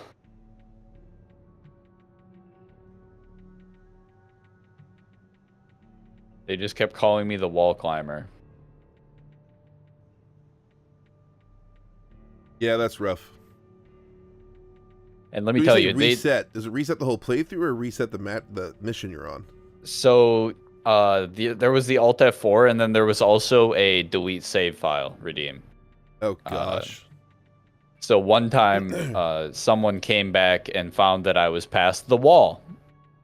So they deleted my save file, and I had to go back, and then they reset me on the wall again. I was losing my mind at that mission. The whole time, by the way, there's a button they can press to play a random Walter voice line. So not only am I hearing the mission dialogue, but I'm hearing like random Walter quotes from throughout the game that are sometimes correct. So I had no idea what I was listening to at any given time.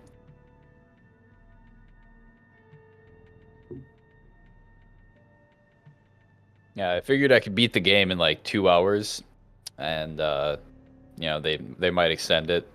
Didn't expect to be up all night.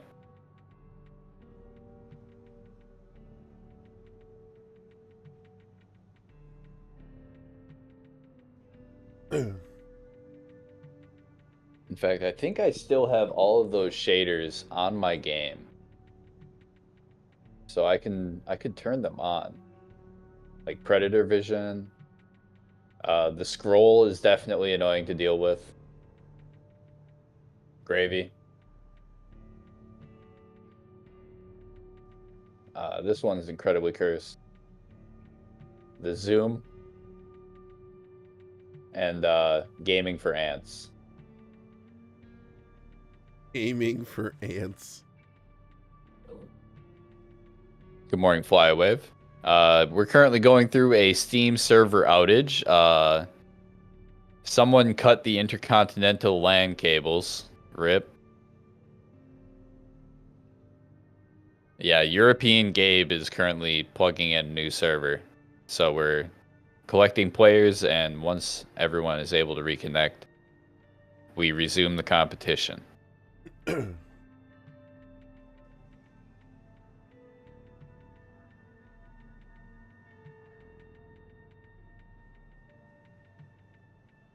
So, as far as presets go, for a 3v3 tournament, what presets do you think would be great to have on your team?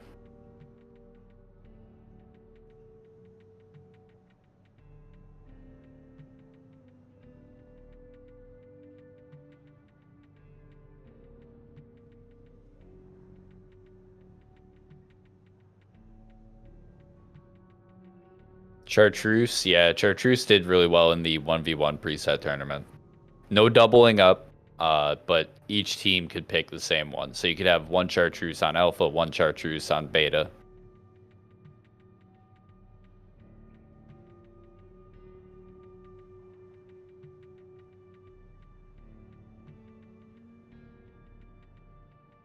Gabe is rowing over the Atlantic at high speed to flick the power switch. Yeah, gotta throw the breaker.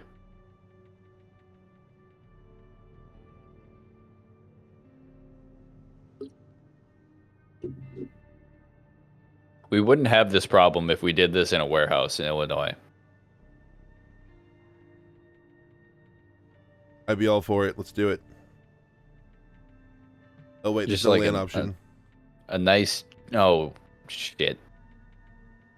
We'll get the engineers on the job. Someone needs a network in a fake Steam server that it recognizes it, and then, you know. Please, Bandai, I can be trusted with a server.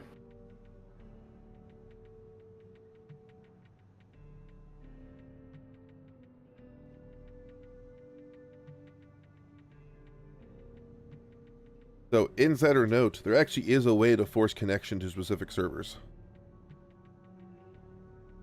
Ooh. The problem is you won't know that information because that information is held by From Software.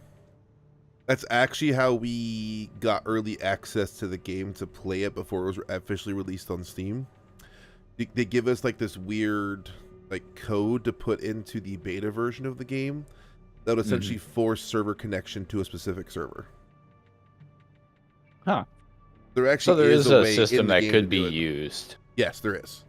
Something would exist that would allow you to do that. Problem solved. But yeah, like no LAN option is kind of weird. We have the technology.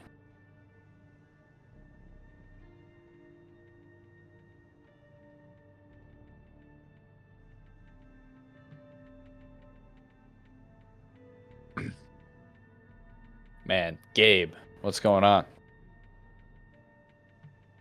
Do we open up the 1v1s again? I think so. Kind of feeling that way at the moment. Same as always, the keyword is donk if you want to get some fights to stay warm. More than welcome to switch your build off your tournament builds.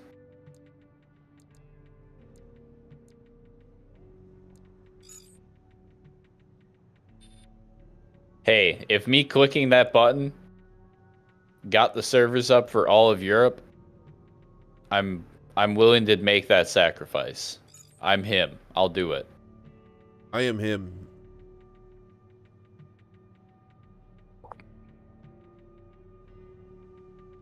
All right, sweet. With any luck, the servers will get ready because we clicked to play. Now I have a proper FCS. Let's see how much the Lance really does suck. Yeah. Yeah, make sure the lance is what's sucking there. Those missiles end up with a lot of downtime if you don't cut their lockdown time. Yep. You leave it at default. What is it, like 1.5 seconds, 2 seconds? Yeah, it's like 1.5. Yeah. And I was running one with a 78 missile lock, so I was actually like increasing it to like 2 almost. Barkwalk, can you replay that game, please? Especially if the score was anywhere close to close.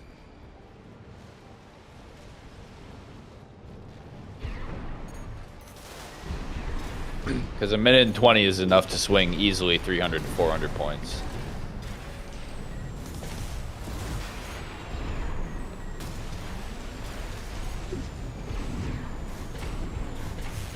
I mean, maybe even more.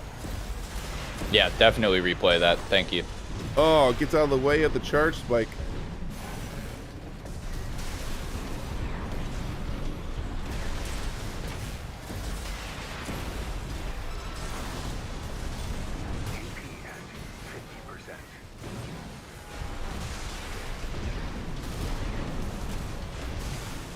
Alright, sick. We're getting reports that everyone's able to connect now. Very good. Hopefully they stay up. Yeah, hopefully they stay that way. That's the problem. They may not. Oh, hammered. I got hammered. I'm running the 20B on this thing, which is probably a mistake. Yeah, that's still within the score range where I would want you to replay it, Farquad.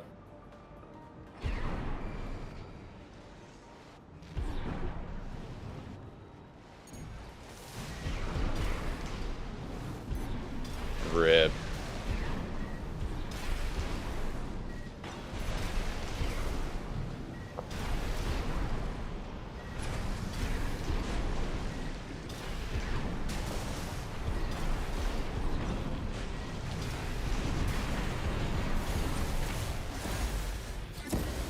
What is that tracking, Lance?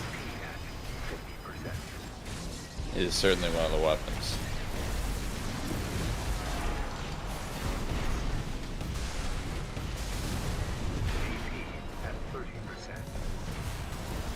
And shields just nullify melee. I know, that's what I'm noticing too. I'm dead.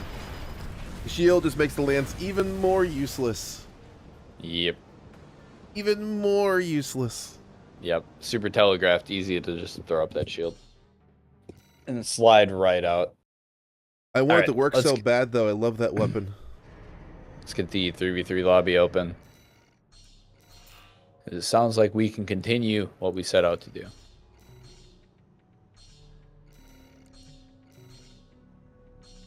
DCI, Tekkaden, hop on in. Yeah, Risa, try to get your internet going. You've got time.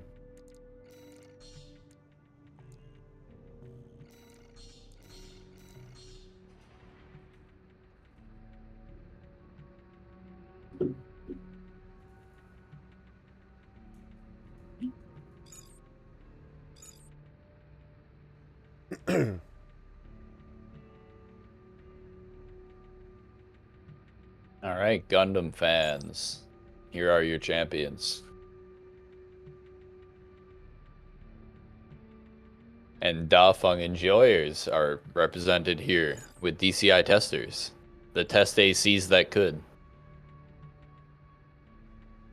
That is one of the greatest dichotomies in the game.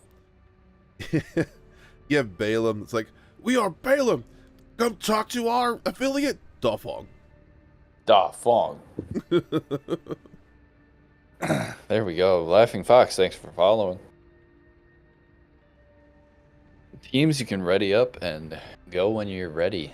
We start on our city, Xylem.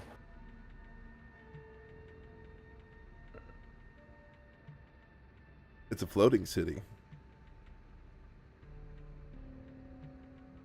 Very blue and foggy city.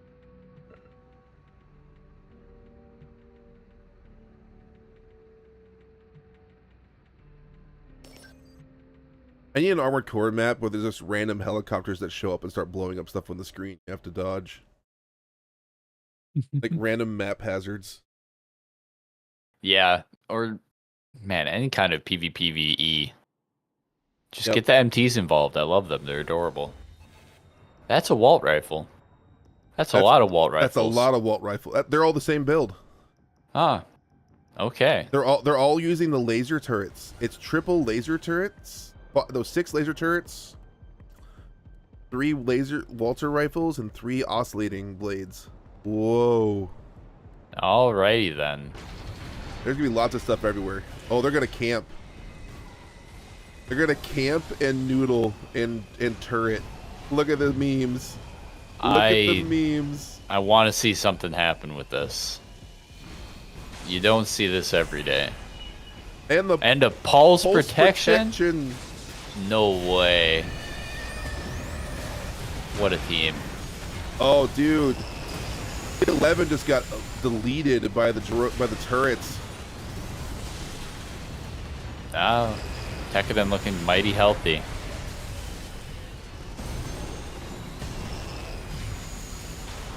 Laser turrets, even when the enemy is staggered, are just... What if they're between shots, you know? Yep. They might not hit. They might not be ready, and then it's just, you know, damage downtime.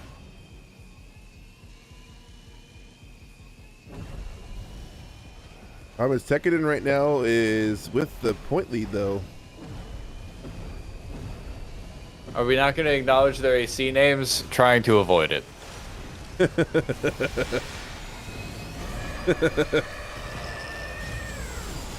There's a reason I said T11. Alright, the Noodle Gang need to put up some points. Edelfelt looking like the target. Finished off, they put it on the board.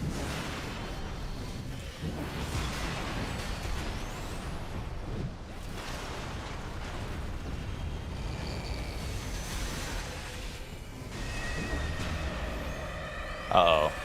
Uh-oh. Verticality getting right in the way of never gonna.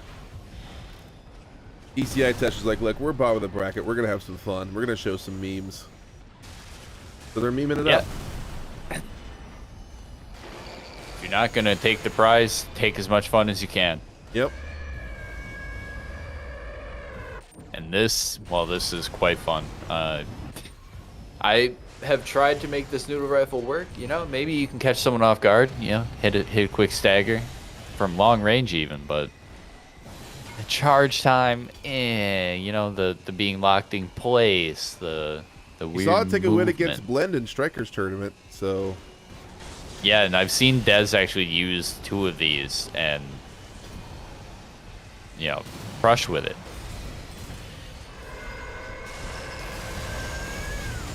I see. So by having them mixed, a teammate can try to micro stun with the oscillator and trap players in the noodle. Bold Coordination strategy, required. We'll see if it pays off. Yeah, the coordination required for such a maneuver is insane. And the whole time there's napalm all over the place. Tekkadan's really making a mess of the joint right now. Yeah, there is stuff going on literally everywhere at this point. Yep, I've just tabbed onto several people right before their respawn. Looks like I'm continuing that curse. Stay in the full protection. Whoa! What was that? What was that? I'm glad you saw 1080? that. What was that 1080 just now? We may have just seen one of the most intense trick shot attempts in the entire tournament, or a visual bug.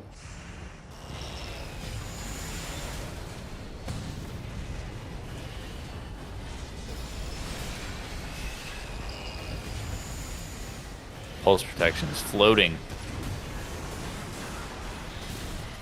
Early on, there was talks of whether pulse protection might have extra utility in 3s. The result of that testing was it's a bit finicky to get to work. Yep. Draw. All right, sounds good, Cypress. You've got... Oh, someone on Tekken's team fell out at the end.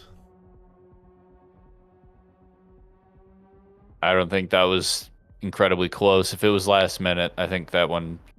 Wow. Lobby got nuked. Yeah, I said the one of the players on Tekken got dropped out, but it still counted as points somehow, which I think is interesting. Yeah, no, that score wasn't even close. When did they cut out? It lasts like 5-10 seconds, maybe. No, that stands. Yep. I think that one was pretty well decided, regardless. Well, I'm pretty sure you can subtract his 375 points and Tekken and still wins it.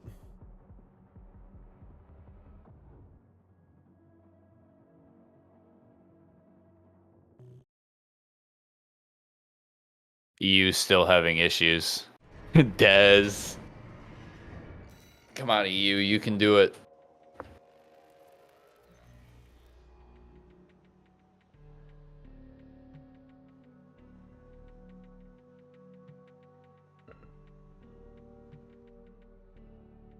Set motivator out again? Come on, dude. Turn him on correctly.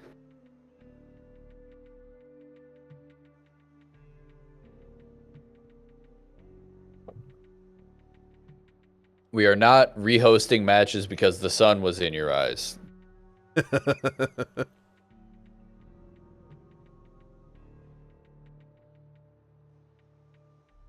Yeah, do you think they like hit the power switch on their way out of the server room and accidentally just turned them off again? Hit the wrong switch?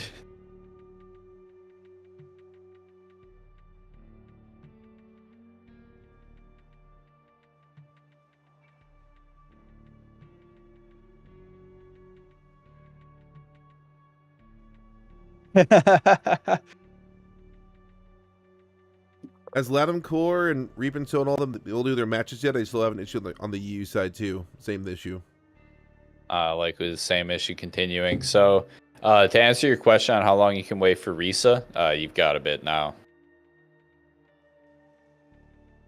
As we did before, since we know for a fact the servers are down, let's get some 1v1s on screen. Anyone who wants to stay warm, keyword is donk.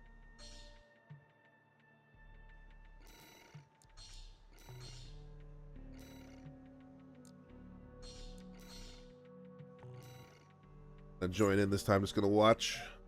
Good thing I already have the label ready for EU servers are down. Didn't think that specific label would get much reuse.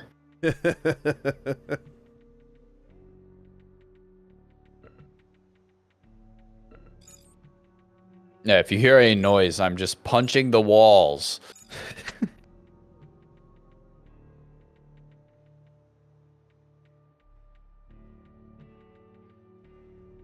It's fine, it's fine. We'll make the most of it. You know, we're still playing Armored Core.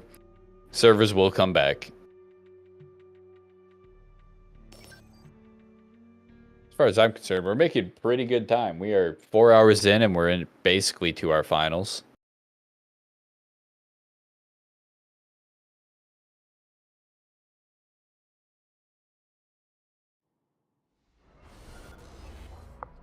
There it is. There's the Des build.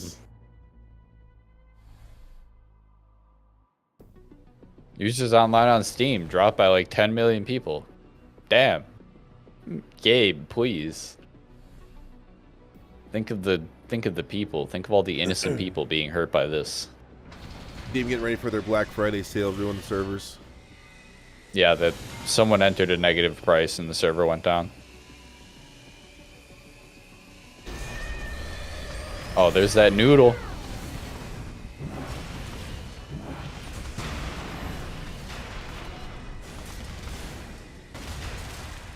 Verticality being very tricky for the dagger. And what Dez is doing is dodging out of the noodle early. Because if you dodge out early, it doesn't overheat. Okay, I didn't know that. That's interesting. If you let it run the full duration, it overheats. But if you end it early at any time, it will have a proportionate amount of heat built up. Interesting.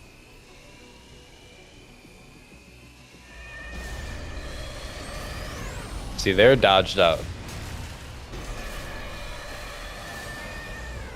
Dodged out.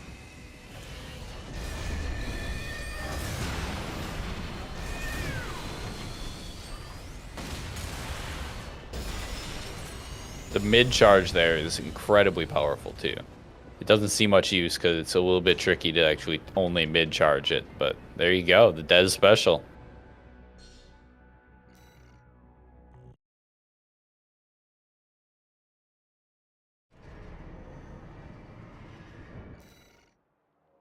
I'm gonna be right back. No problem. Jozo, thank you for following. Welcome to the channel.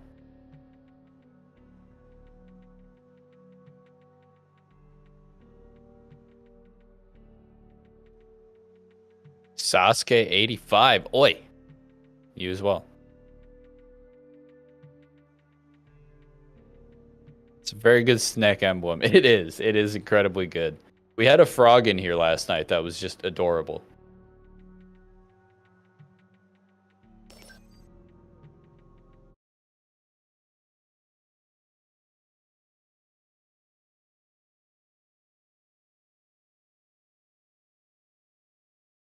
The decision making at Steam is a mystery.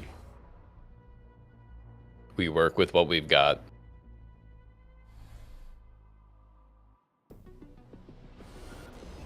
Hey, Dez, look, I'm biased because I like the weapon. Thank you, Hex. I really appreciate your updates. They help out a lot. Yeah, they're trying to hurt AC6 because the next Half-Life game is going to be a mech game.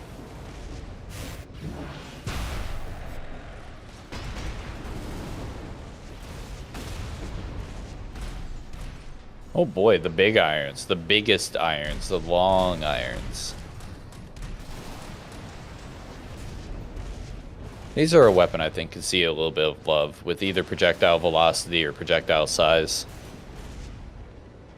Rootin' tootin' cowboy build, absolutely. The big ducks. Yeah, the mighty ducks.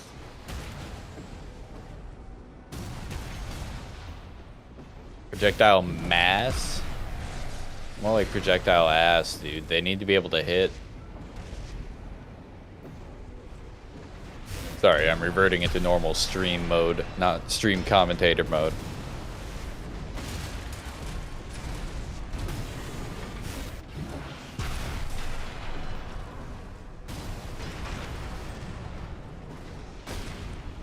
Striker doing a good job of playing this laser blade build. Actually catching the charge attack there. Incredible. Charge attack into Zimmy.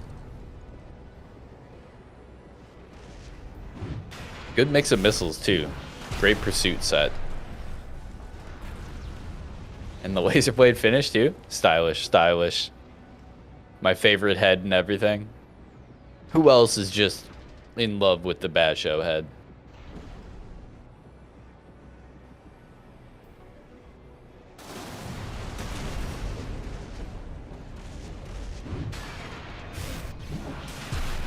Oh, the kick in the laser blade into Zim. Kick. Okay. Okay, bud. That was pretty dang cool.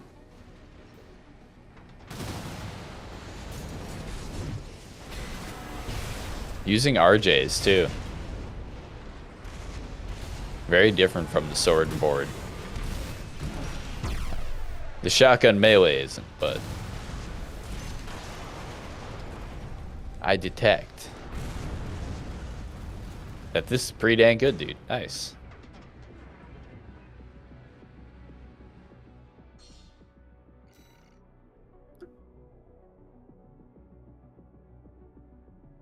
How do you feel about the laser blade changes? How substantial are they?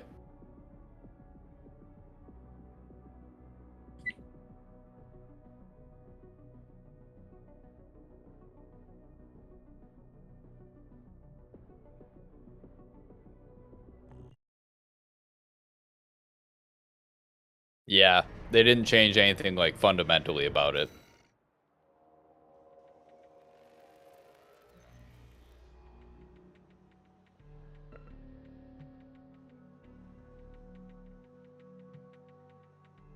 I'm back. Welcome back.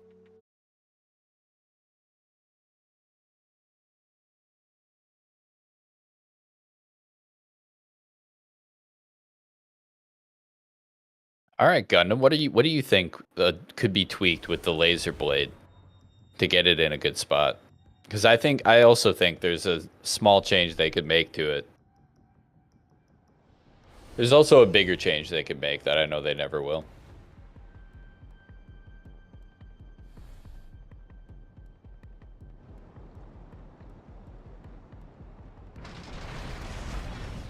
The hitbox could use some help, absolutely.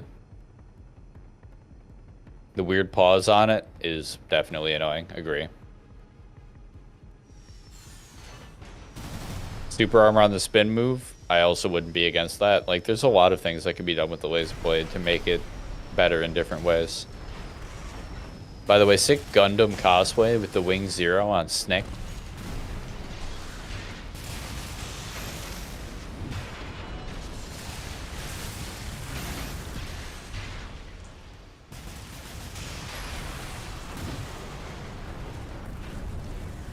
Put laser blades into every weapon slot.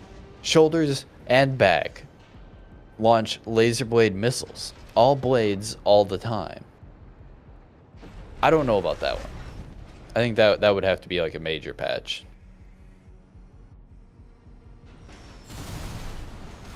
We'll call it the Beyblade DLC. Yeah, let us select regulations again, and then give us a blade regulation where everything is blade. The edge patch.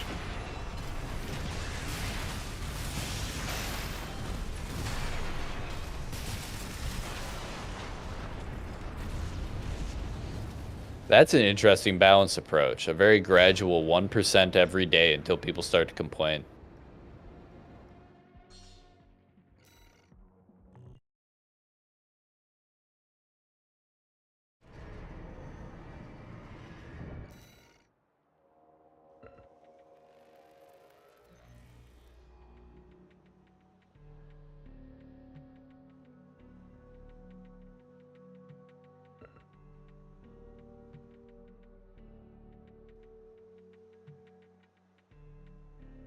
Yeah, 100% range increase. Okay, it sounds like teams are starting to get ready. After this, we can see where servers are at. Appreciate everyone's patience in the meantime. No one could have foreseen that Gabe would pull the plug on us. Our savior is becoming our villain.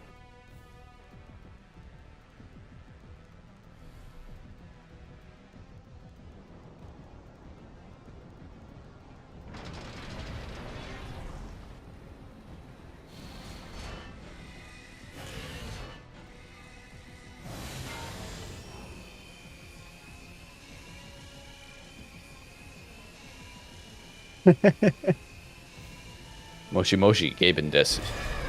Shut it down. Drop the servers.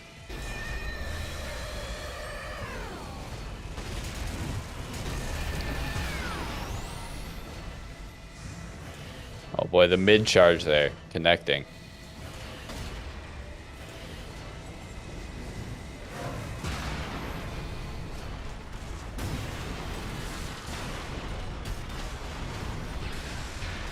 Boy, the melee build charging in, tons of damage. Huxley just continuing to shoot during the animations.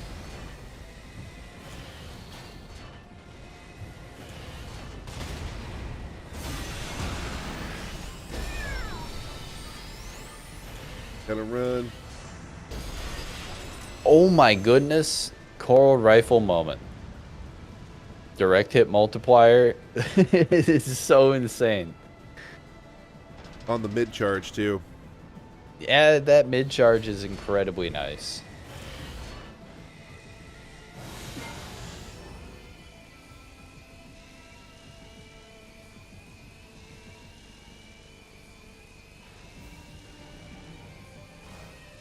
I think expanding on the multiplayer aspects is like one of the big things they can do in a sequel. People are definitely interested in it, specifically co-op. The FromSoft game community is definitely very much behind co-op. We haven't really had it since AC2 Another Age. Yeah, we're definitely all about it. Yeah, it was in For Answer, it was in Verdict Day and 5. Yep. With the team it's missions. been in Demon Souls, Dark Souls, Elden Ring, just not Sekiro. I feel like it was just kind of a budgetary thing this time, you know, test the waters, see if it sells, and then bring those features that they know we love. We know they like.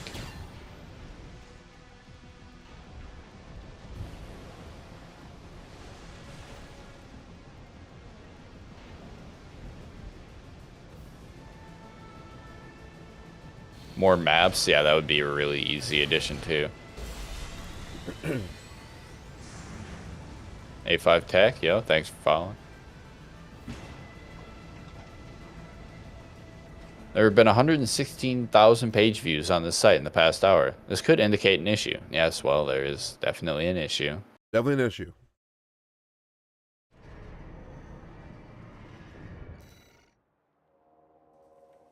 Do we try it again here or not? We're getting positive word from players, so I say we go for it.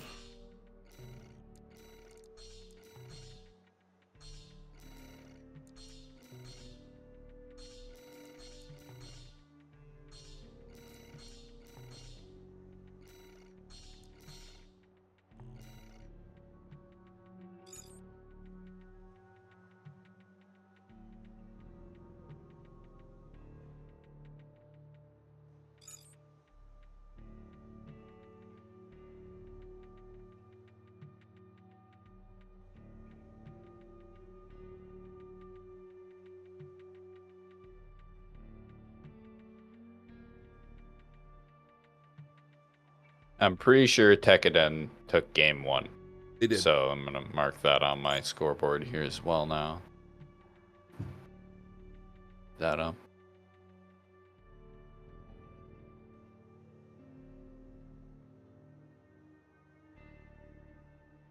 All right, let's cross our fingers. Europeans, make sure you go to the London servers, apparently. Vienna has given up. No. Not Vienna. Say it ain't so.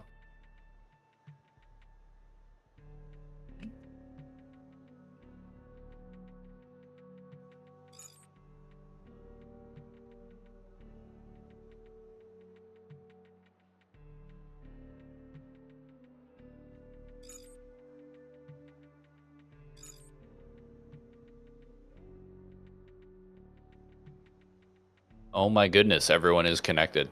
All right. All right. Players, we need your choice of map from DCI. So Dez, Timabine, Scholar, where do you want to go?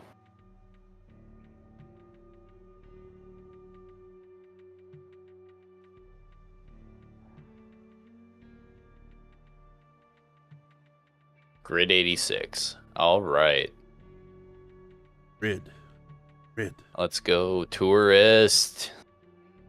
You're no ordinary tourist. Players are ready. We're going right into it. Nice. The tournament resumes. Thank you for your patience, everyone. Back on track with the final round of the Swiss bracket before we go into the final eliminations.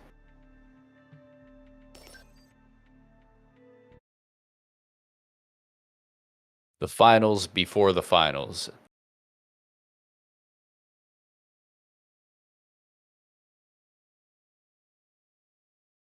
No problem, Des. You're doing great. I appreciate everyone being communicative during the outage. We have a lot of bad cooks coming.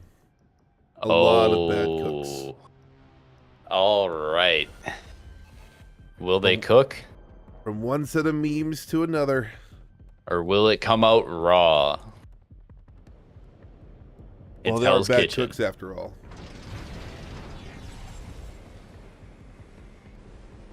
Laser drones and laser turrets. And some ear shots. All right, bit of a mix. I think some may have left their memes on. Oh my goodness, Elder Flashpoints is getting cooked right now. Yep, we see a terminal armor popped on both teams. The follow-up onto new targets looks to be in the favor of Beta. Neither team has finished it off yet. Alpha does first.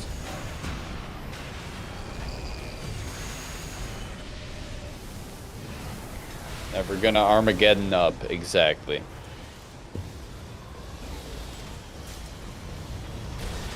Scores looking even. APs nearly even as well once that terminal armor wears off on Dre.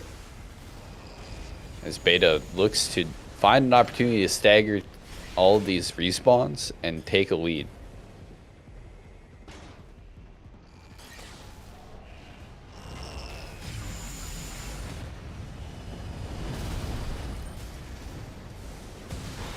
Dre's still alive, though. There he goes. Yep. Dre stalled that out for quite a while. It's just expanding that score lead. Victor Beam, thank you for the follow. Edelfelt now on low AP. Terminal gets popped. How much value?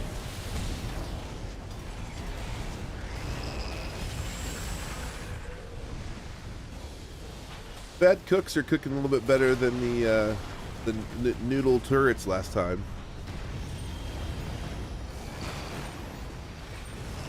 Victory Beam. Everyone's been having server problems, but if they still haven't responded, I'll go ahead and DQ them for you.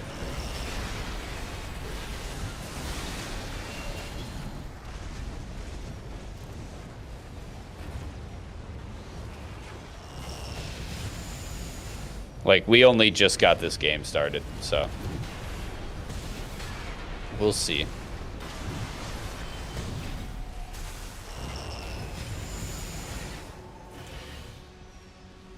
This game, however, is a 300 score split right now. Tekkaden in the lead.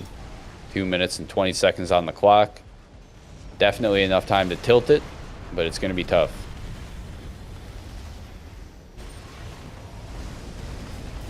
Yeah, Tekkaden with the double napalm launcher diffuser build again. Just watch the full combo. So basically launch the napalms, go into a kick, knock you into the napalms, diffuser cannon you to stun you, then do more napalms on top of you. Yeah, the amount of time it can stick a player into a napalm is actually pretty appalling.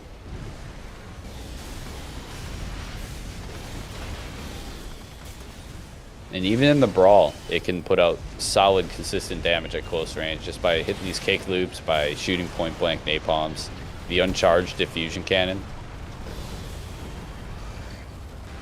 And then having the charged diffusion cannon to throw in on teammates to help them finish a kill. It's very fun to watch.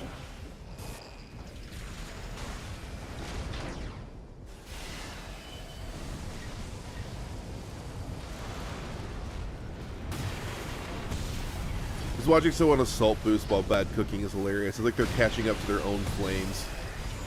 Right. It just kind of covers a part of the screen for a while.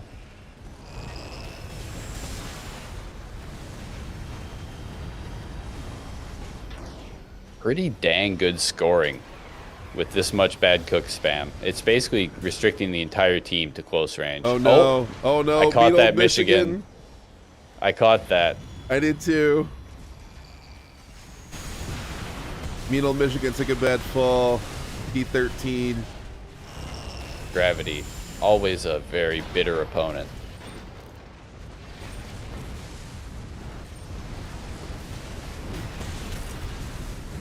Bad cooks were looking not half bad for a while there, but now Tekkaden started taking away a little bit. So many flames on screen. I'm consistently trying to find a camera that isn't just covered in flame. Yeah, it's not been easy so far.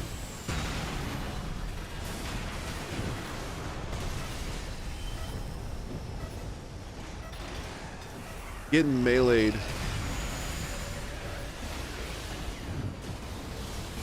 All right, that's going to solve it. Tekkaden 2-0 against DCI testers who seem to be testing some experimental strategies. I'd love to see it, though. They say they've done all they needed to. Beautiful work, gents. Glintu asks, what strats have been doing good? Mixed loadouts have definitely still been the name of the game. We've seen definitely quite a few earshots. There is a team right now coming out of Japan, 432 and Friends, who have an all-tank and quad lineup, which is incredibly tanky. They play it very airborne, and they've been doing incredibly well. I think they're undefeated.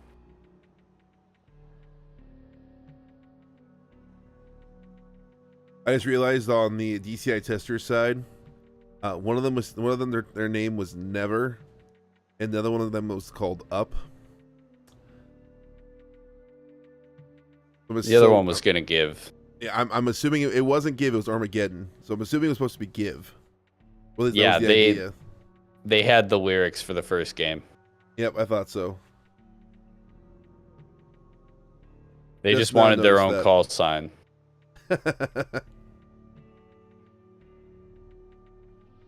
Poor guys. One of the call sign of his own. The most farmed AC in the game.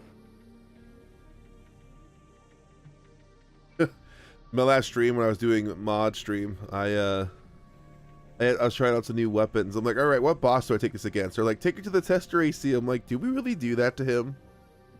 Like, do I take these monstrously explosive mod weapons? Like, yeah, do it. I'm like, okay, for the memes, I go do it. And yeah, it was rough.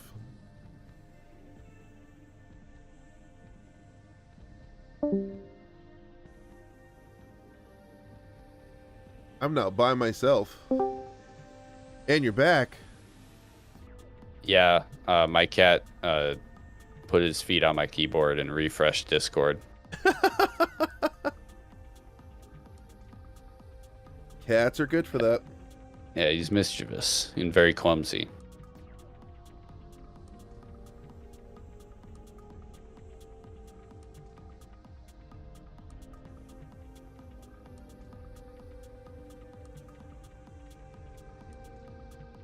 Yeah, we got one other reported score, so it looks good.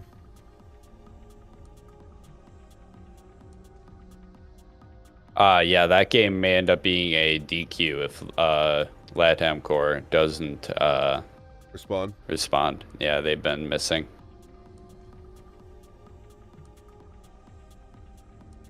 Pizza Dude's got 30 seconds.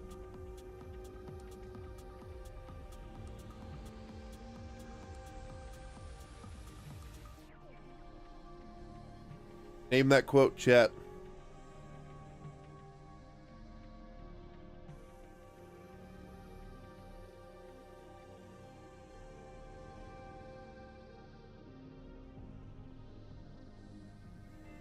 All right.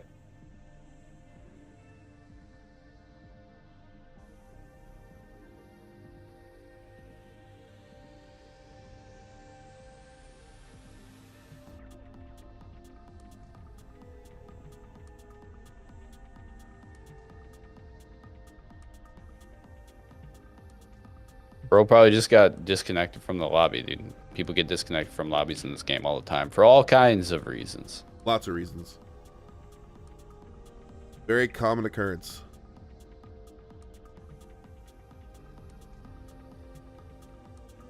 All right, yeah, we should have our scores locked in.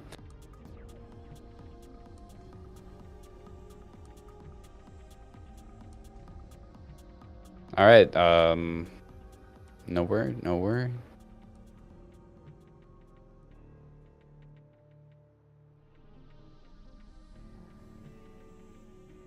Yep, it's top 4. I'm going to be opening the tournament up for that very shortly.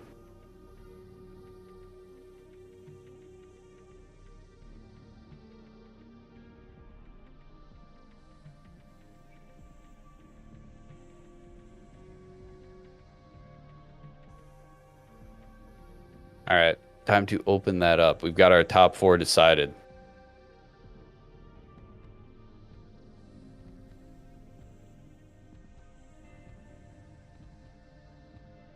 Pretty solidly, too. It's going to be 4-3-2, Snail, Reap and Sow, and Jabs and Quads.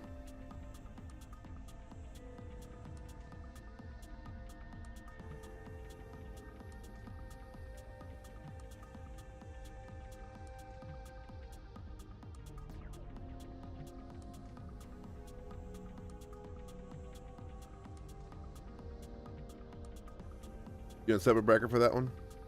Yep, creating it right now.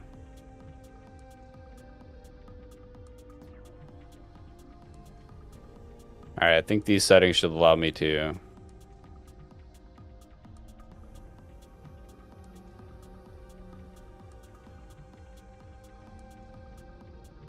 Oh, I need to set a time. 2:15. I have to start it at 2:30. That's like the next available time. Maybe I can start it at 2:20. I can. There you go.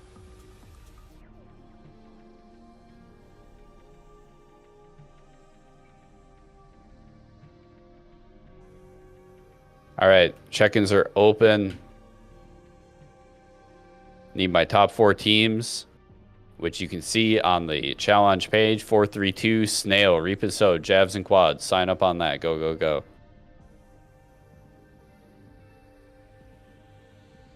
So we're going to watch 3 matches then, I assume, right? With top 4 single limb. Yep. That means we're going to watch the first matches. We're going to watch the 3rd place match, then grand finals. Because if you have just top 4, you have the 2 teams that lost have to play each other to decide 3rd place.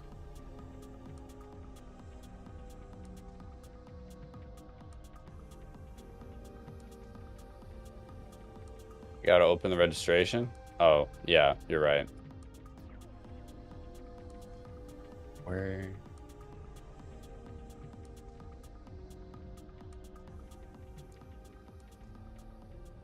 Hey, buddy.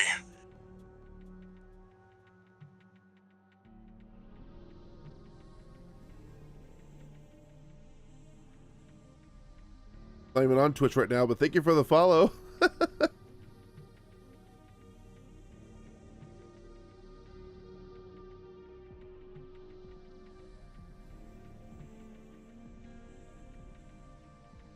Someone just randomly followed my Twitch channel.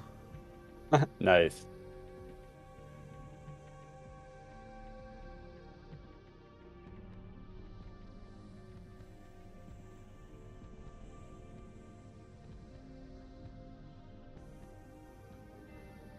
All right.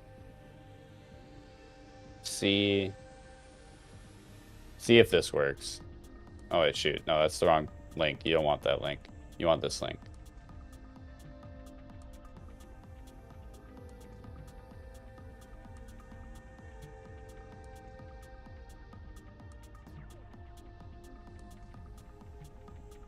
This one. All right, sign up on that.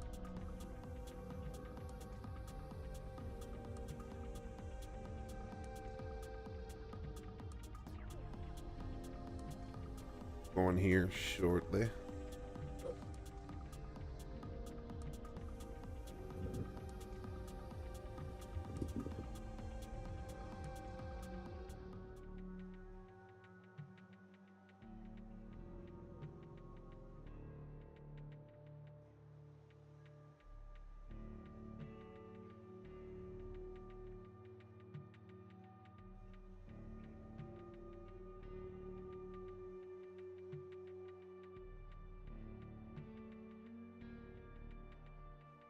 All right, top 4 teams. Sign up there.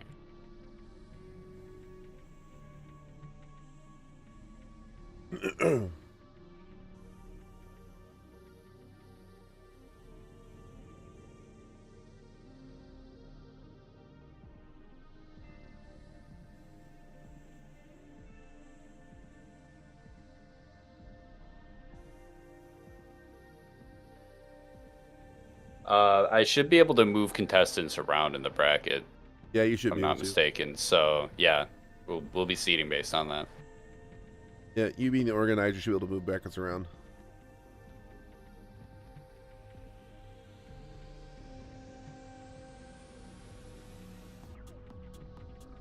Waiting on one. Nice. Thank you, teams, for being quick with that.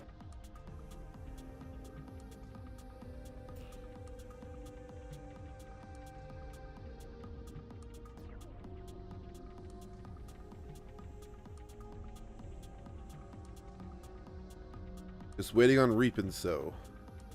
Yep, Reap and Sow. You can hear me? Yep, The and sign they're up there. link. Awesome. All right, so that means looking at our output here, Snail should be fighting 432.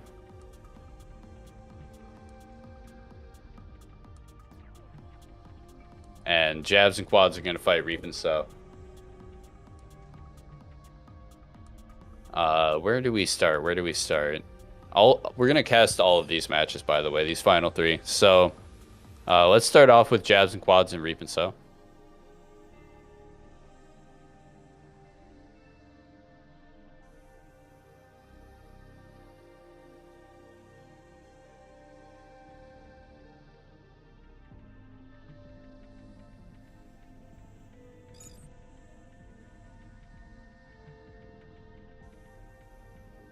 Gotta get rid of Fishbone out of your lobby there.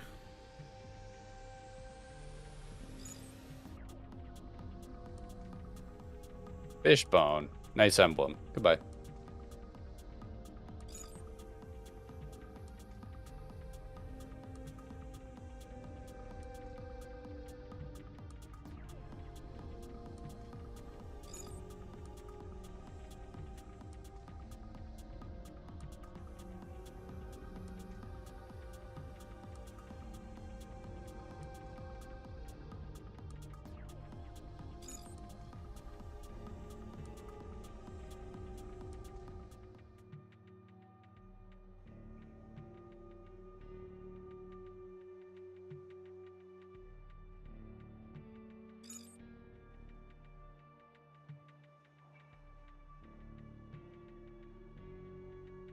Were you able to move around the bracket? Yeah, I can move them around. Seeding. Can I actually enter seeds for the teams?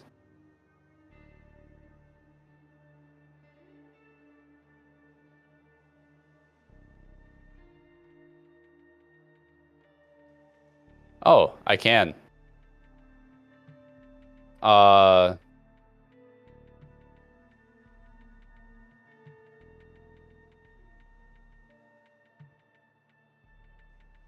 We're gonna be having the two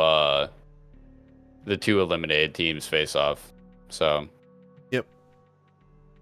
yeah, we will have a tiebreaker. Decide third. All right, everyone's there. Sounds good. I mean, that's just how it works out. That's how the cookie crumbles. This second bracket is kind of just utility anyway. Yep.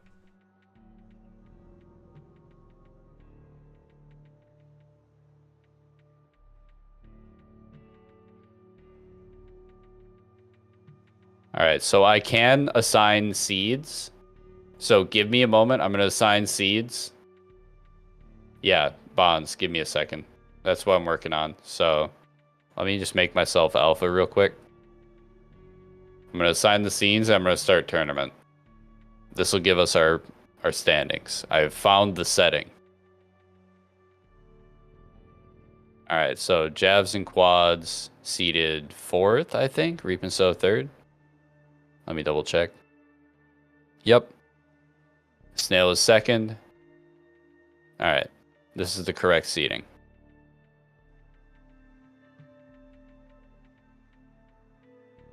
And 1v4 and 2v3. Like this. All right. Well, let me get 4-3-2 in here then.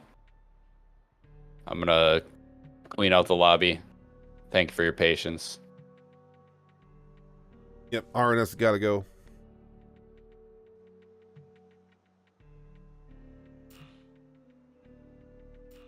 Thank you. Thank you.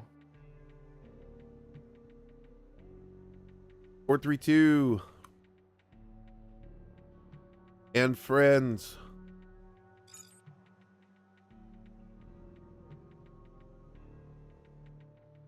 All matches are being streamed, Melting Cube, so please do wait. Thank you for asking, Ramen Rook. I think I got you answered as well.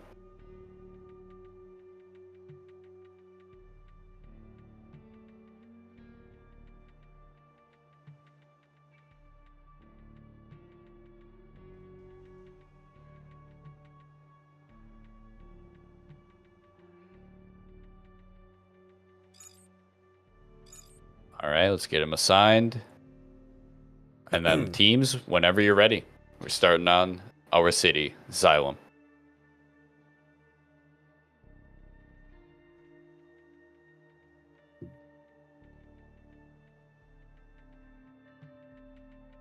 All right, 4-3-2's been incredibly strong.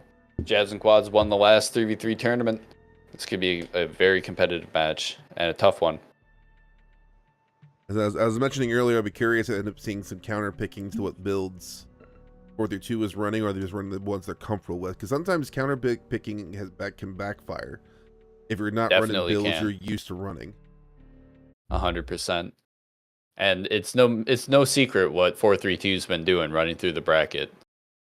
I feel like this is probably what they've been running the whole time. I haven't seen them switch, obviously. We saw one match from them. And they won both rounds, so there was no opportunity for swaps.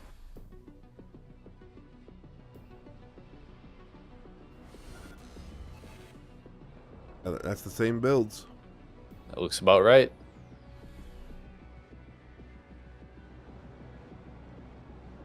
Here we go. First game of the final bracket.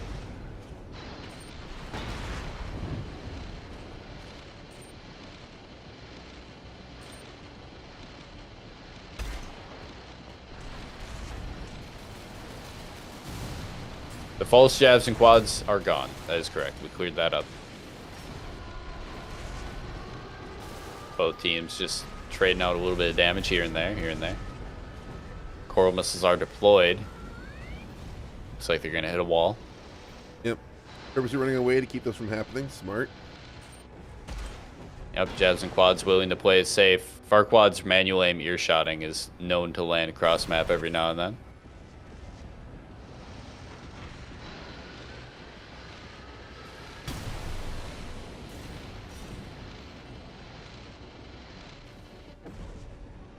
Playing very patiently this time around. Yep, both teams perfectly O2's willing to in be there. patient. Yeah, be careful. Being Yep, cornered. 2 gets clapped by the coral missiles. Ton of damage, ton of stagger there. Jabs and quads traded back, staggering 3 members of the other team. None of them go down though.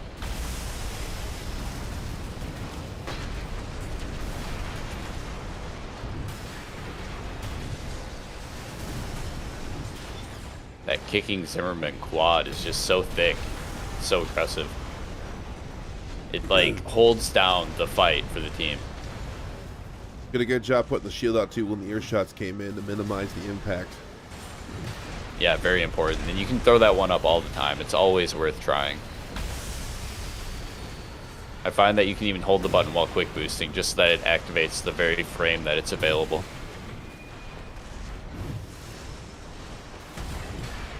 Here we see Hawami in a duel in the streets right now with, looks like Cyber.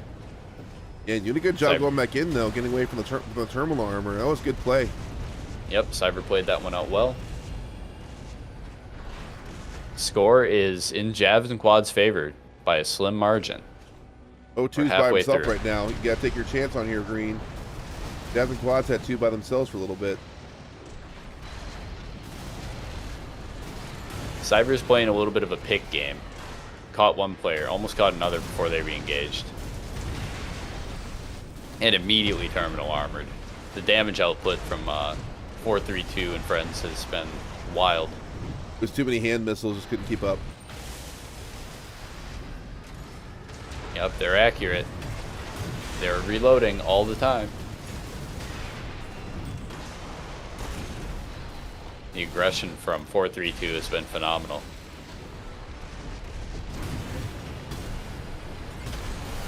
Shielding almost every single kick. Farquaad came in there with the assist. Still alive. Nice job of popping the terminal arm before going down there from subject.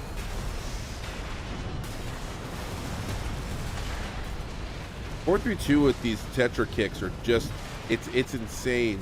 It's a clinic. Yep. May have been nerfed, but the micro stun, like I said before, is just so valuable in a team environment. Cyber on 1 AP, probably hoping to get a flank in on the next engagement. If he can come in from an angle unseen and get an extra Morley shot off. Just getting that extra value on 1 AP.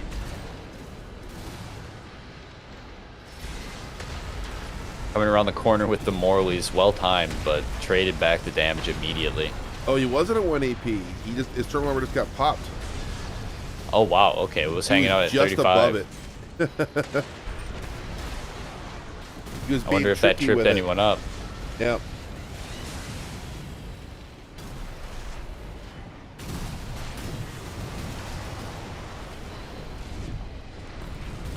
Scores were looking real close, but now it looks like Jabs and Quads needs to really make something happen. Cyber's the only one surrounded by purple right now. O2 has 1 AP and is currently alive. Just died. Got a stun on Hawami though. Yep, they need to finish off Hawami here, and it looks like that's what they're gonna do. How well can they clean up these last few kills with 18 seconds?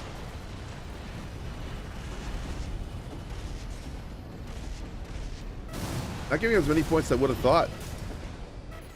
Yeah, I'm a little bit surprised.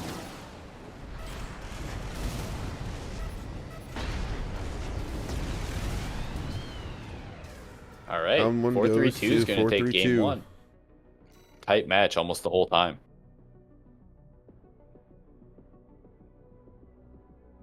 All right, Jabs and Quads, I need your map choice.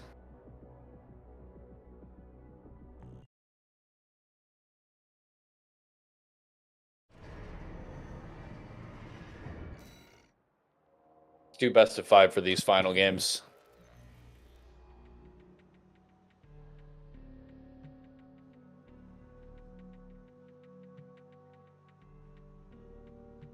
It's how we've done it in the other tournaments, so let's keep it consistent.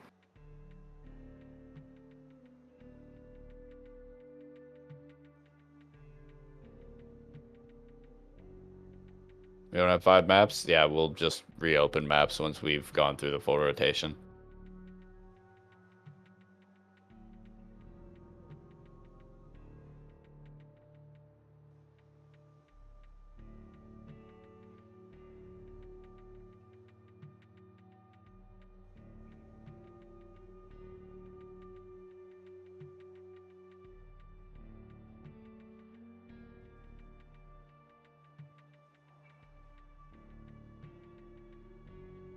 Jabs and quads? What are we doing? Where are we going?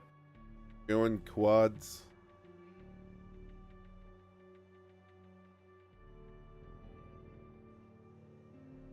Spaceport it is.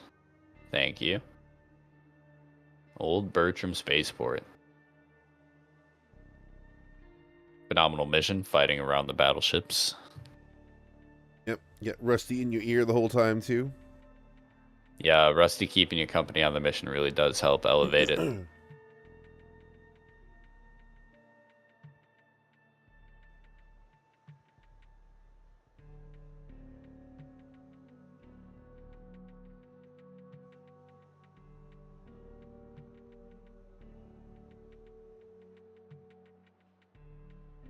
Just realized Kurotake is on a quote-unquote loader 4.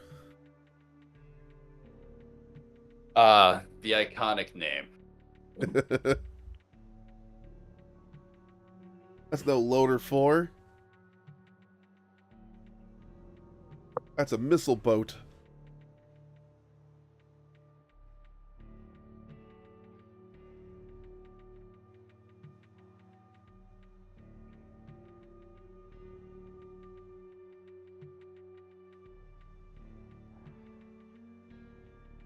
Yep, in a lot of ways, Rusty was kind of a protagonist.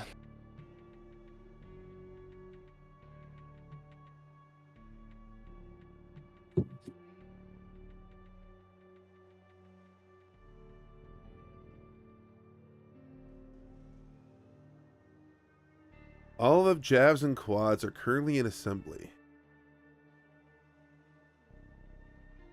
I think they're talking out beams? counter Will it be strats. dreams? Yeah, probably. Because with such a heavy team, they can kind of focus their weapons around high output. Things like plasma cannons and missiles especially become incredibly potent against heavier targets. Except for the vertical missiles. Yeah, we don't even include those. Not worth considering, not worth including in the missile archetype as a whole. They're more like water balloons. Yeah, I don't think they're even good as water balloons, because at least water balloons you get splash damage. You don't even get that with those. True.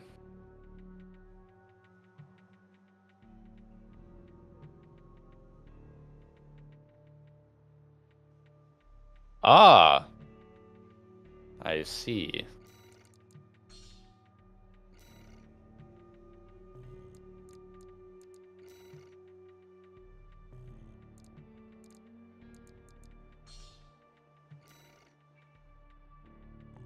Or Zooks. Looks like.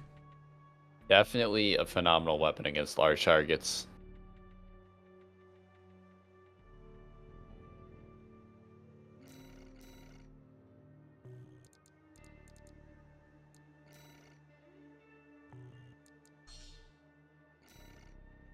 Players have exited the assembly. Yep, get more Zooks. Earshots we had before. And looks like a larpster of some kind.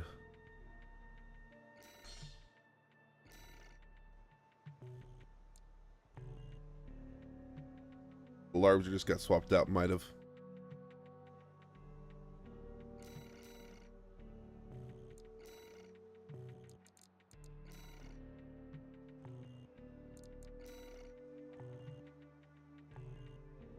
Okay, I was kind of wondering. It is Sandtai on the quadruped. Great rushdown generator. The Arquebus core kind of helps enable it with the output adjustment.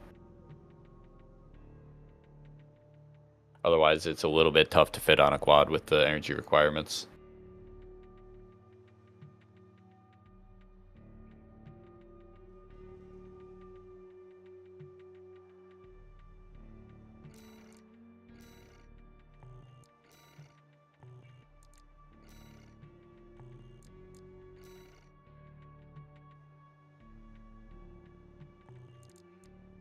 All right, well, I'm going to try to sneak a bio break then while they're prepping. I bet I can beat them. Nope. No way. All right, that's fine. I'm here. Go. Oh, now they're doing it again. No Nope, way they nope. would do that. No. No, they're back in. Nope. Nope. Nope. Wait. No. Come on, jabs and quads. I'm here. I'm We're seated, here. ready to go.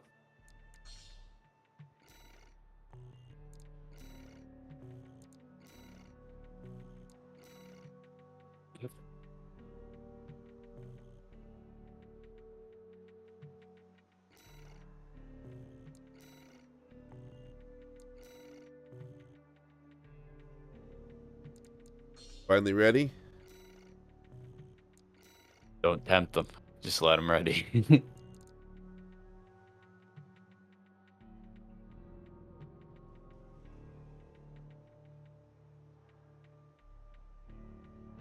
Oh, yep. Here we are. Yep, see, you just gotta let them do their thing. Farquad, I know you're listening. Cut it out.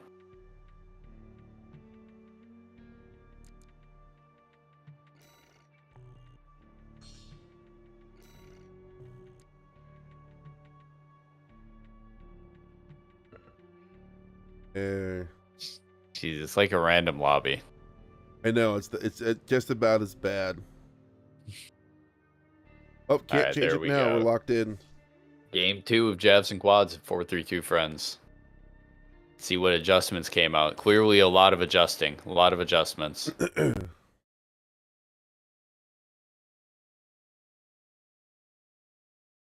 Yeah, I got to brainstorm. I understand you have to brainstorm.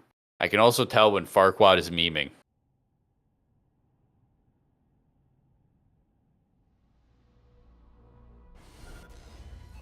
Morley shotgun, and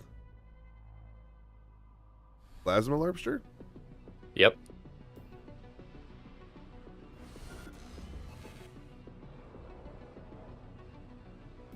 All right, 4-3-2 in the same boats, the same colors, same builds that they've been just on a tear with all day. Notice though that is jabs and quads do not have earshots anymore. Yep. This 4-3-2 team is just in the air, so earshots are almost off the table.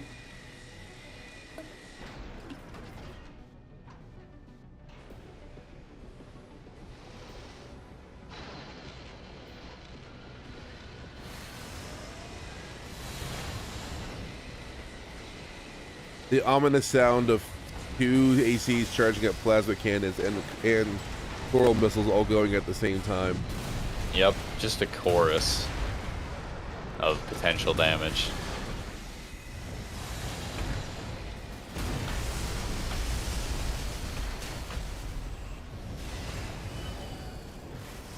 No kills trade yet. We have Cyber on 1 AP as well as Hawami.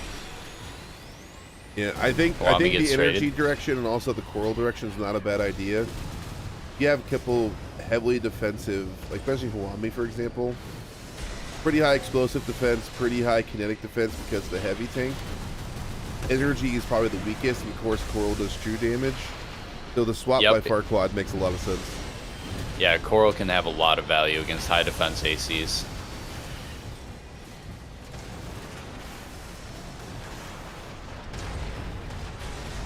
They just got to finish these kills. Seeing a lot of players hovering around 35, 100 AP. It's not a good situation, because then Terminal's going to extend that very shortly.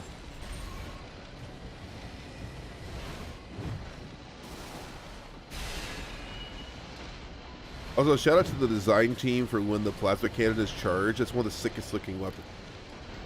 Oh, yeah. Oh, The animations and art team for the weapons absolutely killed it this time. I think these are the most like eclectic weapons we've had in terms of their animations, their reloads, charges. We've got a lot of different ones this time. Wami gets the immediate terminal armor though, so that's what the switch to the coral and the energy is doing for him. Yep, 100%. Those plasma weapons, just like I said earlier, 7,000 damage, give or take. Probably more like 6 or 5k against these high defense targets. Still just a pile to throw onto someone.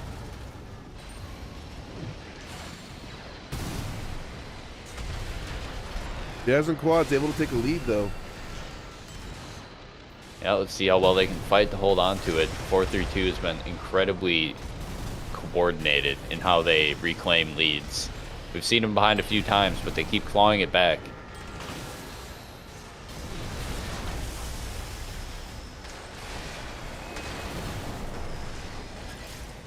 Bar Quad is still alive. Oh, someone finally looked at him. Caster's Yep. Curse strikes again. Alright,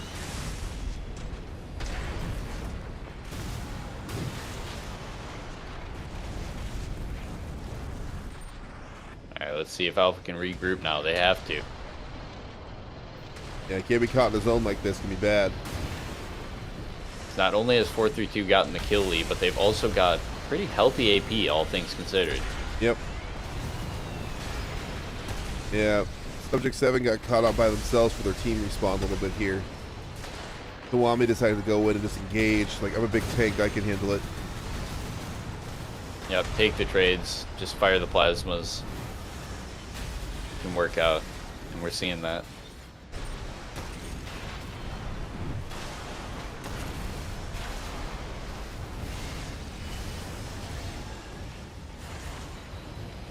Again, though, 4-3-2 just doing work with the Tetras. It went down again finally, but so much work with those Tetra kicks.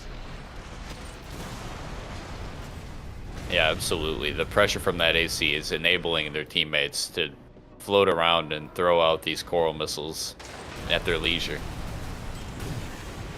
Speaking of which, Coral Tank did get pummeled into a corner, but with just Morleys and shotguns, there isn't a massive follow-up that can actually chunk through a tank.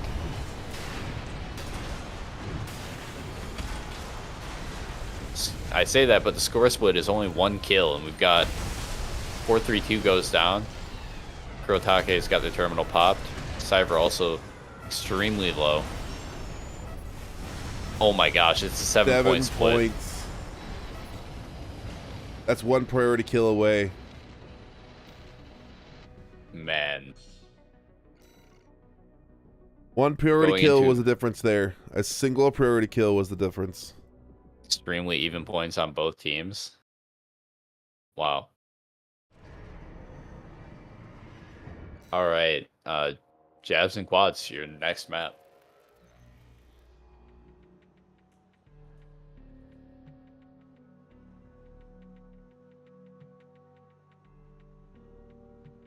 Yeah, there were 2 players who were incredibly low there. Although they had some terminal armor still available. best 5.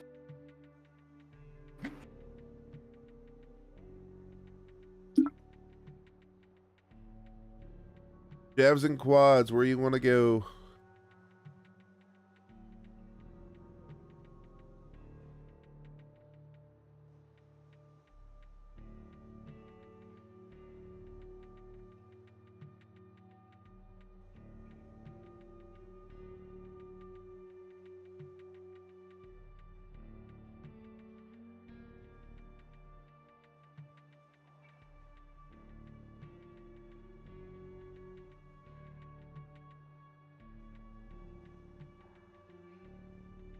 Jorgen it is.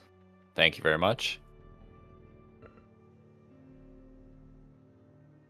The tetrapod is 4-3-2. The 4-3-2.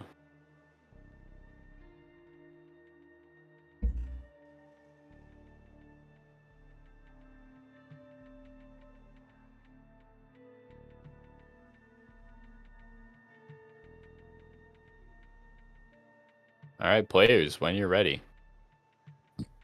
John 432 himself.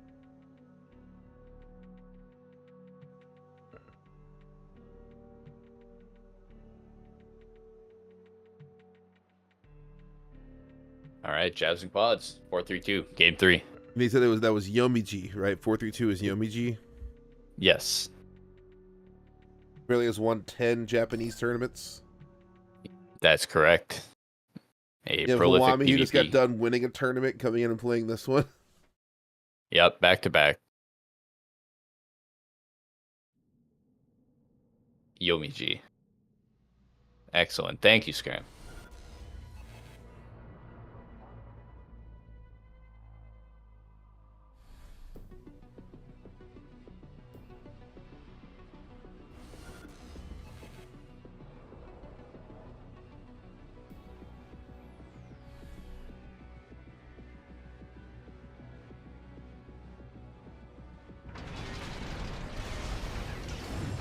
All right, Barkwad staying on the heavy weapons build.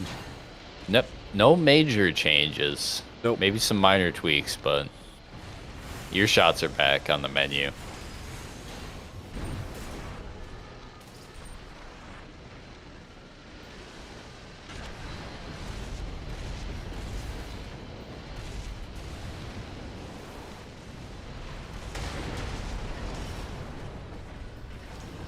There's the follow-up. Yep. They get Yomiji low. Yep. Here's It's traded back onto Cyber. The kills are finished off on both sides. Oh, no.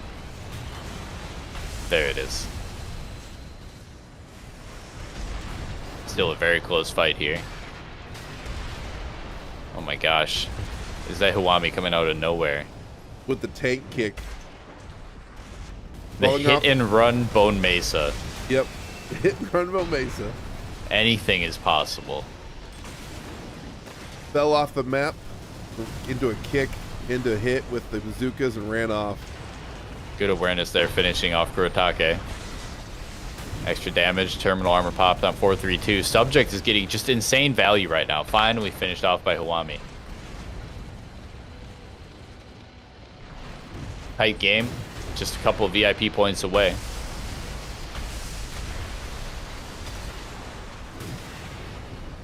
There appears to be a special of Hawami. Hawami likes to do this drop off the ledge and to kick.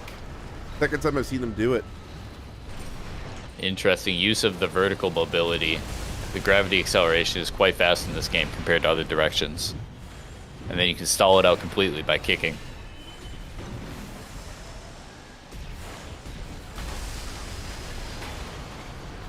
Oh, hey, Zealous. Zealous over on my chat. Zealous. Welcome in. By the way, Zealous Gotta say, DerkDonk's good live on time. his Twitch, too.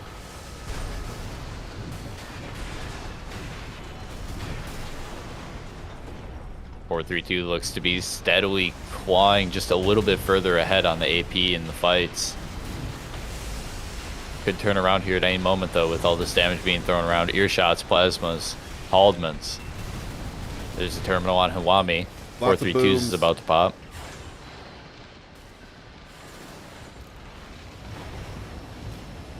In the meantime, though, 432's team has managed to secure the victory. Now just chasing Farquaad down as Alpha Team respawns. Threes can be very much about momentum, being able to carry your team forward and stagger the respawns of the opposing team. 3 ACs at once are significantly stronger than 2.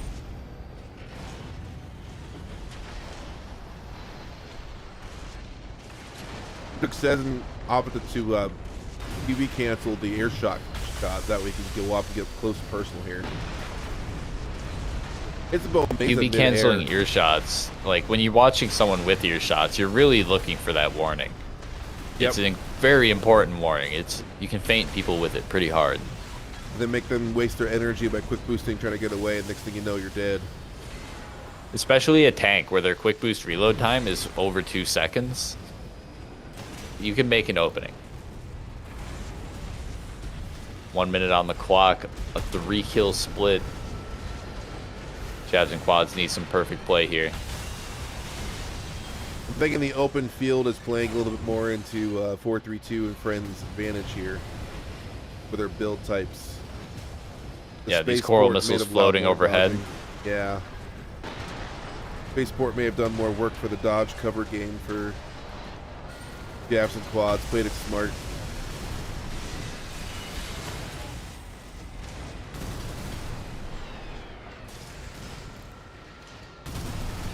This ominous tank floating around is providing a great camera angle of everything.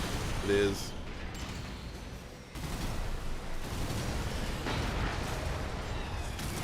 Got the coral missiles and hand missiles. Trying to take out Subject 7. They're catching up on the stun. I'm seeing the appeal of this build now. I can appreciate the beauty of the game from a distance.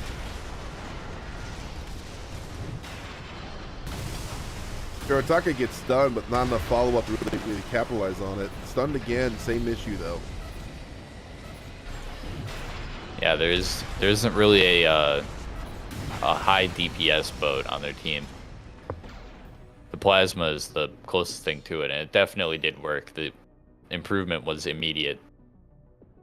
Super even scores all the way throughout. Well done, both teams. Done. Once again, Yumiji is the anchor. 4-3-2 on. All right. That means our next match is going to be Reap and Sow versus Snail.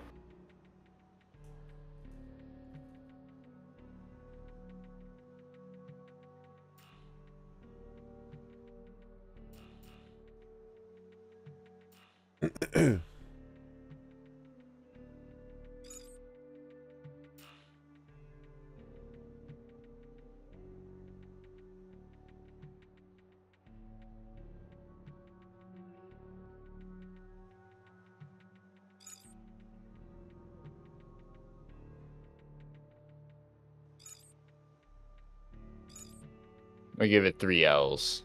It's an emoji. There you go. You are now Snail.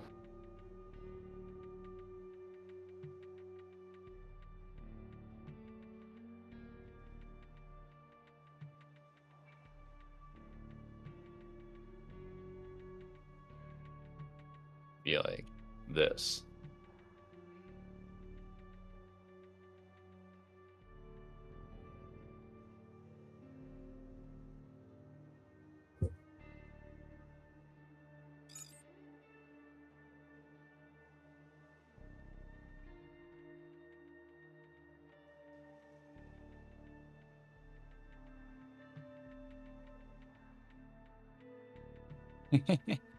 I'm gonna be honest. It's just the way I said the names in my head, so that's the way it is. That is the higher power that dictates who is what.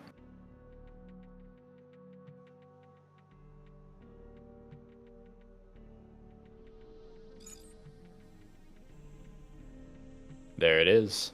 Put it on Xylem, and then it is good to go whenever the players are ready.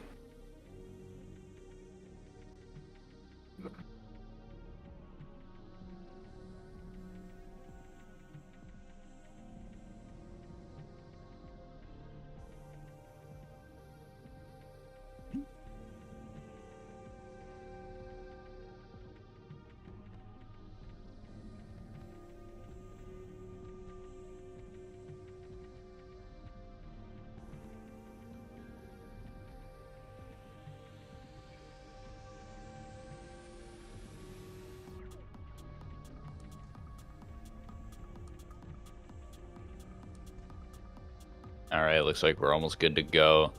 Back on Xylem, back in our city.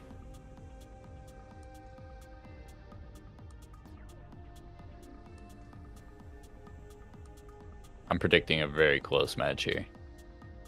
I'm talking 1 kill split or less. Yeah, probably. It probably will be very close.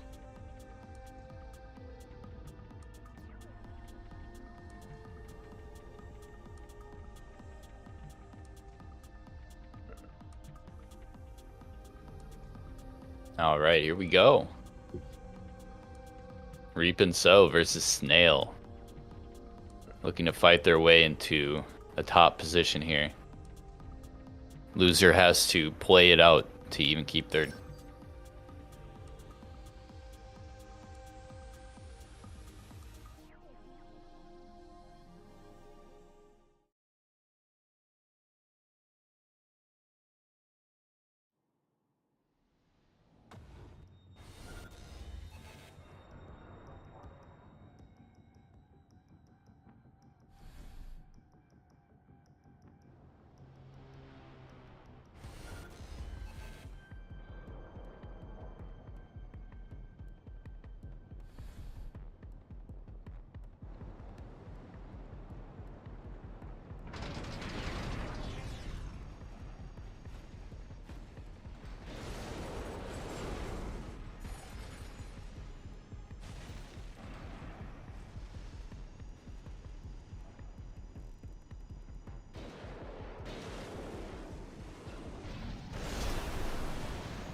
Okay, let's see. The players are finally starting to push into each other here. Ramen trying to get in, get out, being chased down by Melting Cube. Putting extra damage on Aphrodite though. Well-placed laser pistols, popping the terminal armor before Ramen's own.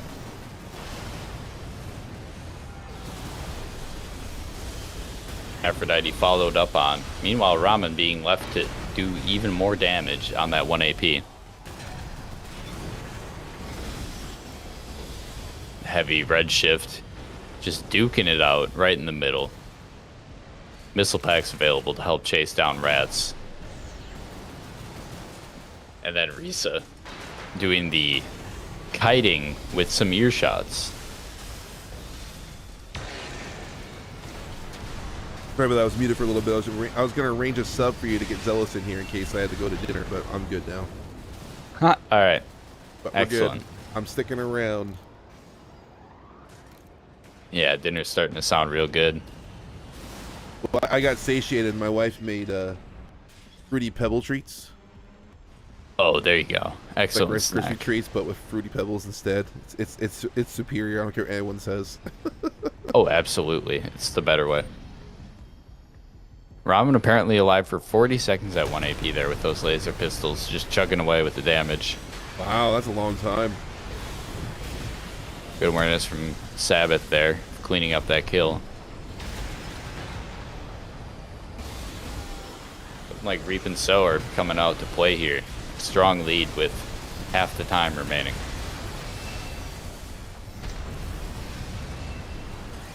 All right, how about Cocoa Crispy treats? I still like the fruity better. I still like the fruity better. I just do.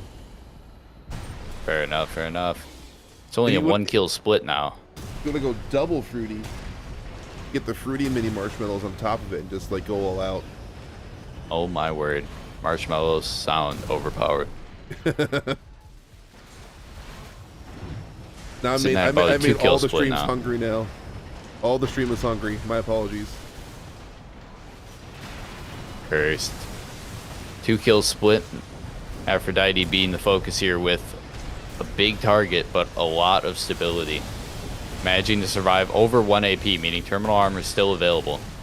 Yep, got a little sliver of health left still, so that hasn't happened. Hello, Tito. Thanks for the follow. Finally gets popped. Gets avoided for a few seconds. Yeah, one moment. Xeno, brother, dropping a big 5-bomb on the tournament. Enjoy your ad-free viewing. Enjoy your emotes. Your boy Dre, Nick Cage, Lantini, Denatsu, and your video game mum. Make sure you thank Xeno. Appreciate it, man. Huge. Thank you.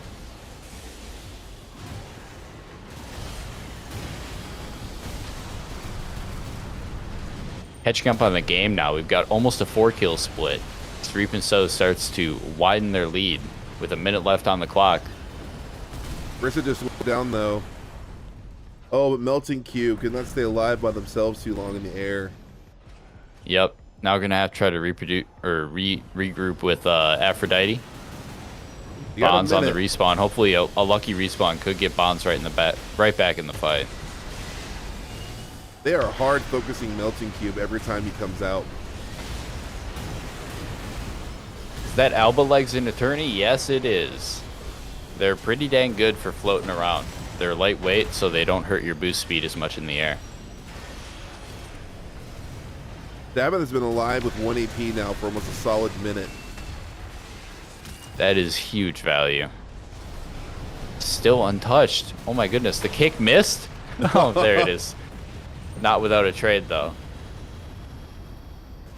19 seconds, only one person left alive on Team Alpha.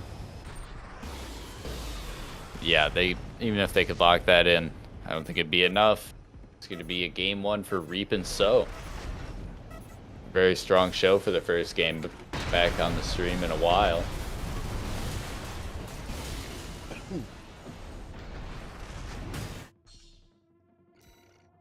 Good game. Snail Team, let me get your map choice.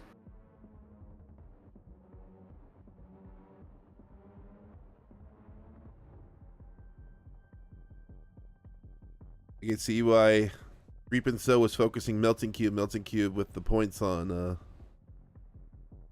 Blushing Snails. Yeah, Melting Cube is very much the brawler on the team, and also a large part of the damage output, but a slippery target.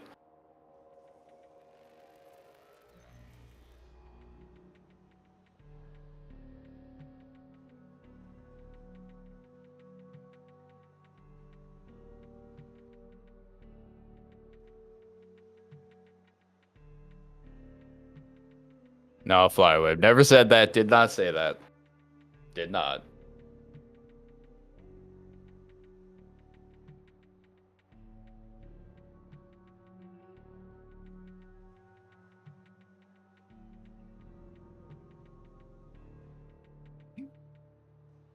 All right, when you're ready then, Snails.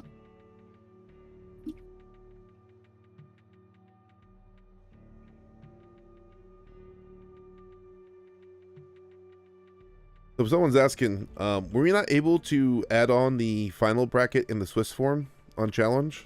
Correct, yeah.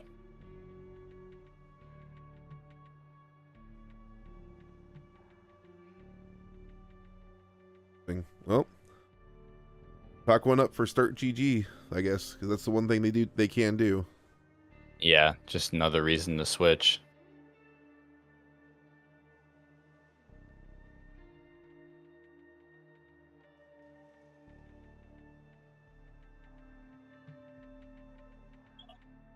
Like, I'll be the first to admit that Start GG is a little more complicated on the player side of doing it than compared to challenge, but we gotta start taking a little more ownership from the player side of keeping up with the tournament as far as what's going on. Like the first 20 minutes of this tournament, you had to re-explain stuff multiple times. Like I don't expect everyone to have all the rules memorized, but at the same time, for the sake of your other players playing with you and also the people who run the events, let's all be good stewards and do a good job and make everything run as smooth as possible. Speaking of running as smooth as possible, we've got the map pick. It's Jorgen. Excellent. Thank you very much, Snails. If you're ready to go, have at it.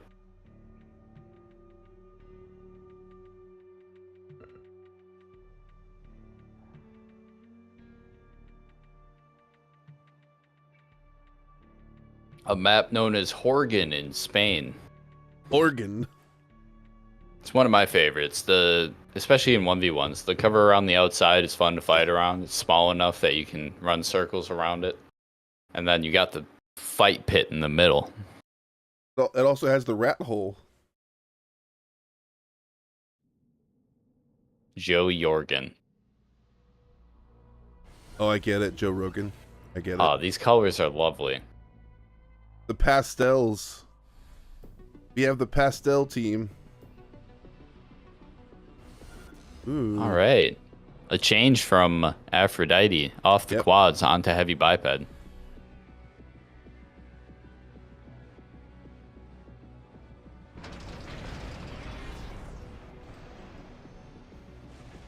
One with dual 6-cell splits with laser handguns too. And no, I didn't realize that's what Rom was running before. That's an interesting build. Yeah, those split missiles have some pretty incredible output on unaware targets. Makes them fantastic in a 3v3 if you're playing a build where you're not going to be the focus.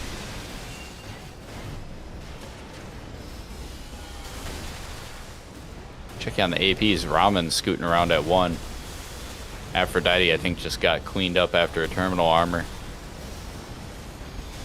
Ramen just evading everything right now. Still alive. What is this? Ramen, what's going on over there? I don't want to caster's curse it, but let's check in. Popping another terminal armor. The Zimmerman hits the cover. Oh my goodness, the second one missed. No shot. Still alive. He's going on almost a minute now being alive and actively engaging opponents and still living. Oh, there it is. My word, Ramen putting up incredible value, helping the team get an early lead. No Azure tanks are not banned. We aren't seeing any tanks right now. In fact, the top team is both are running tanks. Yep, tanks can definitely work. However, people have really been liking bipeds a lot in 3v3. The extra mobility, being able to take it's the Versal speed, booster. lightness, the lightness, the change that from made to the assault boost speed has weighed heavily on the tanks. No pun intended. But yep, it was definitely a good change too. Widening those speed brackets was very nice for the game. Rat builds could really rat better.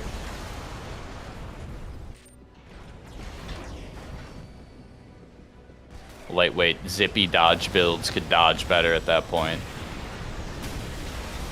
And my heavyweight shotgun build could no longer go 550, which is probably healthy. It's probably a good thing. Yeah, that probably shouldn't that's a happen healthy that way. change.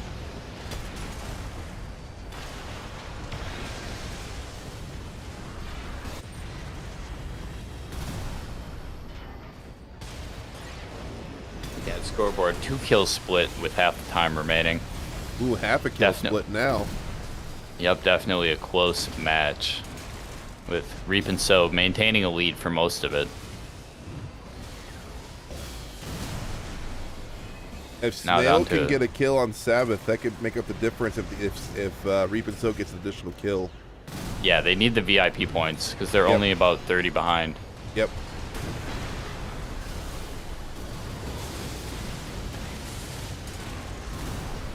Well, right now, Sabbath has one person locked onto at the moment. Bombs gets cleaned up almost immediately. Reap and Sow been very, very on point with finishing off terminal armors. Meanwhile, Ramen and others have been able to just keep it rolling, get the extra damage out. Another kill on Melting Cube. Keep going after the Brawler. Ramen's been pretty content, though, to kind of pick medium-range engagements almost and get out. Yep, exactly. That just does not want to get locked down. Elbow legs. Which core is that? That's the Ephemera. Yep, Ephemera. Pretty low stability, low defense build, low AP. A lot of compromises to take the 150 generator.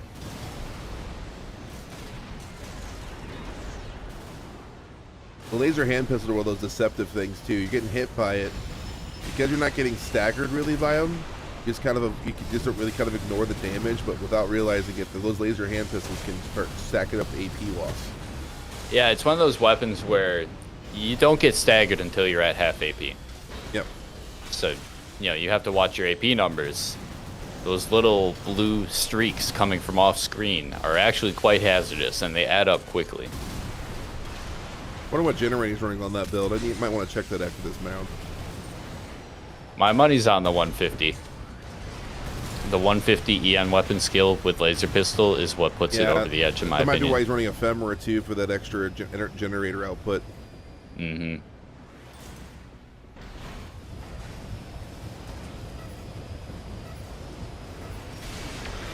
I've even tried to fit Aurora onto that build, and it's too tight. If they kill Rissa, they could win.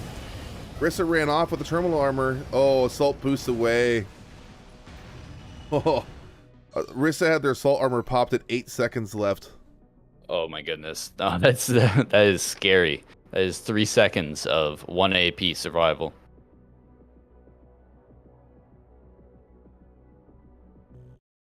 All right, it's gonna go to game 3, 2-0 currently.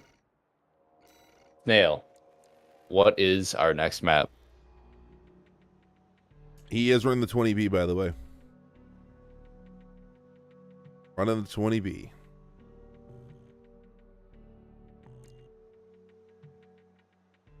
Upper grid. Here we go.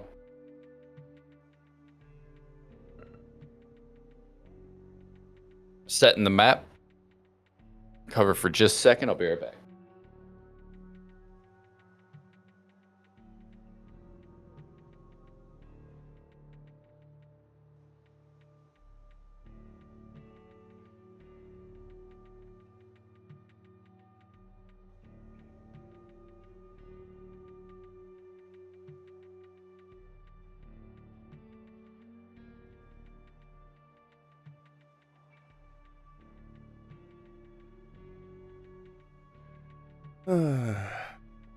Grade 86. Best map, everyone. Love this map. Been pushing this map for forever.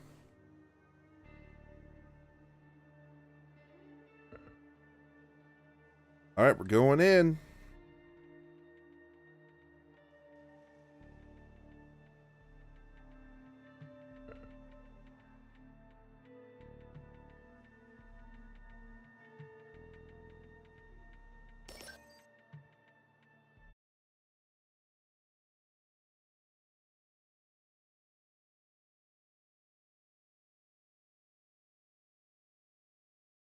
Let's see if the pit comes into play, chat.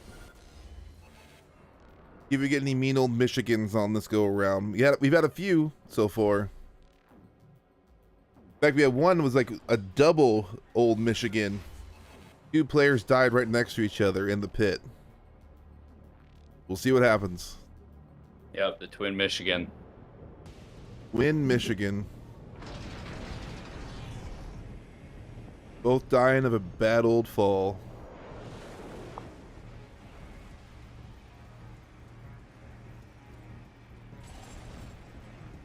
My chat's currently chanting pit. Pit. Pit, pit, pit. We'll see, we'll see. Some teams have been just opting to fight away from it.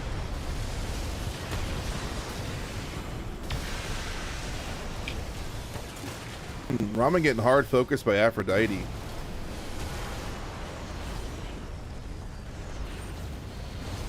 Yeah, but Aphrodite has a lot of damage output. Double Zimmerman rushdown with diffusion cannon follow-up. It's a one-man army build. Yeah, if you get in with dual Zims, kick and a double diffuser, not even charge, that's just a lot of damage.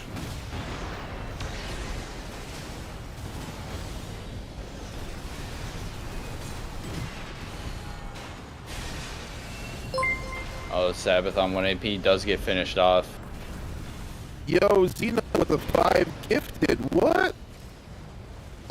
Let's go. No, it's the 5 bomb. Kind. The 5 bomb. Yo, thanks, Ellis. Appreciate it.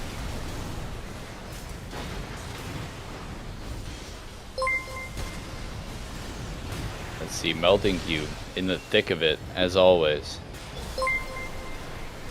Can they finish any targets? All those missiles coming in were clearly intended to land right after the terminal armor. Landing just a bit too early, one finds its mark. But I think there was a Michigan situation, wasn't there?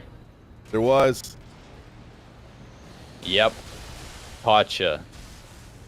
Pit. Pit. Pit. Looks like the gifted subs just tanked the stream there. Yeah, I could hear it in your microphone. A little robotic, but it seems to be recovering.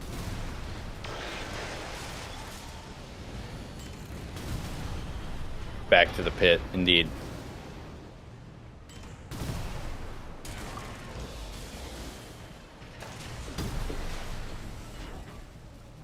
Risa leisurely firing missiles in on the fight here.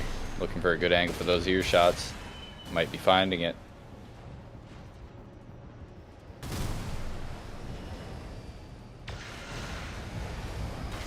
Managing to get away from those diffusion cannons. I think they just belly bumped for a kill there on 1 AP.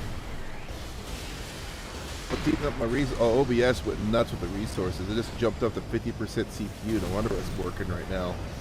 What's going on, OBS? What are you doing?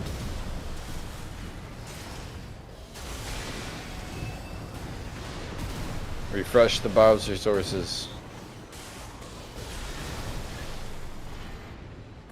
What's going on with this score? It's under a kill split. Or 2 kill split. Snail's gonna need to play careful here. Lock it down, lock it in. 1 kill split. This is achievable with 1 minute 30 on the clock. Hello, Chivy.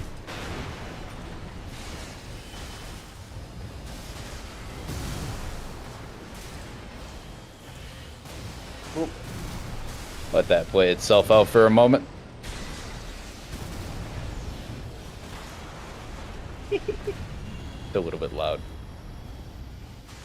OBS. Welcome in, Am I Raiders. still robotic? Because it's better now. Still a bit robotic there. Ian.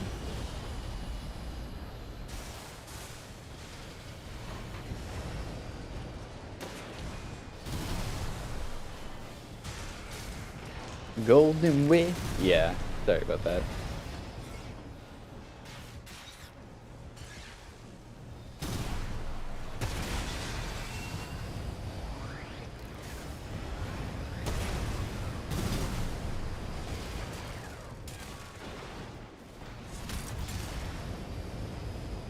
All right, geez, we're down to 30 seconds. 2-kill split. It's been maintained pretty firmly by Alpha Team here. Beta needs to shake something up. Get some back-to-back kills last second, maybe. 15 seconds. Hey, buddy.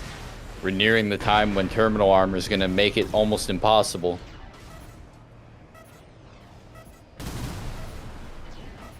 Looks like Alpha has kept it together right up to the end. It's going to be a 3-0 for Reap and Sow. Good game. Snail, blush, blush, blush. You did good.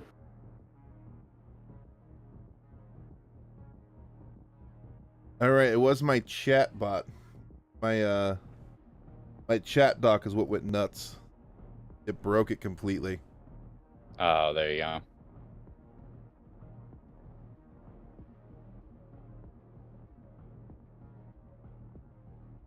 All right, with that 3-0 done, I believe. All right, is the sound better now? Yep.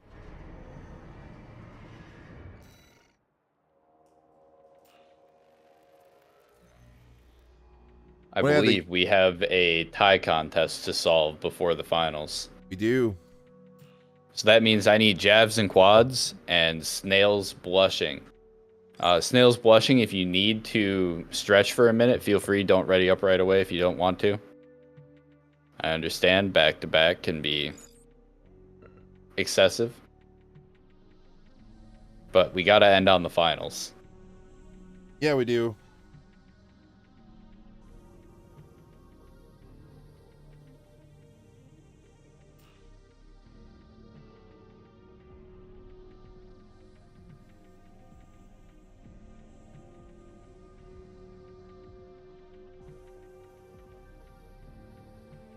Happened last time I got a big donation. It just broke my stream. It must have been the bot last time too. What bot are you using? It's the stream element stuff is all it is. Oh, yeah, get away from that. Yep. Right there. Might have to. The stream elements like overlays are nice, definitely. But the bot I'm against.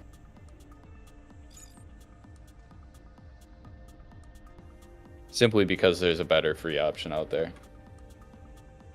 Yeah, I might end up just setting up going full Nightbot or something. I'll figure it out.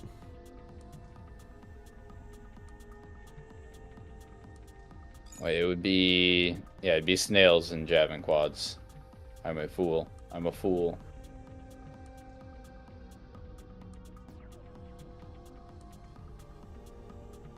Snail. You know, like that song?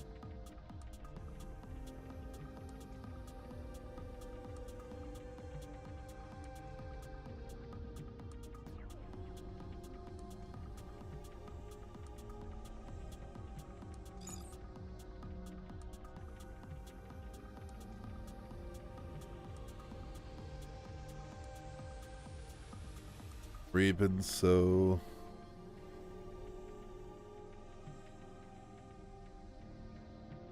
And we have Javs and Quads. Yep. This is fighting for third place.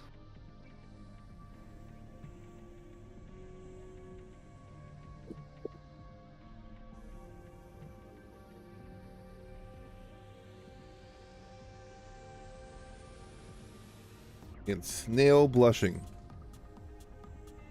Blushing Snails. Yep, the hardest team to name. Thank you for using emojis for your team name. The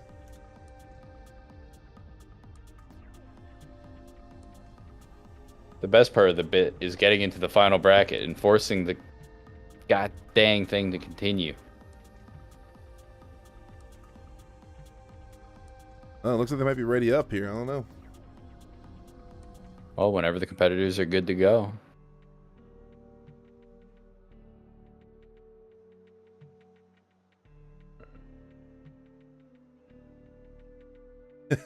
Sabbath's like, this one's for Coach.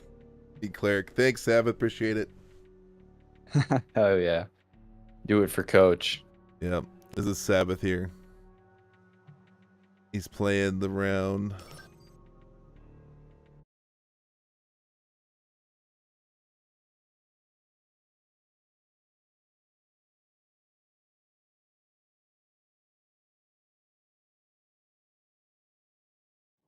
All right, competing for that third place prize, that juicy $25. Where every teammate gets the $8.33 with a penny going somewhere. To the MVP. MVP gets the extra penny. Yep. Oh, only that's fair a way sick to do paint it. scheme on Cypress. Oh, man. Yeah, Cypress's logic build is one that they've been using as long as I've known them. With minor changes, it wasn't always the Aurora. That needed to be patched.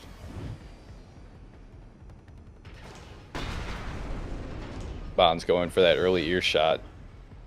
The airburst almost catching a target.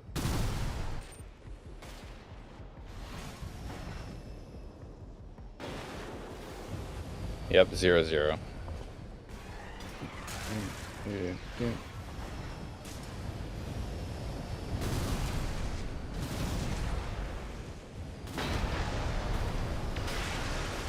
Farquaad and Bonds, the first ones to have their terminal popped. That Melted Cube going in doing rush damage with the Auroras and Zims and getting out. Yep, watching Farquaad though, I don't see anyone locked onto him. No ticks, one locked onto him. Someone is aware of the Farquaad situation. They've unlocked, locked, unlocked. Yeah, I keep seeing the dot go up and down. I keep seeing it. Alright, Farquaad does get cleaned up. That lock-on pip is actually really nice when someone's at 1 AP. Melted Cube, satisfied, is going to keep hitting and running. Assault boost in, Zim, fire the Auroras, Zim, kick, and get out.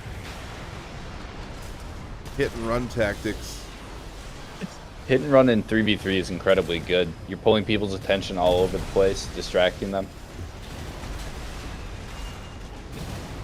Oh, his terminal armor wasn't popped yet. I wasn't even paying attention. Oh.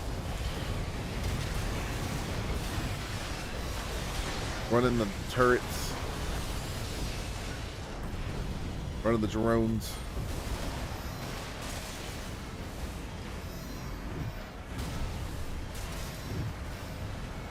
You can see Bonds in his natural habitat, floating around, getting extra value out of those Tyrannos with all these air targets. The hand missiles really are so good. Yeah, their tracking, their reload, their lock-on speed, everything about them is solid. And they enable using arms that are terrible at aiming. Yep, to do other things if you want to. Yeah.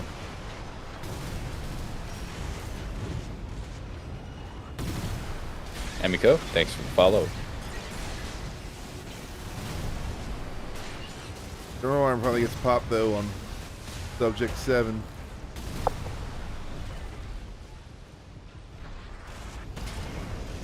Precious Bonds staying alive on 1 AP for a bit. Oh no, as I say it. Commentator's curse, my bad, Bonds. Oh, he's doing the Zim into kick into Zim with the laser draw.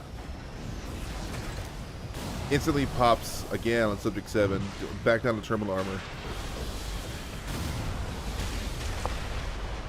Those charge turrets doing some serious damage on ACS stun targets. It just eats the AP alive. Oh yeah, it's well over 1,000 damage per shot.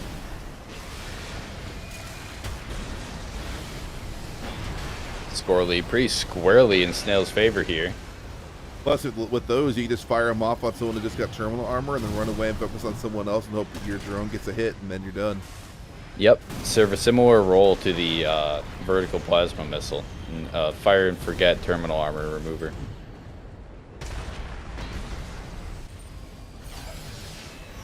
A lot of people in chat missing the old siege missiles. Yeah, well, I don't. They were too good. Their flight pattern makes them so gosh dang obnoxious that having like among the best tracking is not necessary. Maybe the nerf went too far. Maybe, I'll admit that, but it had to happen.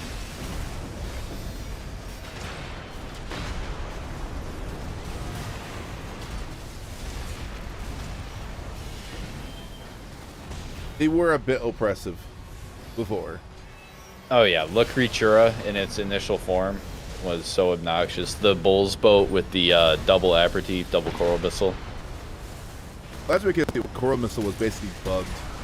Yep, the bug damage on coral missile added to the aperitif's launch behaviors. Fairly obnoxious. Now just if vertical missiles could get some love. It's the one kind of missile that I feel like you just can't use. They need love for sure. I mean, you look at every single build this tournament, that's one thing you haven't seen. We've seen split missiles, we've seen dual missiles, we've seen standard missiles, vertical plasmas. No vertical standards. That went down to 1 kill split, but Snail takes it. I'm pretty sure you could go in blindfolded with double Morley and hit people more often than you would with Burts. Absolutely, and they're allegedly homing. Allegedly. Allegedly. Oh. How about a sub? Could just be a FromSoft moment. We'll see. Who took that one? That was Snail with the win. Sure. Alright, looks like a sub. Subbing on the loss, so no worries about build swapping. Throw us in Jorgen? Awesome, thank you for the map. Oregon. Look at this awesome awesome Legend of Zelda build, chat. It's pretty good. On Melting Cube. The heavier Majora's version. Mech. It's the heavier version. Ooh, I like that. I like that. Main dishing. Alright, they brought back Knuckles. Knackles. Currently on a bazooka plasma cannon boat. Love a good Zuka.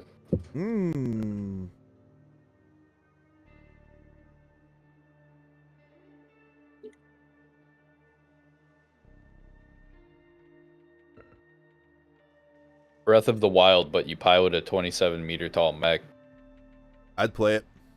I'd play it. Hey.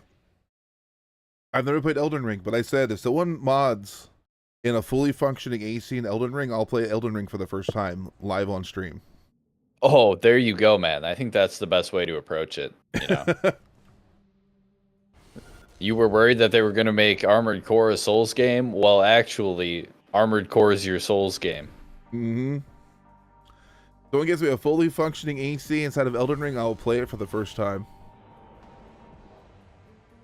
They should add Armored Core PvP to Elden Ring. There you go. Invasions. Oh, man. I would be okay with invasions in an Armored Core game. Me too, it's like the old missions. You just like the old missions. A random AC shows up to ruin your mission. Oh, totally. Game 2, the poking begins. First damage onto Cyver. The team follows up, chasing. Long-range shots only bring him to half AP. Meanwhile, Cube got sent to 1 terminal pop. We're seeing the focus split a bit here from both teams. Farquaad getting traded down pretty low here. Melting Cube finished off. Farquaad's terminal goes off with Cyber also low. You got defocused. Still being defocused. No one's gone back onto him yet. Now there's someone on him. There it goes. Alright, we're Knackles seeing it. Is still alive.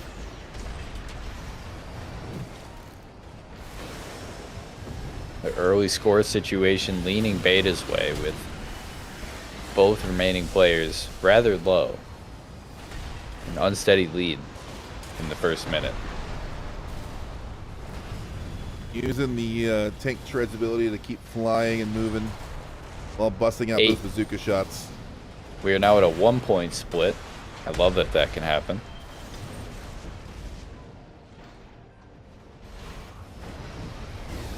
And was a VIP for a little too long. Yep, Farquaad taking low. The current VIP with 1 AP. They're probably going to try to finish him off here. Or does he squeak away and get another free ear shot? He squeaks away again. He's away.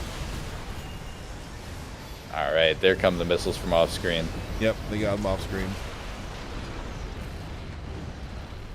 Score lead, however, now up to 2.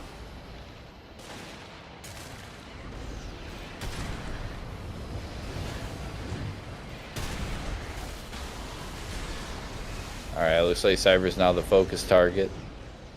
Meanwhile, Bond's got terminal popped.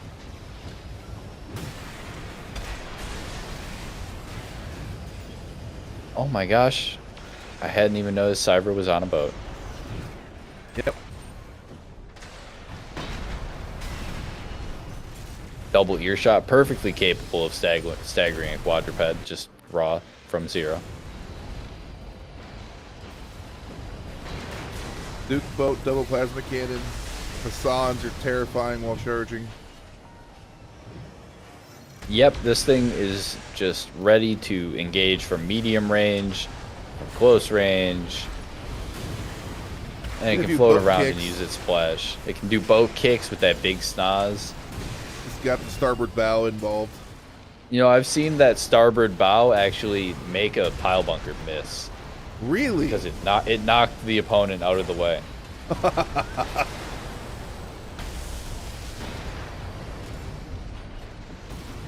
Got a minute 45 on the clock. 998 to 752 with AP rapidly being traded.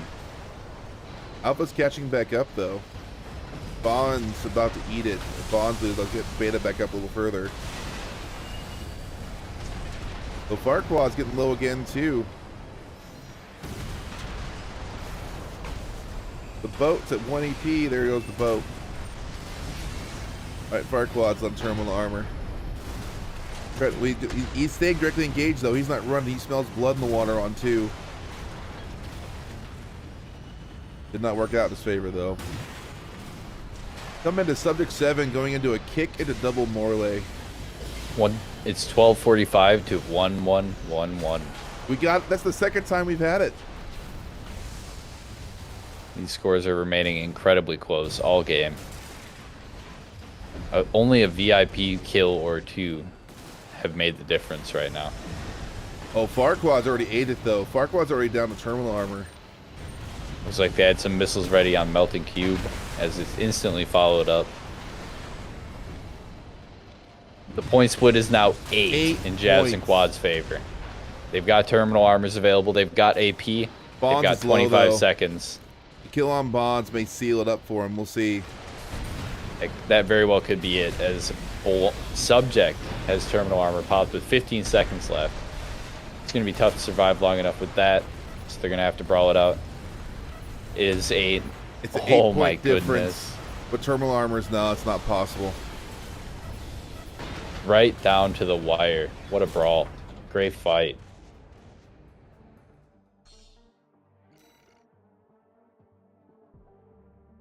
There's your scores. Even. All these top teams are consisting of players who can all put up the damage numbers with their builds. An interesting trend to see, except that one standout game. We saw 1,000 points. Yeah, that was a crazy game. Was that Hamiya who did that one? With the tank, I think? I don't recall which one of them actually pulled it off.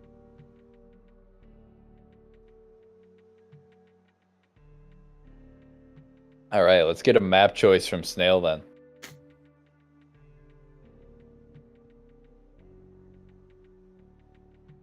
Got Spaceport, and there it is, Spaceport.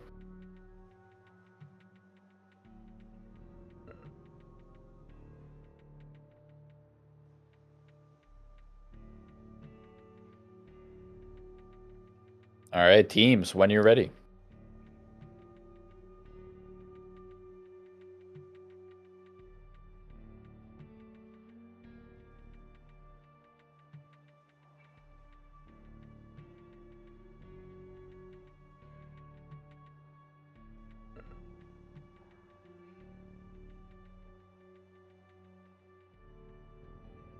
All right, they're already up. 1-1. Game 3 between Snail and Javs and Quads to secure third place and that juicy $25 prize. Hey, that pays for a coffee now. Inflation. I'll take a free coffee. Mm-hmm.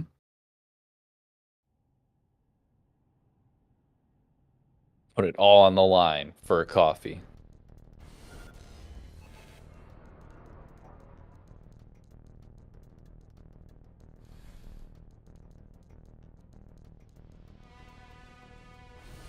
And, of course, having a medaling position in the second 3v3 tournament. Yes, of course. The prestige. I think that would make you semi-pros. Exactly, Cypress. Hey,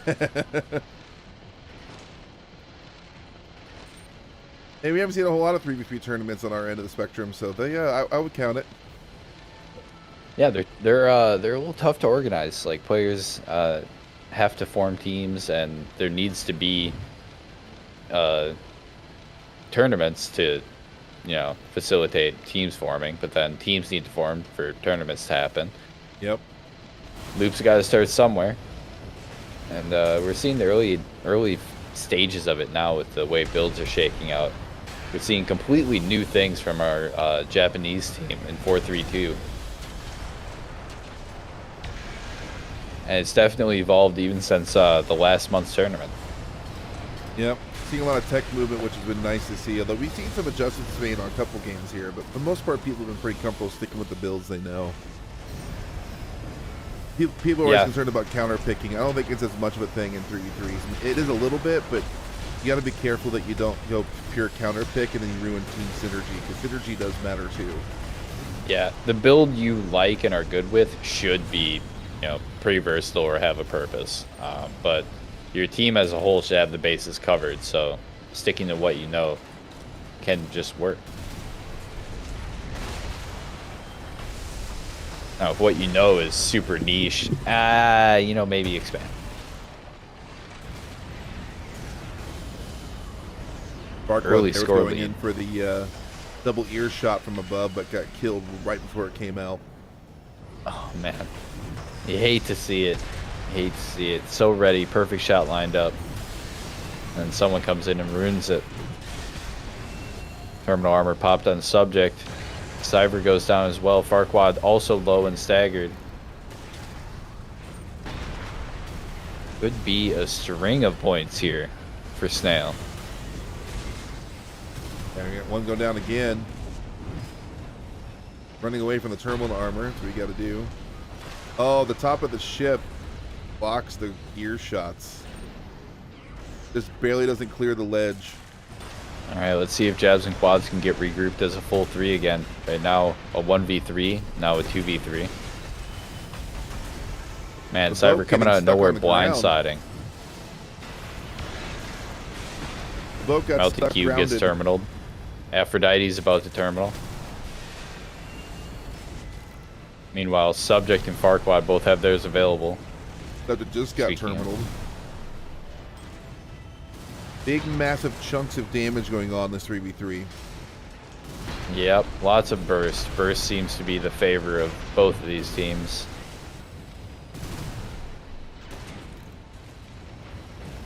Subject finally cleaned up. Now it's up to Cyber and Farquad to hold it down, maybe secure bonds. Yep, bonds did take a hit there.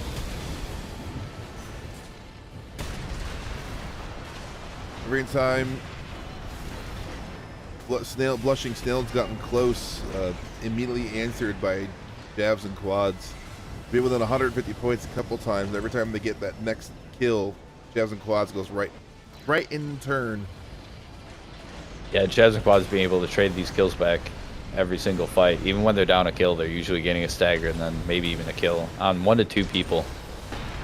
Between Cyver's build with the boat, and the Majestics, and the Plasmas, and the double Morley on Subject 7, and the double Earshot on Farquaad, all 3 players are capable of solo staggering almost anyone they look at in one shot.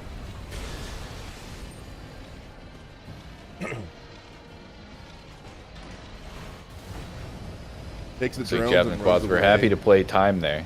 Yep. Beta this time to kind of just time out their opponents a little bit here and play smart. Although they're just swamping right now on Melting Cube. Yeah, the way those Plasmas waited until the final stagger from the Morleys, it was very well timed. Melting Cube just above Terminal here. 30 seconds on the clock. Farquaad is punching.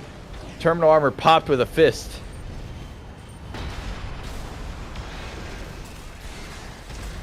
Farquaad terminal armor popped with 17 seconds on the clock.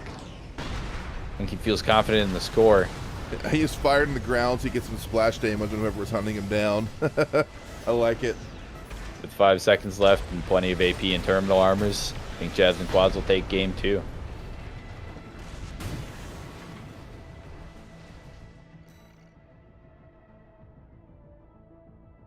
All right, Snail. Down to the wire here. Need your map choice.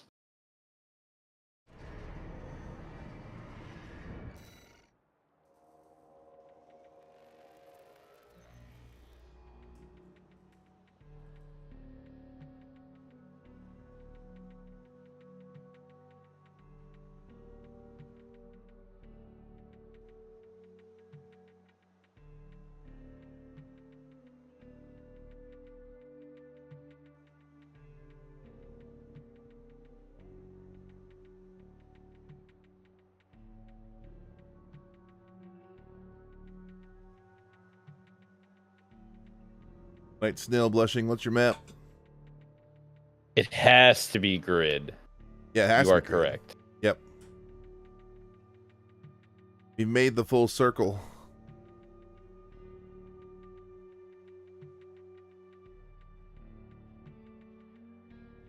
I would like to do a no rules 3v3 tournament, Darth Pepper. Punch only tournament win. I don't know if you really want to watch that, to be honest with you. It sounds fun until you're 5 hours in and they're still punching. Exactly. It's fun for about an hour. After about an hour, it's not kind of stops being fun.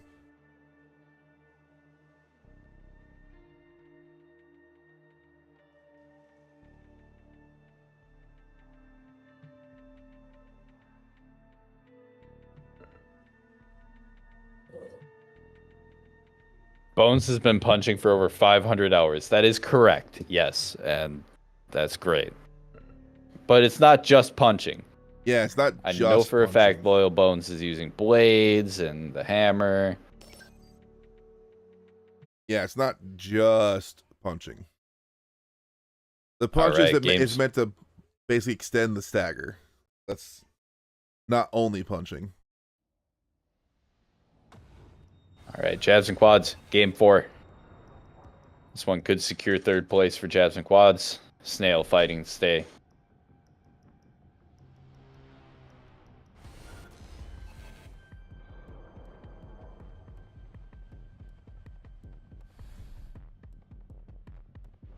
And the high stagger, high damage monstrosities carry it again.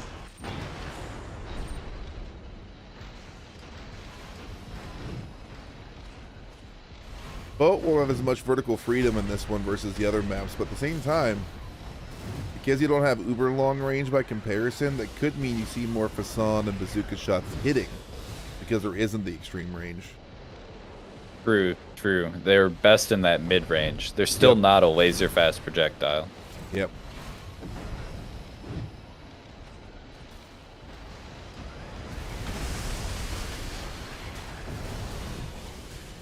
A lot of players way up in the air right now. Melting Cube took a bunch of damage. Playing over the pit. I like the pit fight.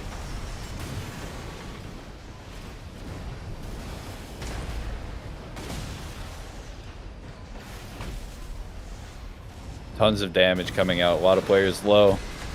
Subject terminal armor first to pop. Aphrodite close behind. Subject does get cleaned up, so is Aphrodite. Melting cube low. And right up in Cyber's face. Kicking the Terminal boat. armor does get blown up.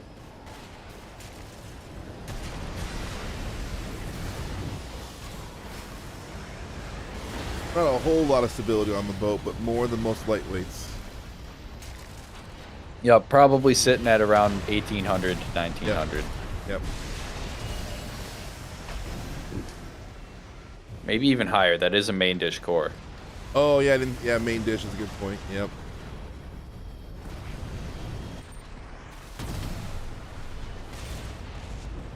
Hell, Bonds maybe and even low Farquaad kicking it out 2000s. over the pit. Oh boy. I like to see people over the pit. Subject 7 hiding under the grate. They're battling on the little lip underneath there. Pop back Now out. the though. whole team converged on the corner. Right up All in against the the map corner. edge. The dunce match.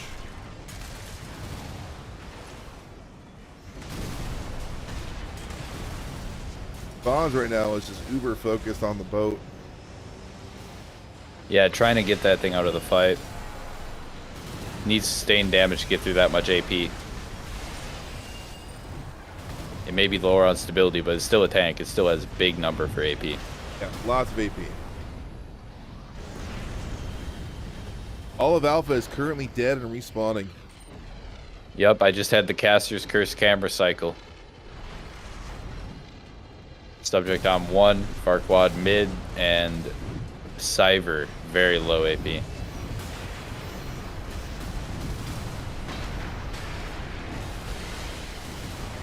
Farquaad gets kicked in the back with 4 legs. Knocking off the grenade shots, actually.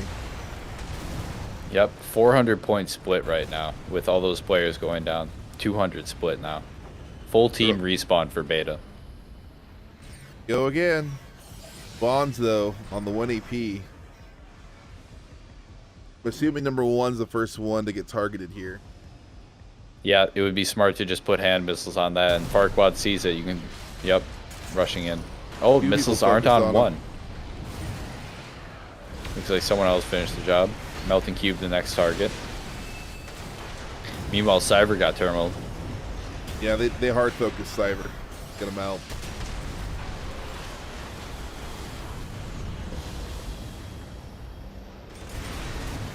Bond's gonna get re-involved here, I think so. Yep. There. Aphrodite managed to live and get away. The boat goes down. Subject Farquaad at his 1 HP. He's dead. Yep. Point split getting much narrower here. 30 seconds on the clock. It's a 1 kill game. Cyber's the only one alive while Farquaad just respawned. Looks like they'll be able to regroup.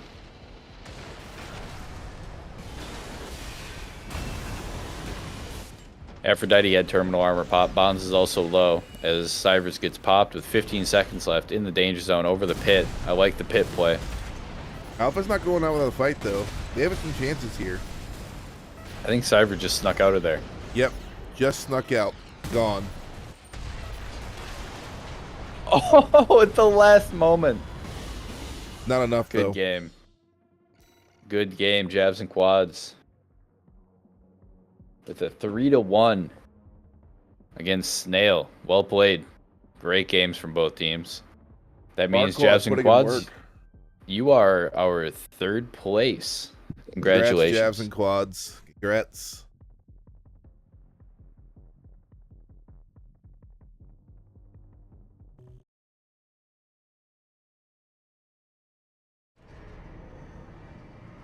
Okay, well, after a little bit of intense match there, very close, we're gonna have our finals.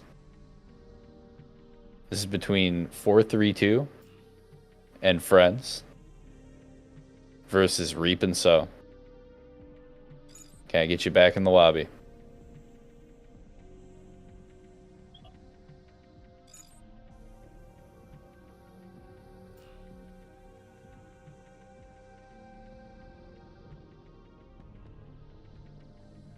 All right, Reap and Sow. Let's go.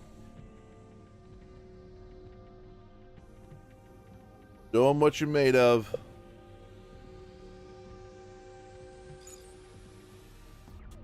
Yo, Farquad, thank you for the raid. And great job today, bud. You played really well. Yeah, well done, Farquad. You put your team on your shoulders that last match, too. I saw that. That was good.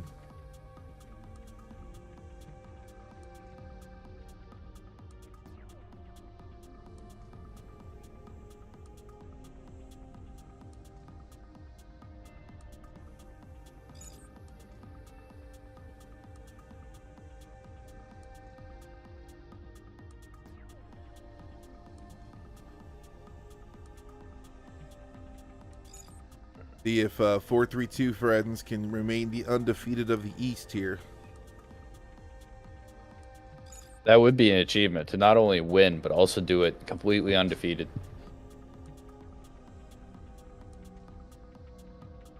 All right.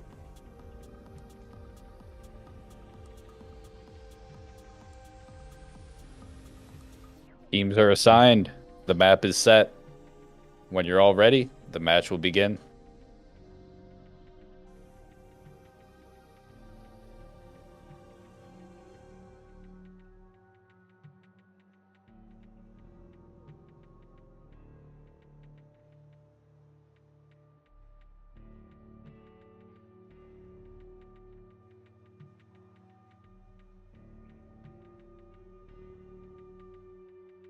Definitely teams and players that I've seen some of them in the top 2, top 3 for 3v3 tournament before. And then the 432 gang coming in off just so many tournaments and even another one today. Skill expression in 3v3s is very, very real. You can hone your individual skills and apply it big time here and help your team out.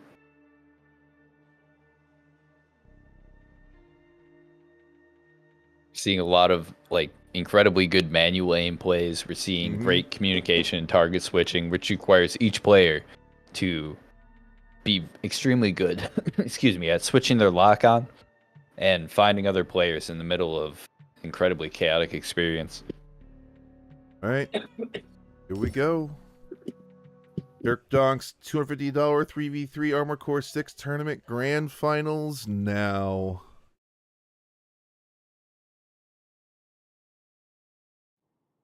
For all the marbles.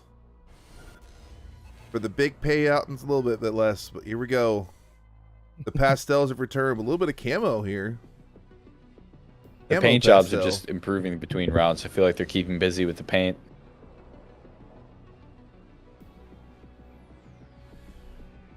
There's that familiar team from 432. We do have a tank. We have 2 tanks. From the Reap and Sow side. Yep. See if they can keep pace with these players who seem like they've been playing tanks quite a bit. Kind of a little bit of a high DPS soak anchor, so to speak. Throw missiles doing work again, though, already. Yeah, they put out just an absurd amount of damage.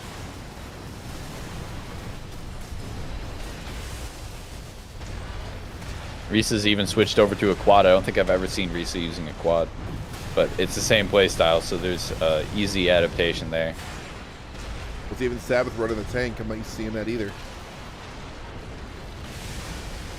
Trying some change up and adaptation to see if they can come out on top here. Oh, trading the aggro there with Risa. They had the hover tank extremely low, and in came Bone Mesa.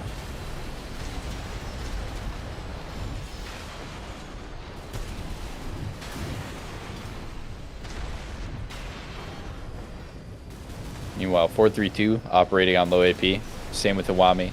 Hawami seeming to be the focus right now. Ramen, terminal armor popped. Along with 432.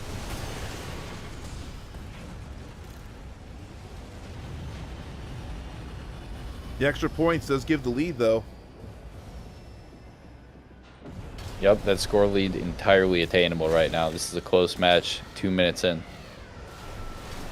I think they were down 2 players. Now they're trying to take out O2 and make some changes, but looks like the rest of the team is catching up now, though. Got to be careful.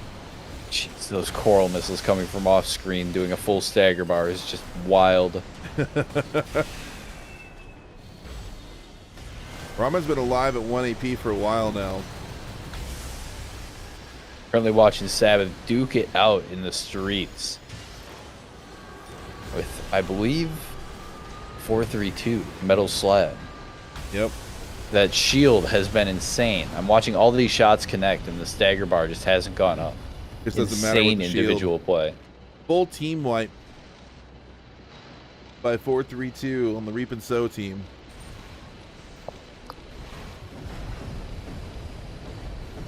Assault boosting over to get back in with their team. All of 432 just hanging out on top of the big tower. Yep.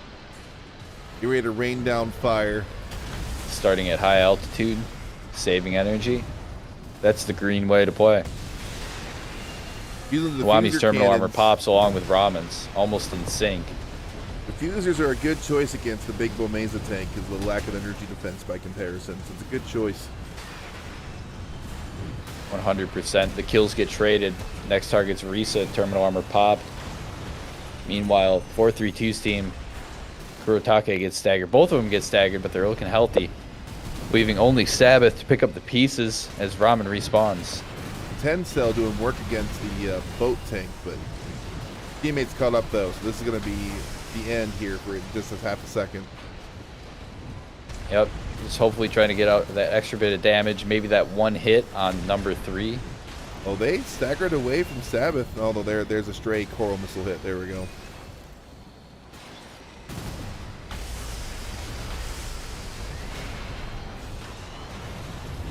Oh, those coral missiles coming in on the stun. Ah, that is a connection error.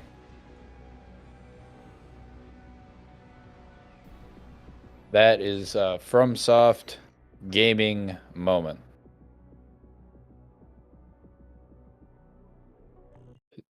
European Steam servers do not do this again. It might be Steam. I hope it's not. It looks like we lost Risa. I think the game decided that game was too close to decide and too far from ending to actually determine if there would be a set winner. So we're going to replay that match. No changes to ACs, please. Leave everything as is. Yep. Leave it all untouched.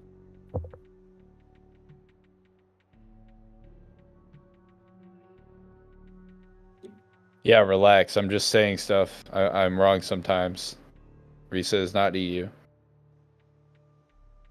Let me hook up the lobby.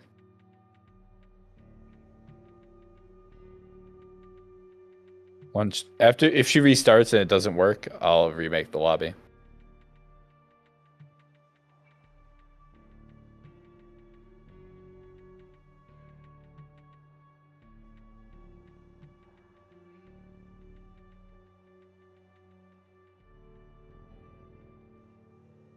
Sorry about that, folks. Game does have a few crash and a few disconnection issues.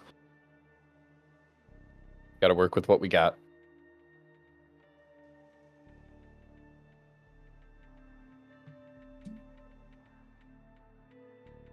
Yeah, not worried about Steam. Not worried about EU. We're past that. There we go. All right. Ready up and resume when you're ready. Yep, here we go again. Now, we need you all to fight each other and get the exact same points at the exact same time, then we can start over, okay? Yep. Everyone good with that? Yep, make sure everyone took notes of the last score.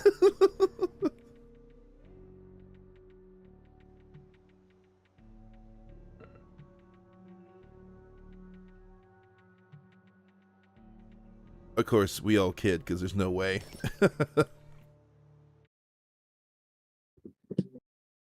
The way VIP points Or that ain't happening. Nope. Literally impossible. Yeah, couldn't tie the game if you tried. Yep. It just happens.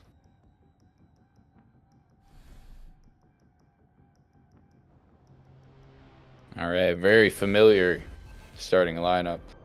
It's like we just did this. Did the time warp again. Here we go. For real, grand finals starting now. The real ones. The real ones. I hear facades. I do too.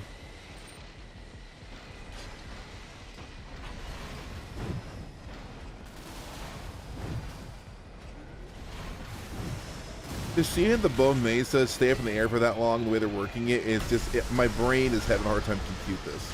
It's almost unnatural, supernatural. Yeah, stay in the Floating air the for Bone Mesa so like long. V4 Volta.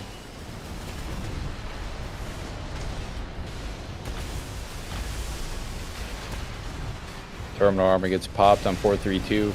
Sabbath followed up on Reese's gets turned on as well. Now it's just Ramen looking healthy, catching the focus of 2 out of 3 players. Does the double Zook to get the stun so the coral missiles can catch up to Rissa. Ugh.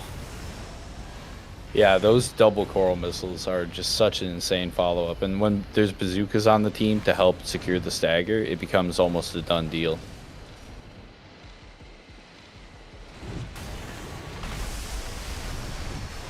Duratake, number 2 on 432's team.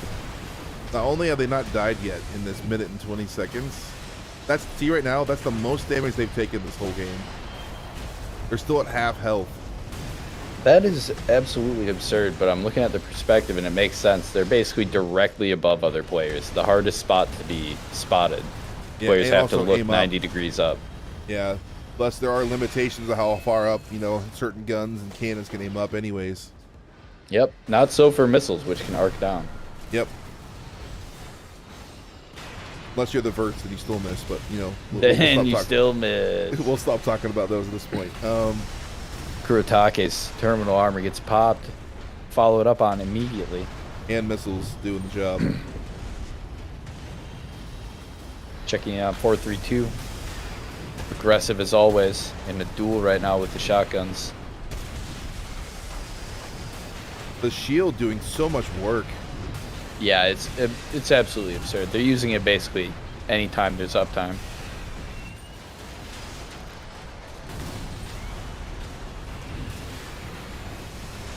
Ramen playing something like the laser pistol build that we saw earlier, but this time with coral rifles to get through that high defense.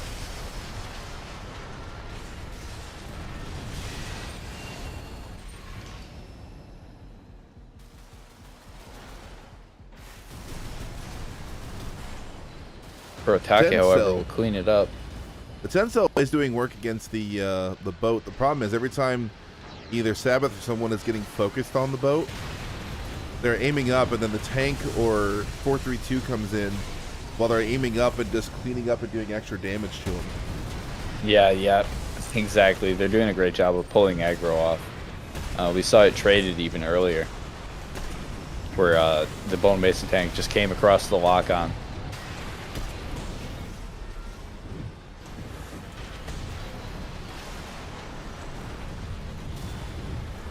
Coral missiles finding home. Jeez.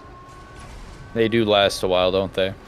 Looping around, catching up, and hits. Oh my goodness. Popping Ramen's terminal armor. Kuratake will have their terminal popped. I just watched that coral missile do a full circle midair. What a lovely weapon. Kiwami now in the middle of the brawl, terminal popped.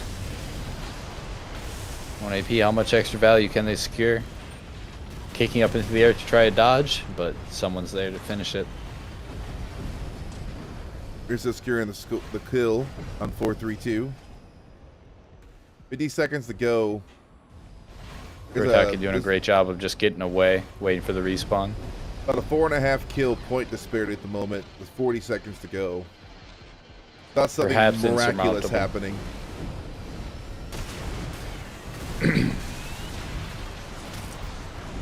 And the coral missiles point blank on Rissa. Just eating him right in the face. Yep, the full damage. Not getting that chip damage, but it doesn't matter. New strategy, chat. Point blank coral missiles. There you go. Actually, it's not too far off from like point blank hand missiles. Point blank hand missiles work fairly well too.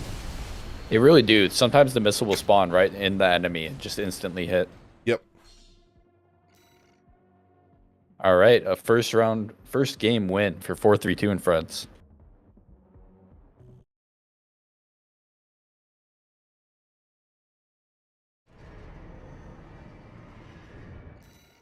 I need a map choice then from Reap and Sow.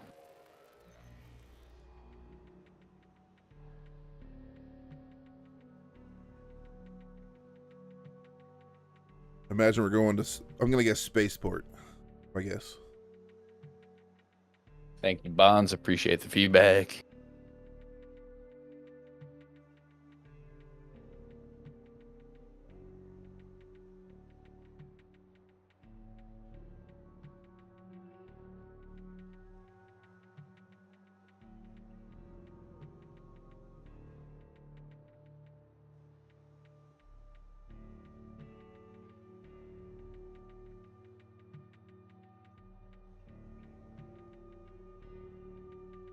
Is that a pit choice?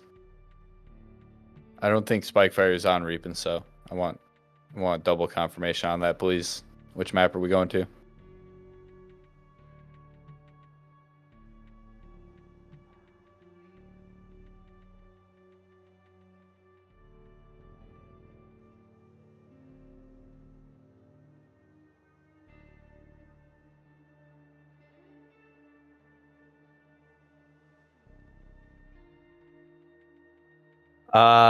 Thank you. Spaceport it is. Call it. You did call it. The good cover on this is probably the best for hiding from missiles. Yep, that's why I figured they want to go there to give it a shot. Exactly the reason why I thought they'd go there.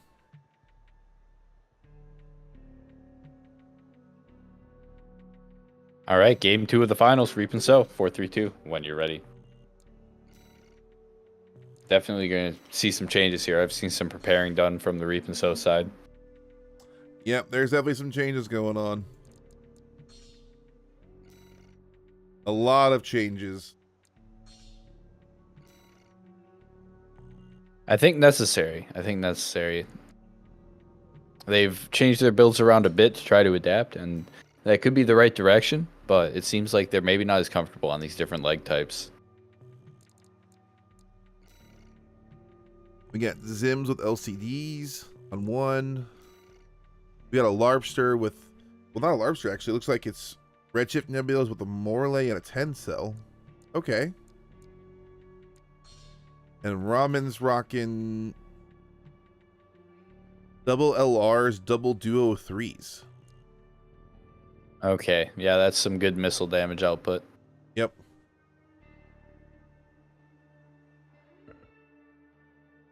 All players are ready. Here we go. Game 2. I like the AC name.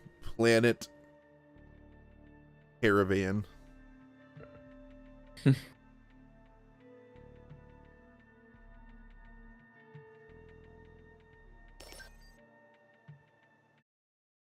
All right, let's see if someone can make 4-3-2 change their builds. Can it be done?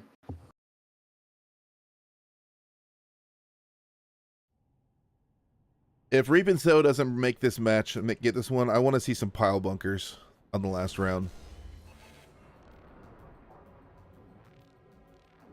I want to see some bunkers.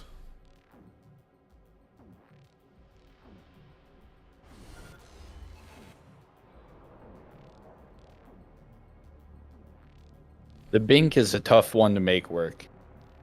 It is. In 3v3, there's so many opportunities for the enemy to be bounced out of the way. Okay, we've got laser rifles. I like the laser rifles. A little bit longer range than laser pistols against heavy defense opponents. A Morley. And Reese is on a biped again. Alright. Yep. All pretty sound changes, I think.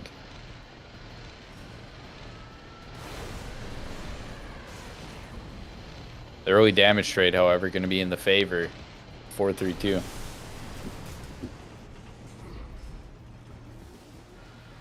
Picking their engagements here right now. The pokes go the way of 4-3-2. Terminal armor popped for one player on both teams.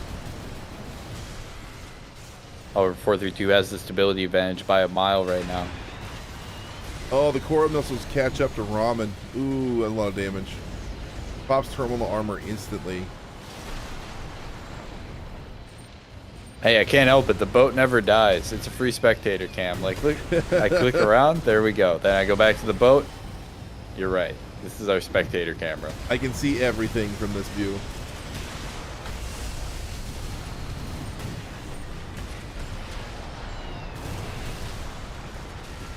Dies this time, though. Yep. Let's check in on 4-3-2. The 4-3-2. The real 4-3-2. Kicking the tank. Dishing out some damage while in terminal armor, though. Getting backed up by 4-3-2 on Rissa. Yep, Kwame finally gets traded out.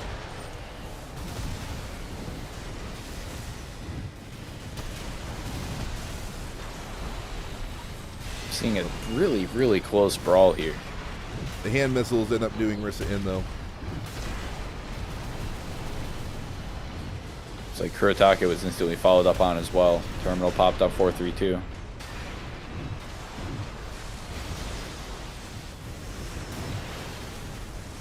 There is the finisher. Damage output on 4-3-2 is a little extreme, though. It really is. You get caught at any point. You're going to... You notice pretty much any stagger that lands on Reap and Sow is it's an instant terminal armor pop almost. It's very rarely it's not. There's been plenty of times where 4-3-2 gets staggered though, and there's not a terminal armor pop. It just isn't as much damage output. Yeah, making the most of each individual stagger is important because there is downtime between them. There is a forced period where they can't be staggered again, where you're not going to get that bonus.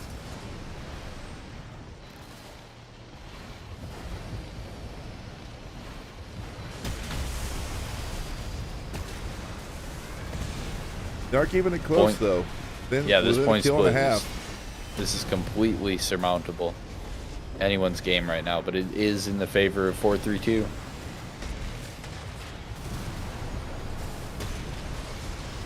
Our camera mech gets staggered as 4-3-2 is also knocked low. Kurotake at half AP as well.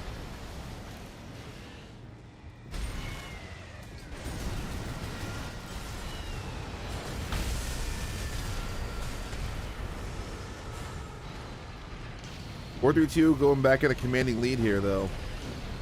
They're ahead by 3.5 kills. Yep, with 1 minute left, it would require incredibly good play. Incredibly perfect play from Reap and Sow. It's possible. They have a lot of health left, though. You have one full, one nearly full, and one half. Yep, and on those tanks, that's over 10,000 AP each.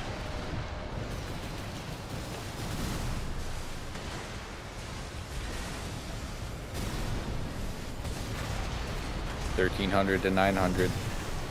Reap and Sow got a little lucky. Yeah, one of the ships ate all the missiles from the missile belt there temporarily. That's what they have to do, circling around these ships. Another terminal popped on the 4-3-2 side.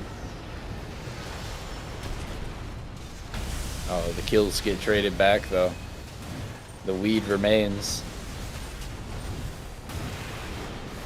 Big tank, bazooka, plasma charge. Still a 3.5 kill difference though. But 3 seconds. With the timer ticking out, it's going to be 4-3-2 for game 2. All right, map choice. Reap and Sow. Map choice. We're looking at Jorgen, Or upper grid. Grid. Grid.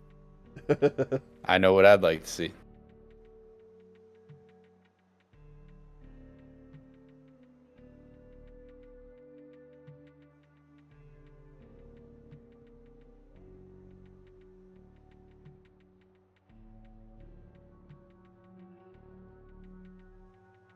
I wonder if there'll be some counter adjustment now by Reap and Sow. If they're going to go different route again, go back to what they started with, that's going to be the question.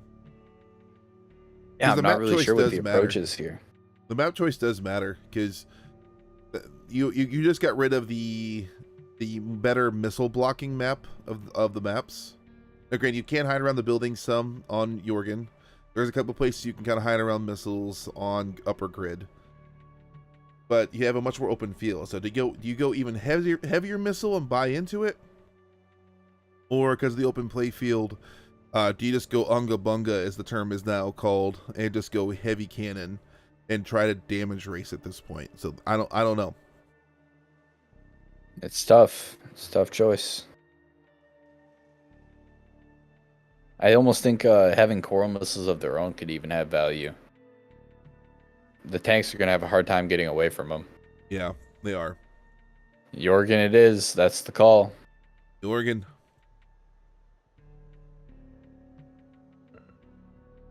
Into the pit.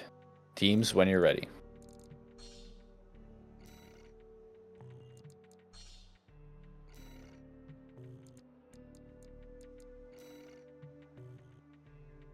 All three of Reap and Sow are currently in preparing. Might see some changes.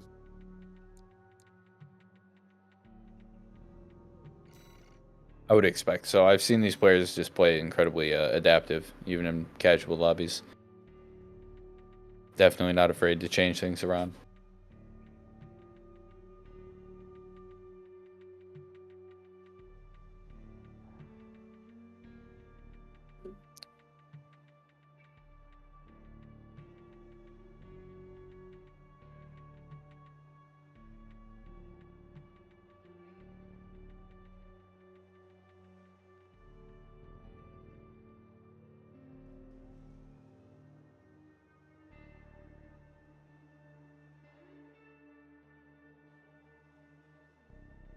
Seeing the ready start trickling in. Here we go. 432 friends on tournament point. Get to send some money overseas. Hope the bank doesn't flag it, think you're doing some, smuggling or something. Laundering. All right, game 3. Reap and Sow fighting to keep it in. The running for that first place spot.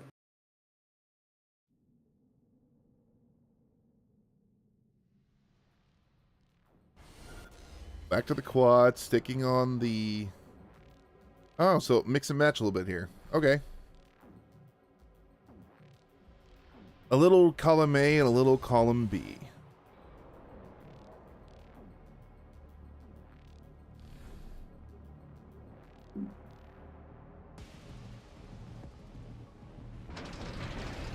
Sticking to the larger laser rifles on Ramen.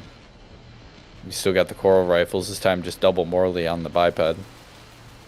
And Reese is back on a quad for the extra stability. Makes sense. They're being the high up in the air that often. You want the little better laser rifle. It makes sense. Yeah, especially with the high defenses, the laser pistol's range just gets cut. Recoil. Recoil. Ricochet. Yep, all the ricochets. Terminal armor got popped on 432 and followed up immediately. Sabbath got popped as well, and Reese is low. Now they gotta chew through Koritake. It's a lot of AP. Terminal armor popped there as well. Risa right now is playing out of the mind. Yeah, Risa is playing at an incredibly fast pace right now.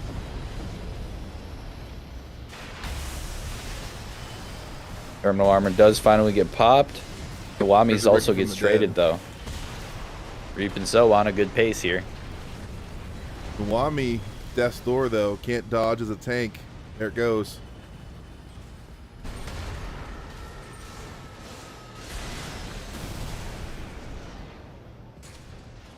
Four, 3-2 spamming on that shield.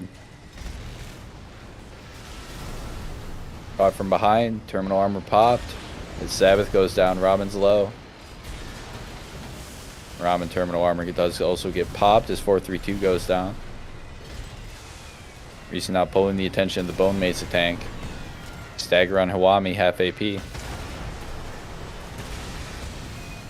Terminal armor now popped on the heavy tank and Risa. Boat's kind of just being left alone at the moment. It might be the play.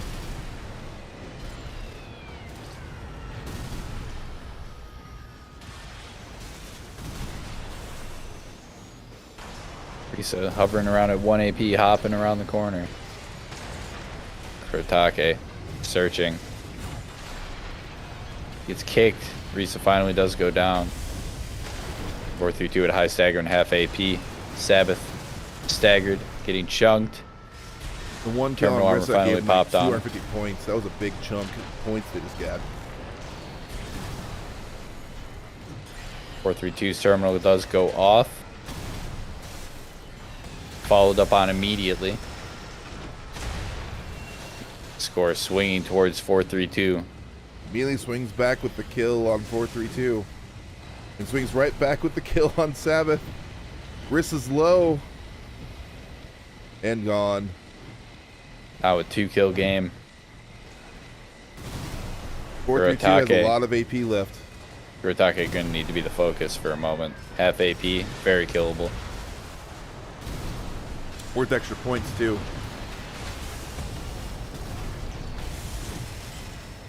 Ramen just got erased after respawning.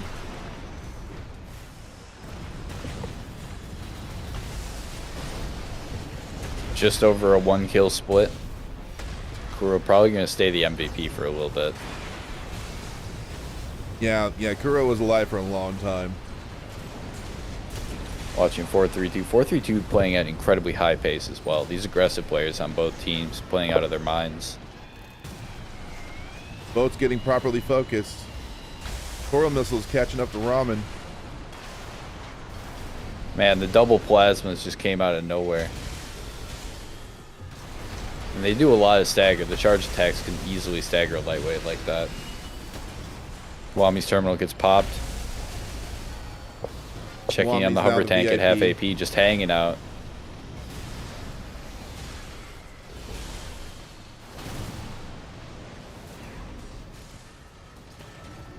Watching Ramen just chip away at this hover tank. With terminal pop too, he had no health left. By all intents and purposes, should not be alive. There it goes. Yep. Just expertly dodging the missiles. When you're against a missile boat and only a missile boat, it's just a test of your missile dodging skills. You can avoid 100% of the damage. Theoretically. Theoretically. Ramen pushing that theoretical limit.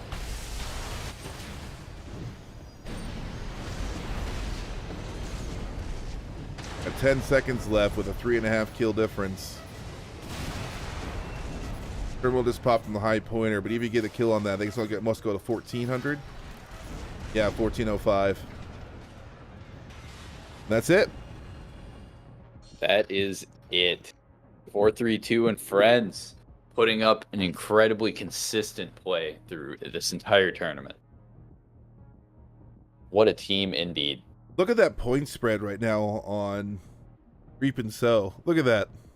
All in the upper 450s. Incredible. Didn't drop a single map the whole tournament. Nope. 7:30 a.m. here. Awesome. Hiwami, contact me through Discord and we'll get your payment set up for the prize. Congratulations. And Risa and your team, same for you. Incredible work. Everyone who turned out today got here on time, checked in, followed the rules, used team tags, joined lobbies quickly, sat through the Steam downtime. Yeah, get some rest. Congratulations. GG's 432 and friends. You guys played awesome. And GG's all the other players too. Reap and Sow. You had, Jabs and Quads. Snail Blushing. Like, seriously, there were so many awesome games we got to watch. It was amazing. The highlights vid for this is going to be great. Absolutely. Cleric, thank you so much for coming on. I appreciate you hosting the YouTube side and casting alongside me here today. Hey, I'm happy to do it and happy to do it anytime. I love Armored Core. I love it. So I will gladly do this whenever I get a chance to do it, assuming it fits in the schedule. And just happens to be, I had no plans on this Saturday, so I could fit it in the schedule. Awesome. Sweet, man. Well, I'm going to say goodbye to everyone and wrap things up over here. I'm going to assume you probably have to do the same over there. Yep. But thanks again for hanging out with me today. Appreciate it. Thanks, Dirk. Appreciate it. Thanks, GG's. You as well. All right, chat. Thank you all for that long ride. Sorry for the Steam outage. I know that caused us some issues. I know that was a little rough go there for a little bit.